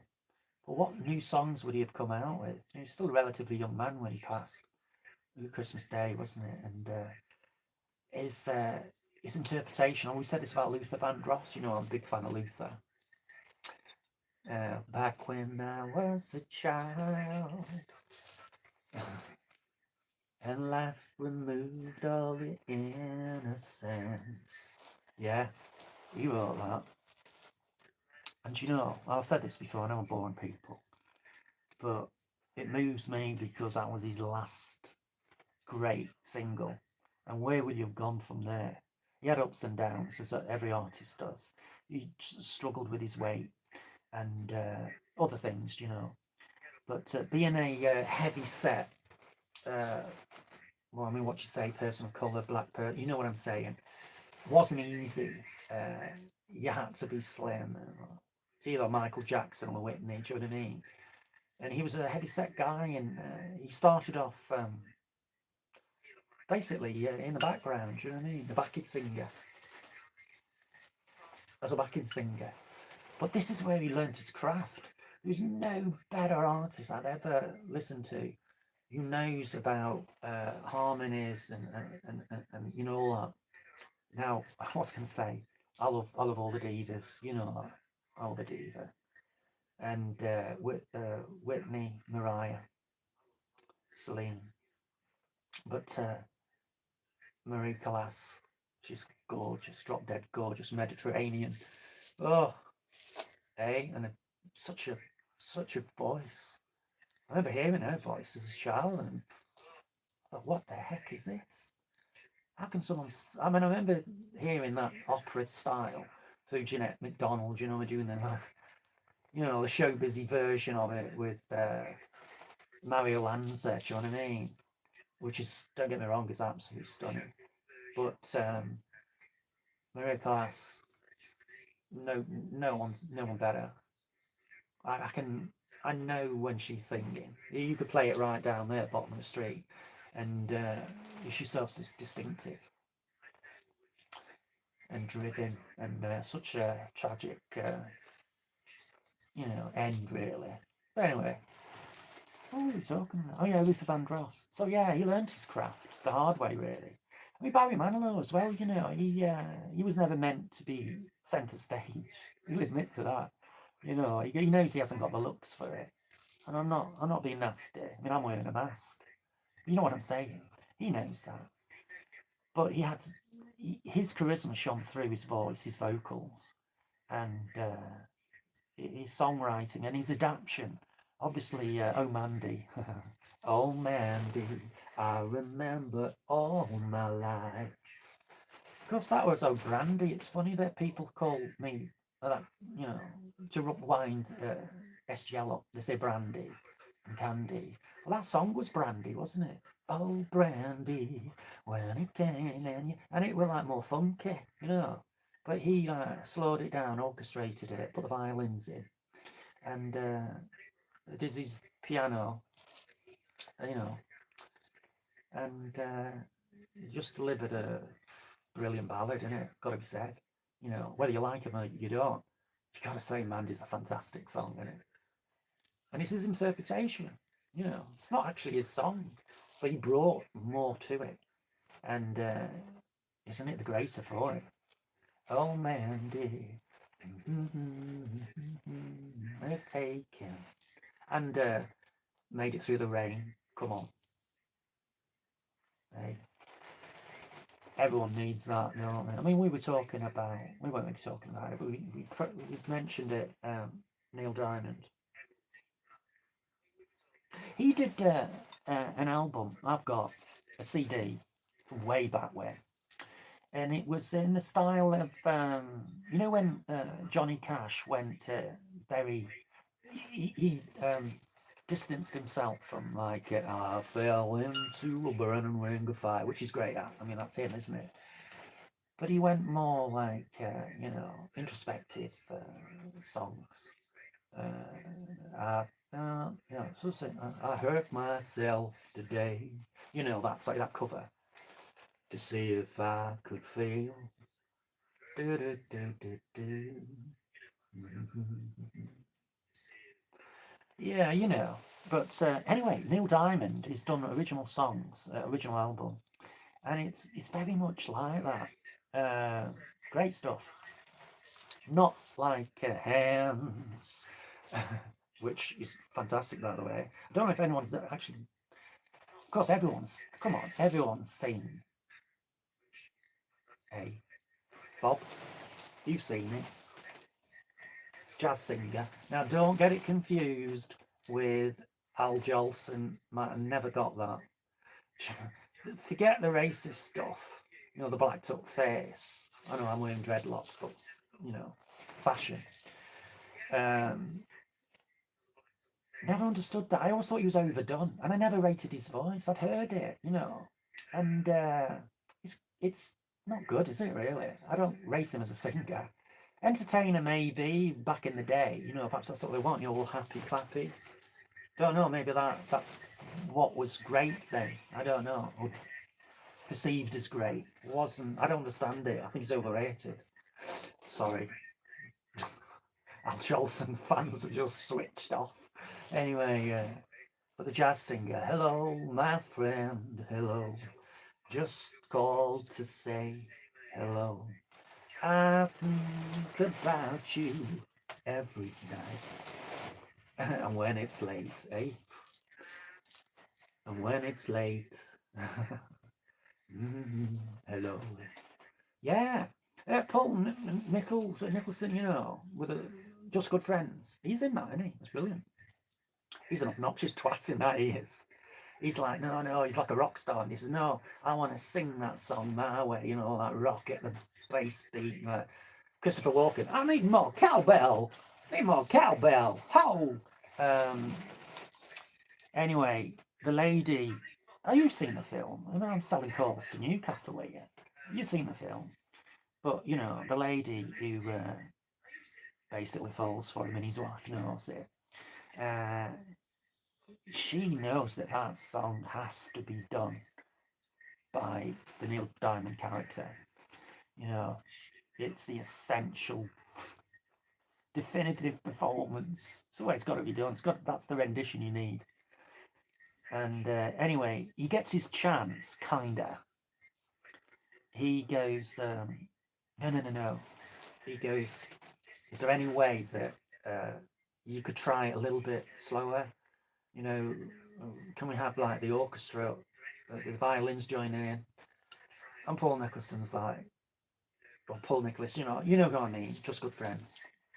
And he goes, yeah, sure, man. Do you know what I mean? He's there with his spliff. Yeah, sure, man. Whatever. Do you know what I mean?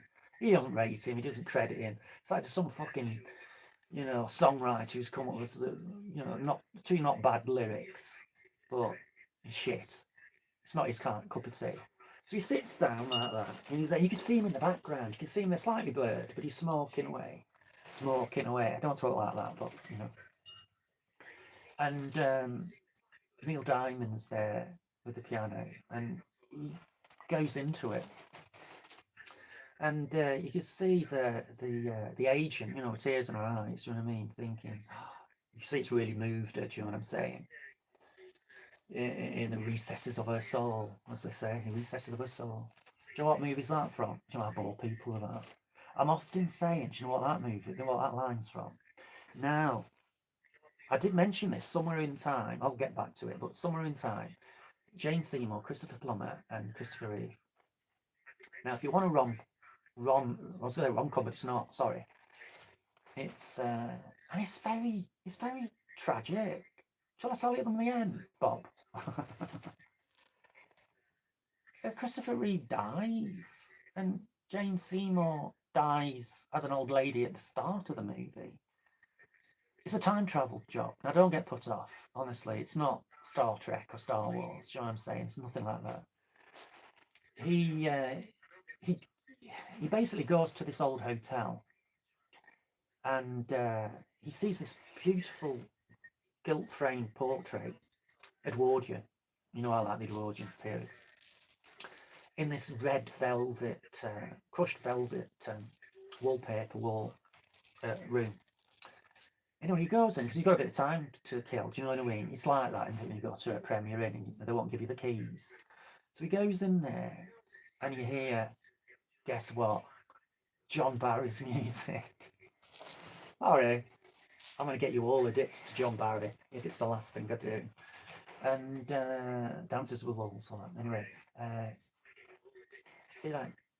and it's not just, it's Rachmaninoff as well. It's like do do do do do do do do do. But obviously, John Barry orchestrates the rest of it. And anyway, he just slowly walks in and he sees imperceptibly out the corner of his eye, almost in a haze of light, you know, this portrait of Elise McKenna, who's an actress.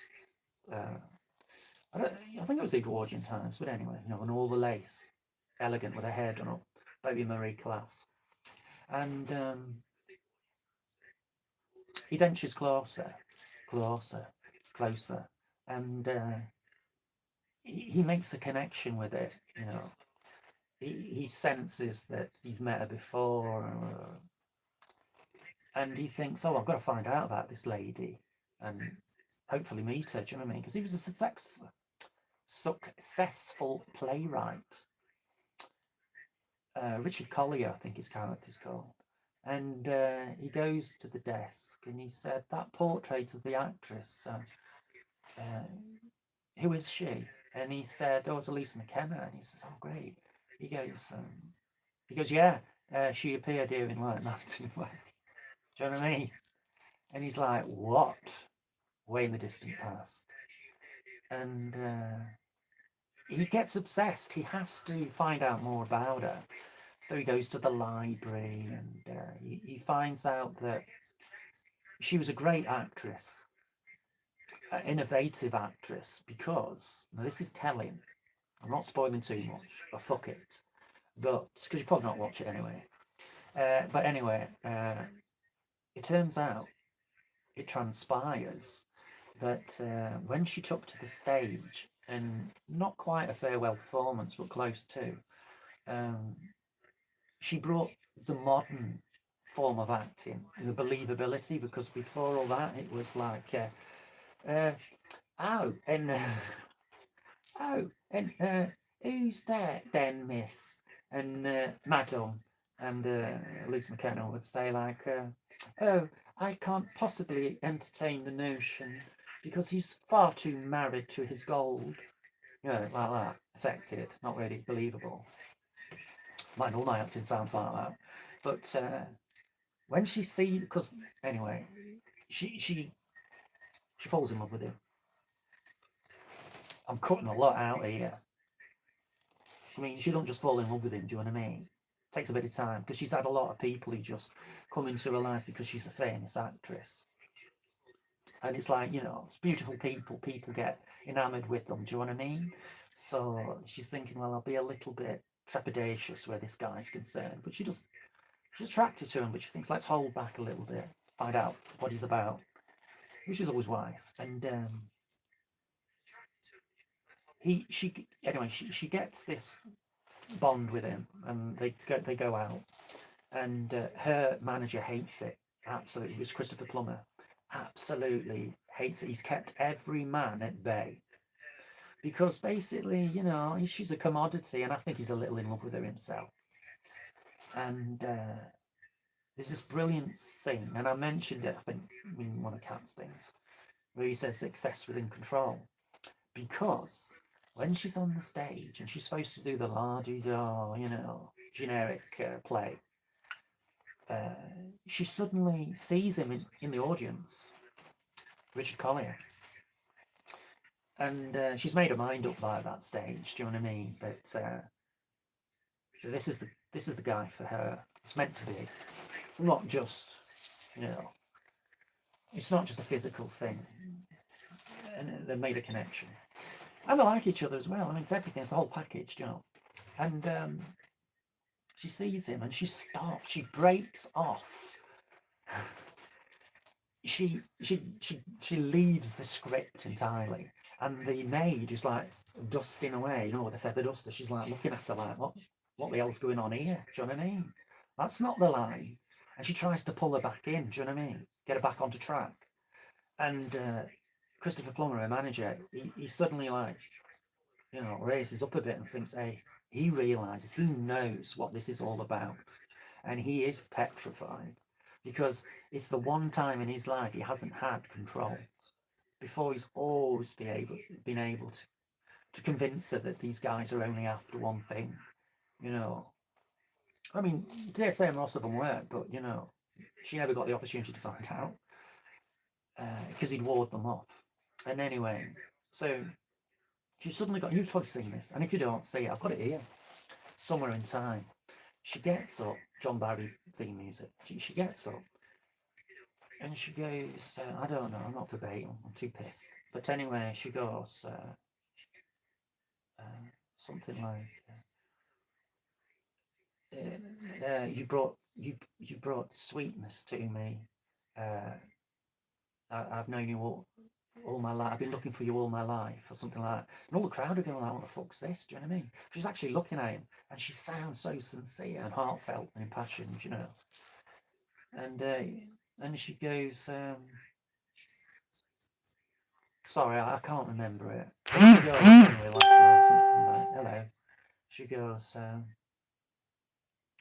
how would I know? Do you know what I mean?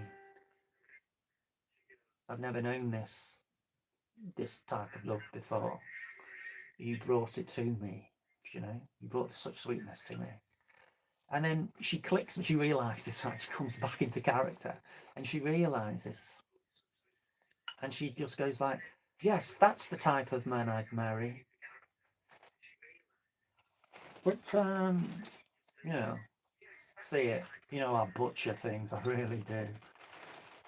I'm sorry, I wish I could have remembered that. But it's a really key scene and at a crucial moment in the plot. And the manager goes backstage. I mean, all the journalists are writing this down. They think, "Wow, that was something else. It was spine tingling, you know, all the goosebumps and all that, the atavistic hairs and all that." And Christopher Plummer says to her, and he says, basically you're getting carried away. We've seen them before, men like that. You know, why is this one any different? But she knows. Do you know what I mean? She tells him. She goes, "I know, and you can't dissuade me. Anything you say can't dissuade me." And he says to her, he goes, I quoted this before because it's a brilliant line. He goes, "Excess within control, McKenna." I mean, how how how stiff-shirted is that? You know what I mean? Excess within control. Do you know what I mean? Someone's experienced true love for the first time in their life, and he's just wanting to squash it because he's got a better plan for her. She's going. Richard and the manager have a conversation uh, on the patio, whatever it is, and he says, I've got your number, fella." Well, quicker than that. He says, "What are you after? What are you after?" And he goes, you know, "She's going to be a great actress." And Richard goes, uh, "Pardon me, I didn't realise that was your motivation. I thought you wanted her for yourself." And Christopher Plummer says, quite indignant, he says, "What?" He says, "Did you really think that my interest in McKenna was nothing more than physical?" And he goes, "Well, that's great, because I want those things too. I want her to go forward and blossom and become a great actress, or greater than she is. Command all the world stages and stuff." And but he goes, "What?" He goes, "What, with you by her side?" And he goes, "Well, of course." And he goes, "Never." And he gets two guys to like rough him up and tie him up and leave him in a stable.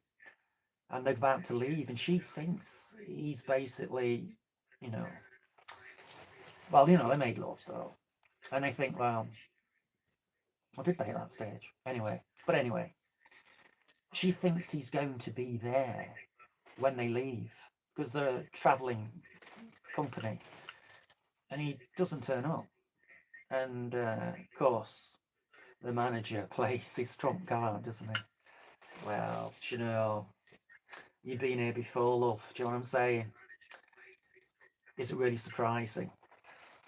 You know, he's not unique. There'll be another guy like him in the next town." And she can't believe it. I suppose she has to face reality, and it tears her heart out. And anyway, he breaks free, but not until the morning. I think there's a horse licking his face. And he runs to the reception desk and he says, Elise McKenna, is she still here? And the guy says, no, I'm afraid they've left. And he thinks that's it, you know. And as he's sitting on the porch, on the seat, sobbing, and he thinks, well, that's it. Do you know what I mean? Life's over, really. Because I'm sorry, obviously he came back. He went travel back in time. Shit, did I not mention that? Took a great deal of effort, that, because you can expect. He got into the right hotel, and he took down all the modern pictures and the modern duvet, and he got himself an Edwardian suit, and you know, because this professor said to him, he studied with at college or university, he claimed he'd read a book about time travel, or you know, the concept of it, and claimed that he'd been in the past for a brief moment, not brief shiny moment, but a very brief moment. And he said it was transient, and you know, how could it possibly be anything else? Do you know what I mean? And he said, well, you were there. And the professor says, well, I thought so. I believed it to be so. And anyway, he does, after repeating and repeating, like, you are in. He records on that fucking tape recorder. He has a tape recorder of his voice on like a loop, saying, you are now in the blah, blah, blah, hotel in 19 whatever, and Elise McKenna and her troupe, accompanied, are just coming in to residence. And he nods off. He realizes that the tape recorder is too modern, so he turns it off and puts it under the bed. And eventually he just nods off to sleep. And when he wakes up, he hears the sound of activity. And obviously he's in someone else is inhabiting that room, because they're in the past now. It's so funny in parts, but it'll make you cry. I swear down, it'll make you cry. And it is funny as well. But anyway, let's forget about that. So he's time travel. So we know where we are now. And he's sitting there and he's thinking, I've travelled back in time. And I lost the love of my life. Do you know what I'm saying? And it's more than love is alive. It's like all consuming. And behind him, you see this elegant figure in a beautiful dress. You know what the dresses were like in those days, crinoline and everything. And it's Elise McKenna, and she's just walking like this, dejected. Well, you would be. She stayed because she thought, you know, there's no point. I can't go on and perform knowing that Richard's out there, or that he's rejected me. And she sees him. You just see her look up, and then the recognition, her body language, she can't see her face, it's too distant. You see her body language, and she shouts out, she screams, Richard. And they, you know the scene. You know. Not exactly running along the beach, but it's similar to that. It's akin to that. And but the weird thing is, just to really spoil it all for you now, and put your fingers in your ears. It ends where he's got his suit, and apparently it's quite out of date, even for those times, right? You didn't know that. And Elise is there, like, eating the toast or something, and she's laughing at him because she's saying, cross-legged on the floor, she's saying, that suit, you really must do something about that suit. And he says, what? He says, what about my suit? I really like my suit. And she goes, yeah, because it was great. It was great for about 10 years ago, right? And he goes, yeah, but it's lovely, because he hadn't got the jacket on, he's just got the waistcoat and stuff. And he goes, look, it's got little pockets. He says you can put coins in. And he brings out a coin, and it's a modern coin. And like that, he starts to disappear, to fade. And you just, his disappearing is accompanied by her screaming, Richard, Richard, Richard. So you see now, of course, when he realizes then he's back in the present, and he's such a spent force by then. He can't go through it. He can't summon it up. He hasn't got the energy anymore. He's done, and he can't live on without her. So he just gets a chair in his room, locks the door, he opens the curtains, and he sits there, and he just doesn't drink, he doesn't eat, and he just is wasting away basically. He's resigned himself to it, and it's a lovely thing, and it's weird to say a lovely thing. It's a bit like the Robin and Marion thing. Do you know what I mean? But they burst open the door because they haven't seen him for a while. And they went like, oh no, do you want to get him on the bed and all that? But he rises above the bed. You know, out of body experience, some people claim. But this is what the movie does. He rises above the bed, and then the music, John Barry's music, and he moves. The camera moves rather, as if it's him from above the bed, and you can see they're working on him and calling for a doctor and stuff. And the guy's saying, "Oh, it's such a shame, such a lovely young guy. Do you know what I mean? Lovely young man." And then the music's playing, and you see the window, and it opens up, and right in the distance, in the brilliant light, is the gorgeous Jane Seymour as Elise McKenna, Virginia McKenna. Yeah, that's a tie-in with Born Free and the Animals lives. But Elise McKenna, you know, she looks so elegant in a wonderful dress. And she turns around, she's smiling at him, and then the next thing you see, his hands there, and you know, and that's it really. But the movie basically begins where his agent wants him to write a new play, and he's feeling a book, I think, and he's feeling the pressure as authors do, and so he just gets in his car and he drives off, and he sees that old hotel, and something he drives past it in point of fact, but something's calling him back. Do you know what I mean? You know, people say about deja vu. And he reverses his little convertible sports car, and he drives up the path leading up to this beautiful white. It's still there, I think. It's a magnificent white wooden hotel. Huge it is. It's so elegant. And he, yeah. Anyway, see the film. Like I say, do you know what I'm saying? There's lots of movies like that out there. I mean, you probably already know, but there might be someone who doesn't. So if they don't know, tell them about it. Do you know what I mean? It's a treat. It's a treat. Do you know, when you get a bit low, I think music, poetry, books, movies, nature. We were talking about this a wolf ago, and when the soldiers returned briefly before they were sent back out, and to rehabilitate them and to get them fighting fit, they would do things like that. They take perambles into woodland, and I think anything that you can connect with like that, why not? Greatest Showman, eh? Love that. I love all the musical. I can't think of a musical I really don't like. Yeah, but I'm so pretty, oh so pretty, and bright. Do, do, do, do, do. Yeah, there you go. I said I'd sing one of them, a bit of one of them. I mean, Natalie Wood, eh? She was a gorgeous creature, wasn't she? Lovely lady. Didn't deserve her the way, her life got short. Fantastic eyes, Natalie Wood. I mean, you say brown, but I mean, that's not doing them any justice, is it?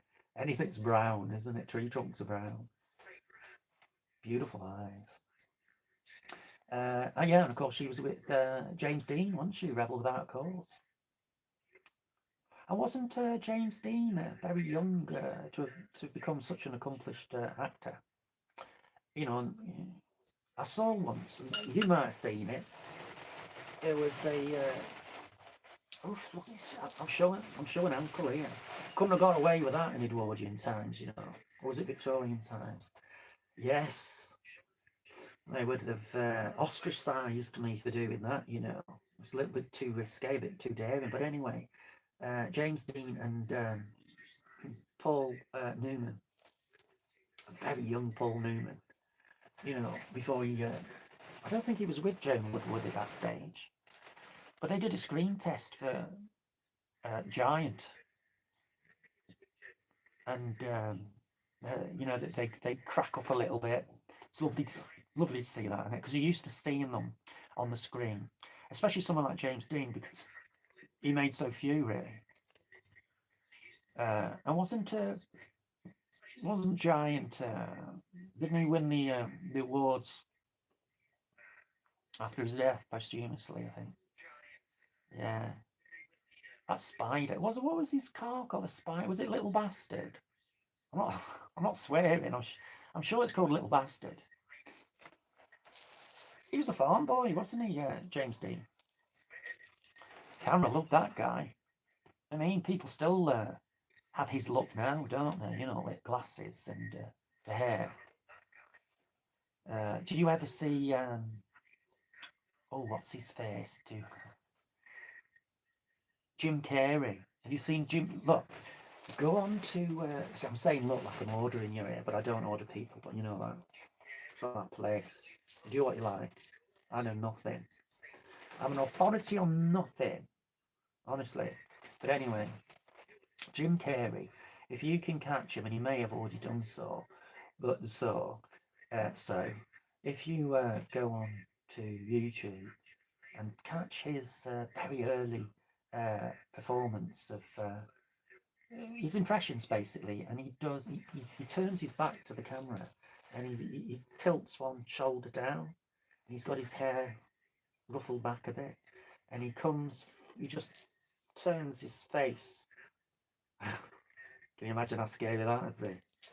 He just turns his face toward the camera, and he's contorted it, but it looks like James Dean. How crazy is that? A lot of people have got that ability to morph their features, but Anthony Hopkins, I didn't actually mention what I was going to mention. If anyone's still awake, do you remember Line in Winter, Catherine Hepburn? You see, this is where we got off. This is where we went off. You know, the road less travelled by Robert Frost. Yeah, Line in Winter. Just Line in Winter, isn't it, Bob? Yeah, Anthony Hopkins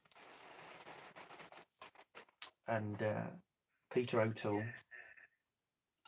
and let's say Catherine Hepburn. They play his sons. There's a lot of them, Nigel Terry, I think. But anyway, they play his sons, and they're all competing to basically take his crown. You know, because he's like an old lion. Do you know what I mean? And he's let his wife out of prison. It's a nice prison, but you know. And she's Catherine Hepburn. And there's a bit of power play going on, but the language in that is awesome. And the performances. I mean, come on. Peter O'Toole, Catherine Hepburn, and Anthony Hopkins. Young Anthony Hopkins as well. Ooh, virile. Amazing. And it's set, it's not done in like silly paper mache. Oh, I've got one on. But you know, studios. It's like in proper places, you know. And guess what? John Barry does the music for that. What a surprise. Do you know, I ought to own royalties in John Barry's music. Imagine if John Barry never existed. What would I do? Don't know. Yeah, I love his music. You know, can't really hum them because they're better than that. I'm not criticising any, you know, music, because obviously all the great tunes, but you can't do that with his. Can you imagine doing la la la, tra la la la? Couldn't be done, could it? You need the full orchestra. You know, it's bigger than that. It needs that. But you'll know what I mean if you listen to any of this stuff. You don't have to watch the movies. It's all on YouTube. Don't I plug YouTube there? Hey, I'm Mr. YouTube, mate. Not because I'm a content creator of quality. Some would say dross, boss. No. But I do like to, give credit where it's due. And, I don't know. I mean, I know you're all educated people. And, worldwide. And, you'd know anyway. But hey, mention it to someone who doesn't, Someone at the buzz queue or the butcher's queue, do you know what I mean? Just say, hey, have you ever heard John Barry? Fucking amazing, mate. Yeah, content creator, yeah. I don't know, I'm just, I don't. Joe, I'm not here to, I'm not here to like, garner sympathy. I just say it as it is. You travel through, like, traverse through life, don't you? And you end up at a certain point. And I do think it's a point, stop off. Every moment. I mean, we're in a moment now, aren't we? 10 years from now, he's going to remember it. Doesn't matter. Shouldn't matter. Shouldn't matter at all. You derive pleasure from something. Do you know when you go to the cinema or a concert and you really get moved by it? You're not going to keep that all your days. Do you know what I mean? You might get the equal to that with another experience. You might half remember it, but it's in the moment, right? And if anything, was dimension stuff like that's taught me is really appreciate the moment because it's fleeting, it's transient. It's like a river. You can't hold back a river. I mean, you can be a beaver, Colorado Dam. I know what you're saying. You know what I'm saying. If it was just you and me, and you reach your hand down into a stream, it just goes through your fingers, doesn't it? Trickles through your fingers. But it's cool. It's garrulous. It's musical. The light, the dapple light on the rippled, dimpled water. You get all that in the moment. But you go back there, you revisit the place in, 2 years' time, probably even less than that. Probably a housing estate built on it. Because we're a very small country, beautiful country, and we do have expansive parts, regions, that stretch for miles, incredibly so. You visit those areas. I mean, some of you have, Scarfell and Ben Nevis all them places, Snowdon, and you think, wow, it's so rugged and wild, and you think there's no other such place on the earth. But of course, like some of you know, because you've been to Canada and stuff, Grand Canyon or the Colorado Mountains. Watch a Bob Ross painting. He's always doing them, isn't he? With his like little palette knife. How he does that effect. I mean, I know I've seen him do it. I've never tried it though. But he gets the palette knife, a little ribbon of white paint, and he just rocks it, doesn't he? To and fro. And like rocks it to and fro and a bit of a scrape at the end. And that makes like the little patches of snow in the crevices and nooks and crannies of the mountainside. Now, I lived near, and I'm not giving too much away because there's power stations all over the world. I live near cooling towers. Now, I don't know if I mentioned this before, but they're like man-made mountains, they're immense. Now, when you grow up under the shadow of them, and there is the shadow of them because you have the vapor clouds coming out, and as they're drifting, wind blown, and the sun's catching them, you get the shadows racing across, undulation of the ground, of the land. And it's really impressive. Awe-inspiring, people say, oh, Glen Mountains, and I get it, definitely. That's nature.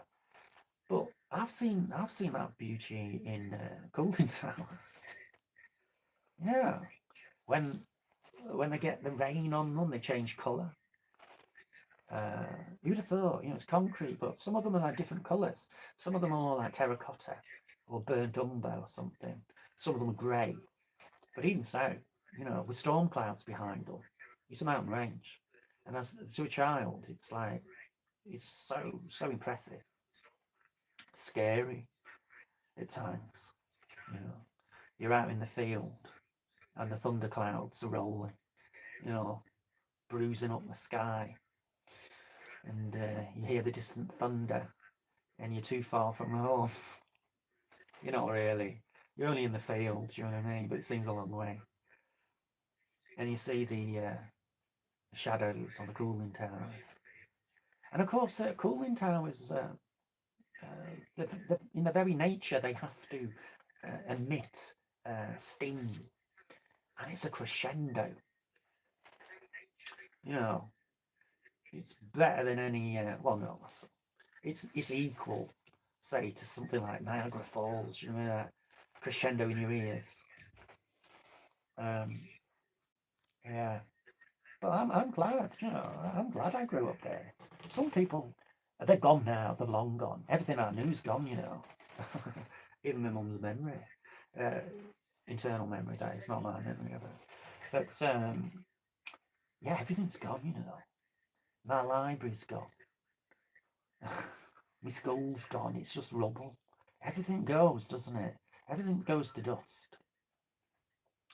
Everything has its time. And I suppose that's as it should be. But I do wish, where certain buildings are concerned, I've seen some monstrosities erected in the place of some absolutely beautiful buildings, and purely because the designers or the architecture of the new town have got no imagination, and they think, hey, what can we do with that? We can gut it out, but it costs too much money. We could renovate it, still again, too expensive. I just love when people have the foresight and imagination to keep the facade of the building at least, if nothing else. I think hotels are great. You're around London, some magnificent architecture in London. There's a lot of glass, a lot of glass built. The ones I mean. Was it the Gherkin, Firkin the Gherkin? But yeah, I mean they knew how to build grandiose buildings. A bank. I mean, what a bank nowadays? It's glass, isn't it? Glass, concrete, maybe red brick if you're lucky. Sliding doors. I mean, what the heck?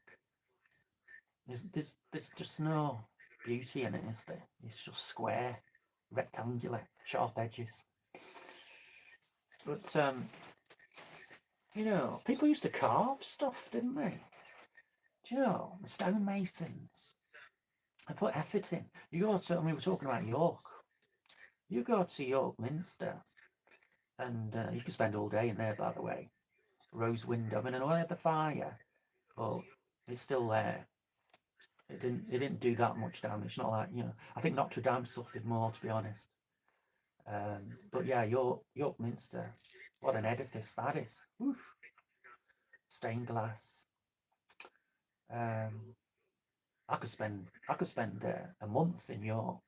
So much to see, isn't there? You never got the time, have you? Do you know? It's, all the funds or whatever it is, or the opportunity.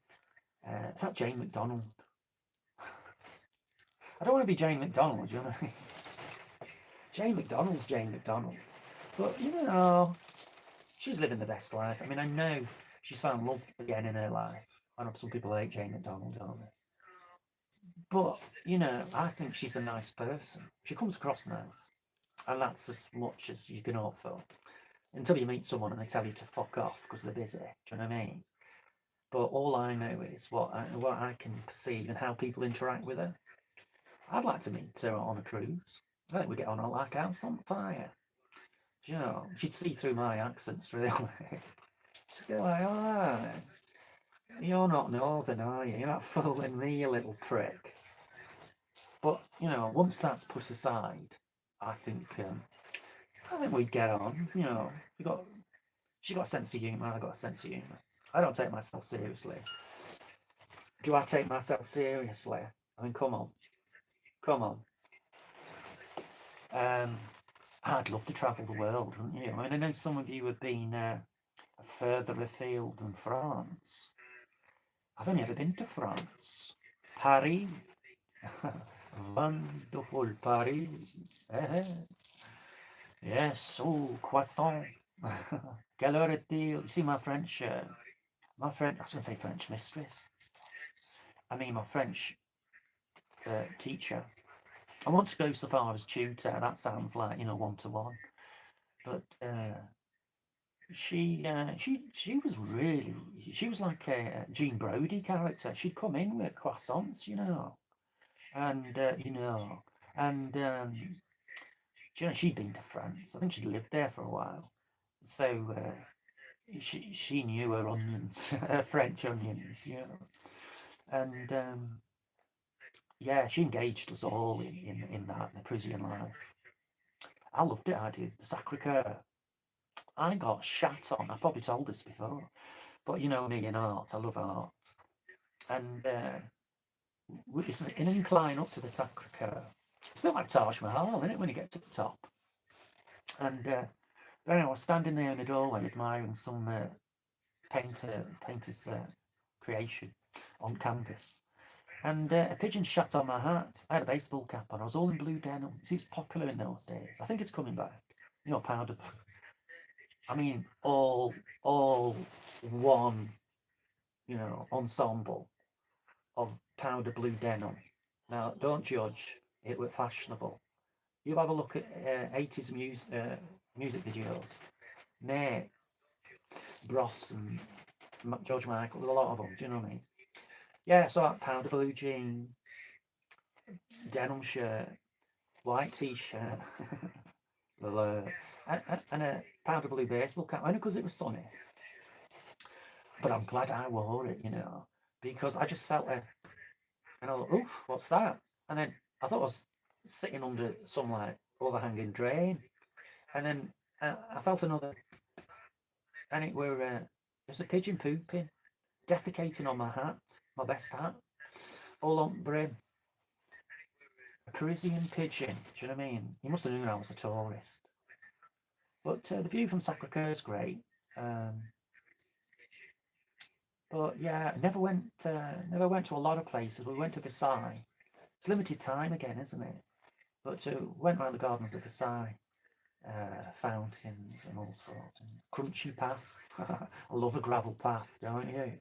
Especially when it's bathed in sunlight. Such wide avenues in France. I mean, the Fire of London did that, didn't it? For guess where? London.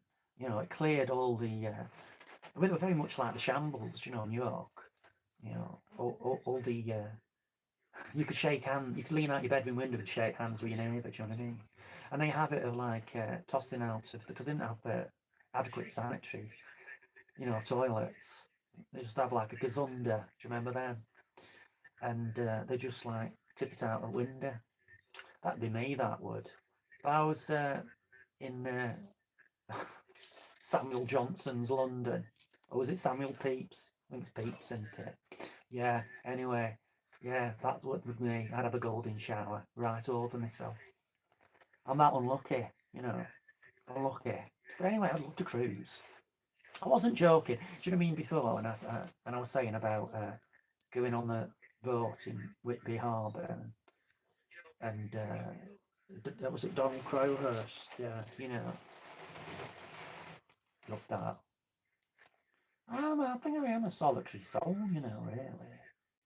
I mean, I would waffle on anyway. I sing to myself anyway. I do it at work. People catch me, They come, they come in the back and they say, "Are you singing?" And I went, yeah. What's wrong with that? Passes the time. Should be concentrating on your work, Mandy. But, yeah. You know where I'm coming from, though, don't you? You know, you need to be alone at times. And I've got no issues for that.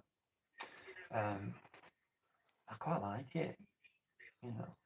Quite like my own company.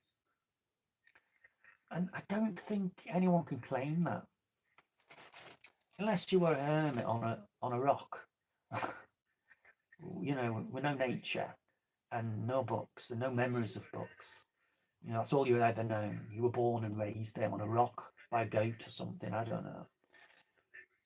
But, you know, if I was adrift now in a ship or a boat, a yacht, then, you know, I would remember so many stories and encounters and stuff and people, characters, things they've said, you know, things you wish you hadn't said, things you wish you hadn't said. Uh, you know, love's lost, love's labour's lost. You know what I'm saying? There's so much, isn't there? And also, it's like you're never totally alone anyway if you've got books, because you inhabit that that world. You know, so many characters. It just stretches out there, doesn't it? Forever. And you can go back to a book and interpret it in a different way. Because the older you get, uh, you know, that changes you. Experience changes you. You see things differently. You know, you might be a bit flippant, a bit, you know, you might think, no, that doesn't really, you know, I don't empathise with that. But later on in life, you do. And you think, yeah, I get that totally. You know, I feel that, I sense that. And yeah, so I think it's a great thing to have a library. And it's a tragedy when, you know, libraries get closed or wars happen and books get burnt by certain regimes, you know. I like certain regimes as well where women aren't allowed education. I mean, it's barbaric. And yeah, all of that. I mean, at least, I mean, I think Kat was saying earlier on that she was grateful to have gone to university when she did. Sorry, I shouldn't be saying this. It's not my place. You know what I'm saying? Okay, you know, people who got to university at certain decades are glad they did. Do you know? Because they, you should be. Do you ever have you seen Yentl with Barbara Streisand, where she dresses up as the opposite sex, and not because she's kinky. There's nothing wrong with that. No, I'm not judging. I'm just saying that I saw that at the cinema as well. So I've seen everything at the cinema, mate. Not these days, can't afford it. But you know what I'm saying. And yeah, and her father gets it. He's like, look, you know, I want you to be married. I want you to do that. But he realizes that she's got this thirst for knowledge and independence. And let's face it, she's clever as fuck in that movie. Cleverer than the guys, isn't she? And isn't it funny that the lady in that, the beautiful young lady in that, she is enamoured with the boy who was.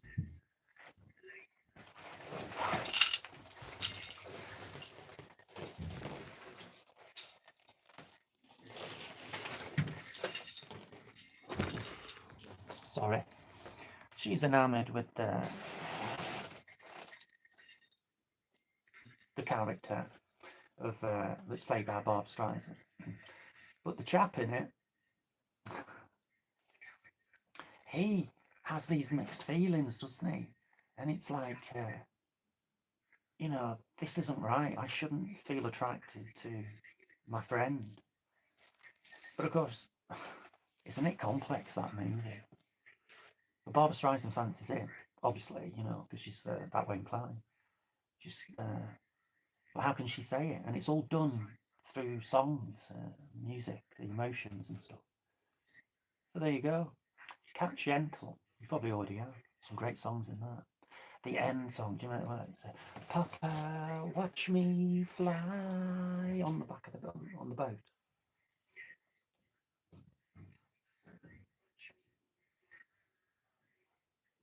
Anyway, I think the time's come to call it a day. Because I don't know how long we've been streaming for. Holy shit. That's a long one, isn't it? We will do another one at some point. You know that. But thank you everyone who's watched. You know, don't know why I ramble on, me. But I hope I haven't been too boring. Yeah, maybe next time I can do some of the stuff I wanted to do but I forgot. You know, I'm not really prepared tonight. There was a lot more poetry I was going to do, not my own. Yeah, I'll spare you that. But yeah, you know, we can touch on a lot of different people. I think there's a lot more WBAs, and I want to do that. Molly Bloom from James Joyce, Ulysses. We'll definitely do that. But you know, if you can't wait, check it out yourself. Okay, now I'm gonna fucking finish this, but I'll leave you to, you know, whatever your libation, you know, red wine, white wine, rosé, lager, maybe hot chocolate, cocoa. Anyway, I've got to be quiet because the neighbours are moving about. Right. So, no, no. God bless. See you next time. Oh, well, it's funny not saying goodbye to Bob. Hey, I'm used to saying goodnight to Bob. It's only me here. Oh well. Good night. Let's turn that off. Are you sure you want to stop? Yes.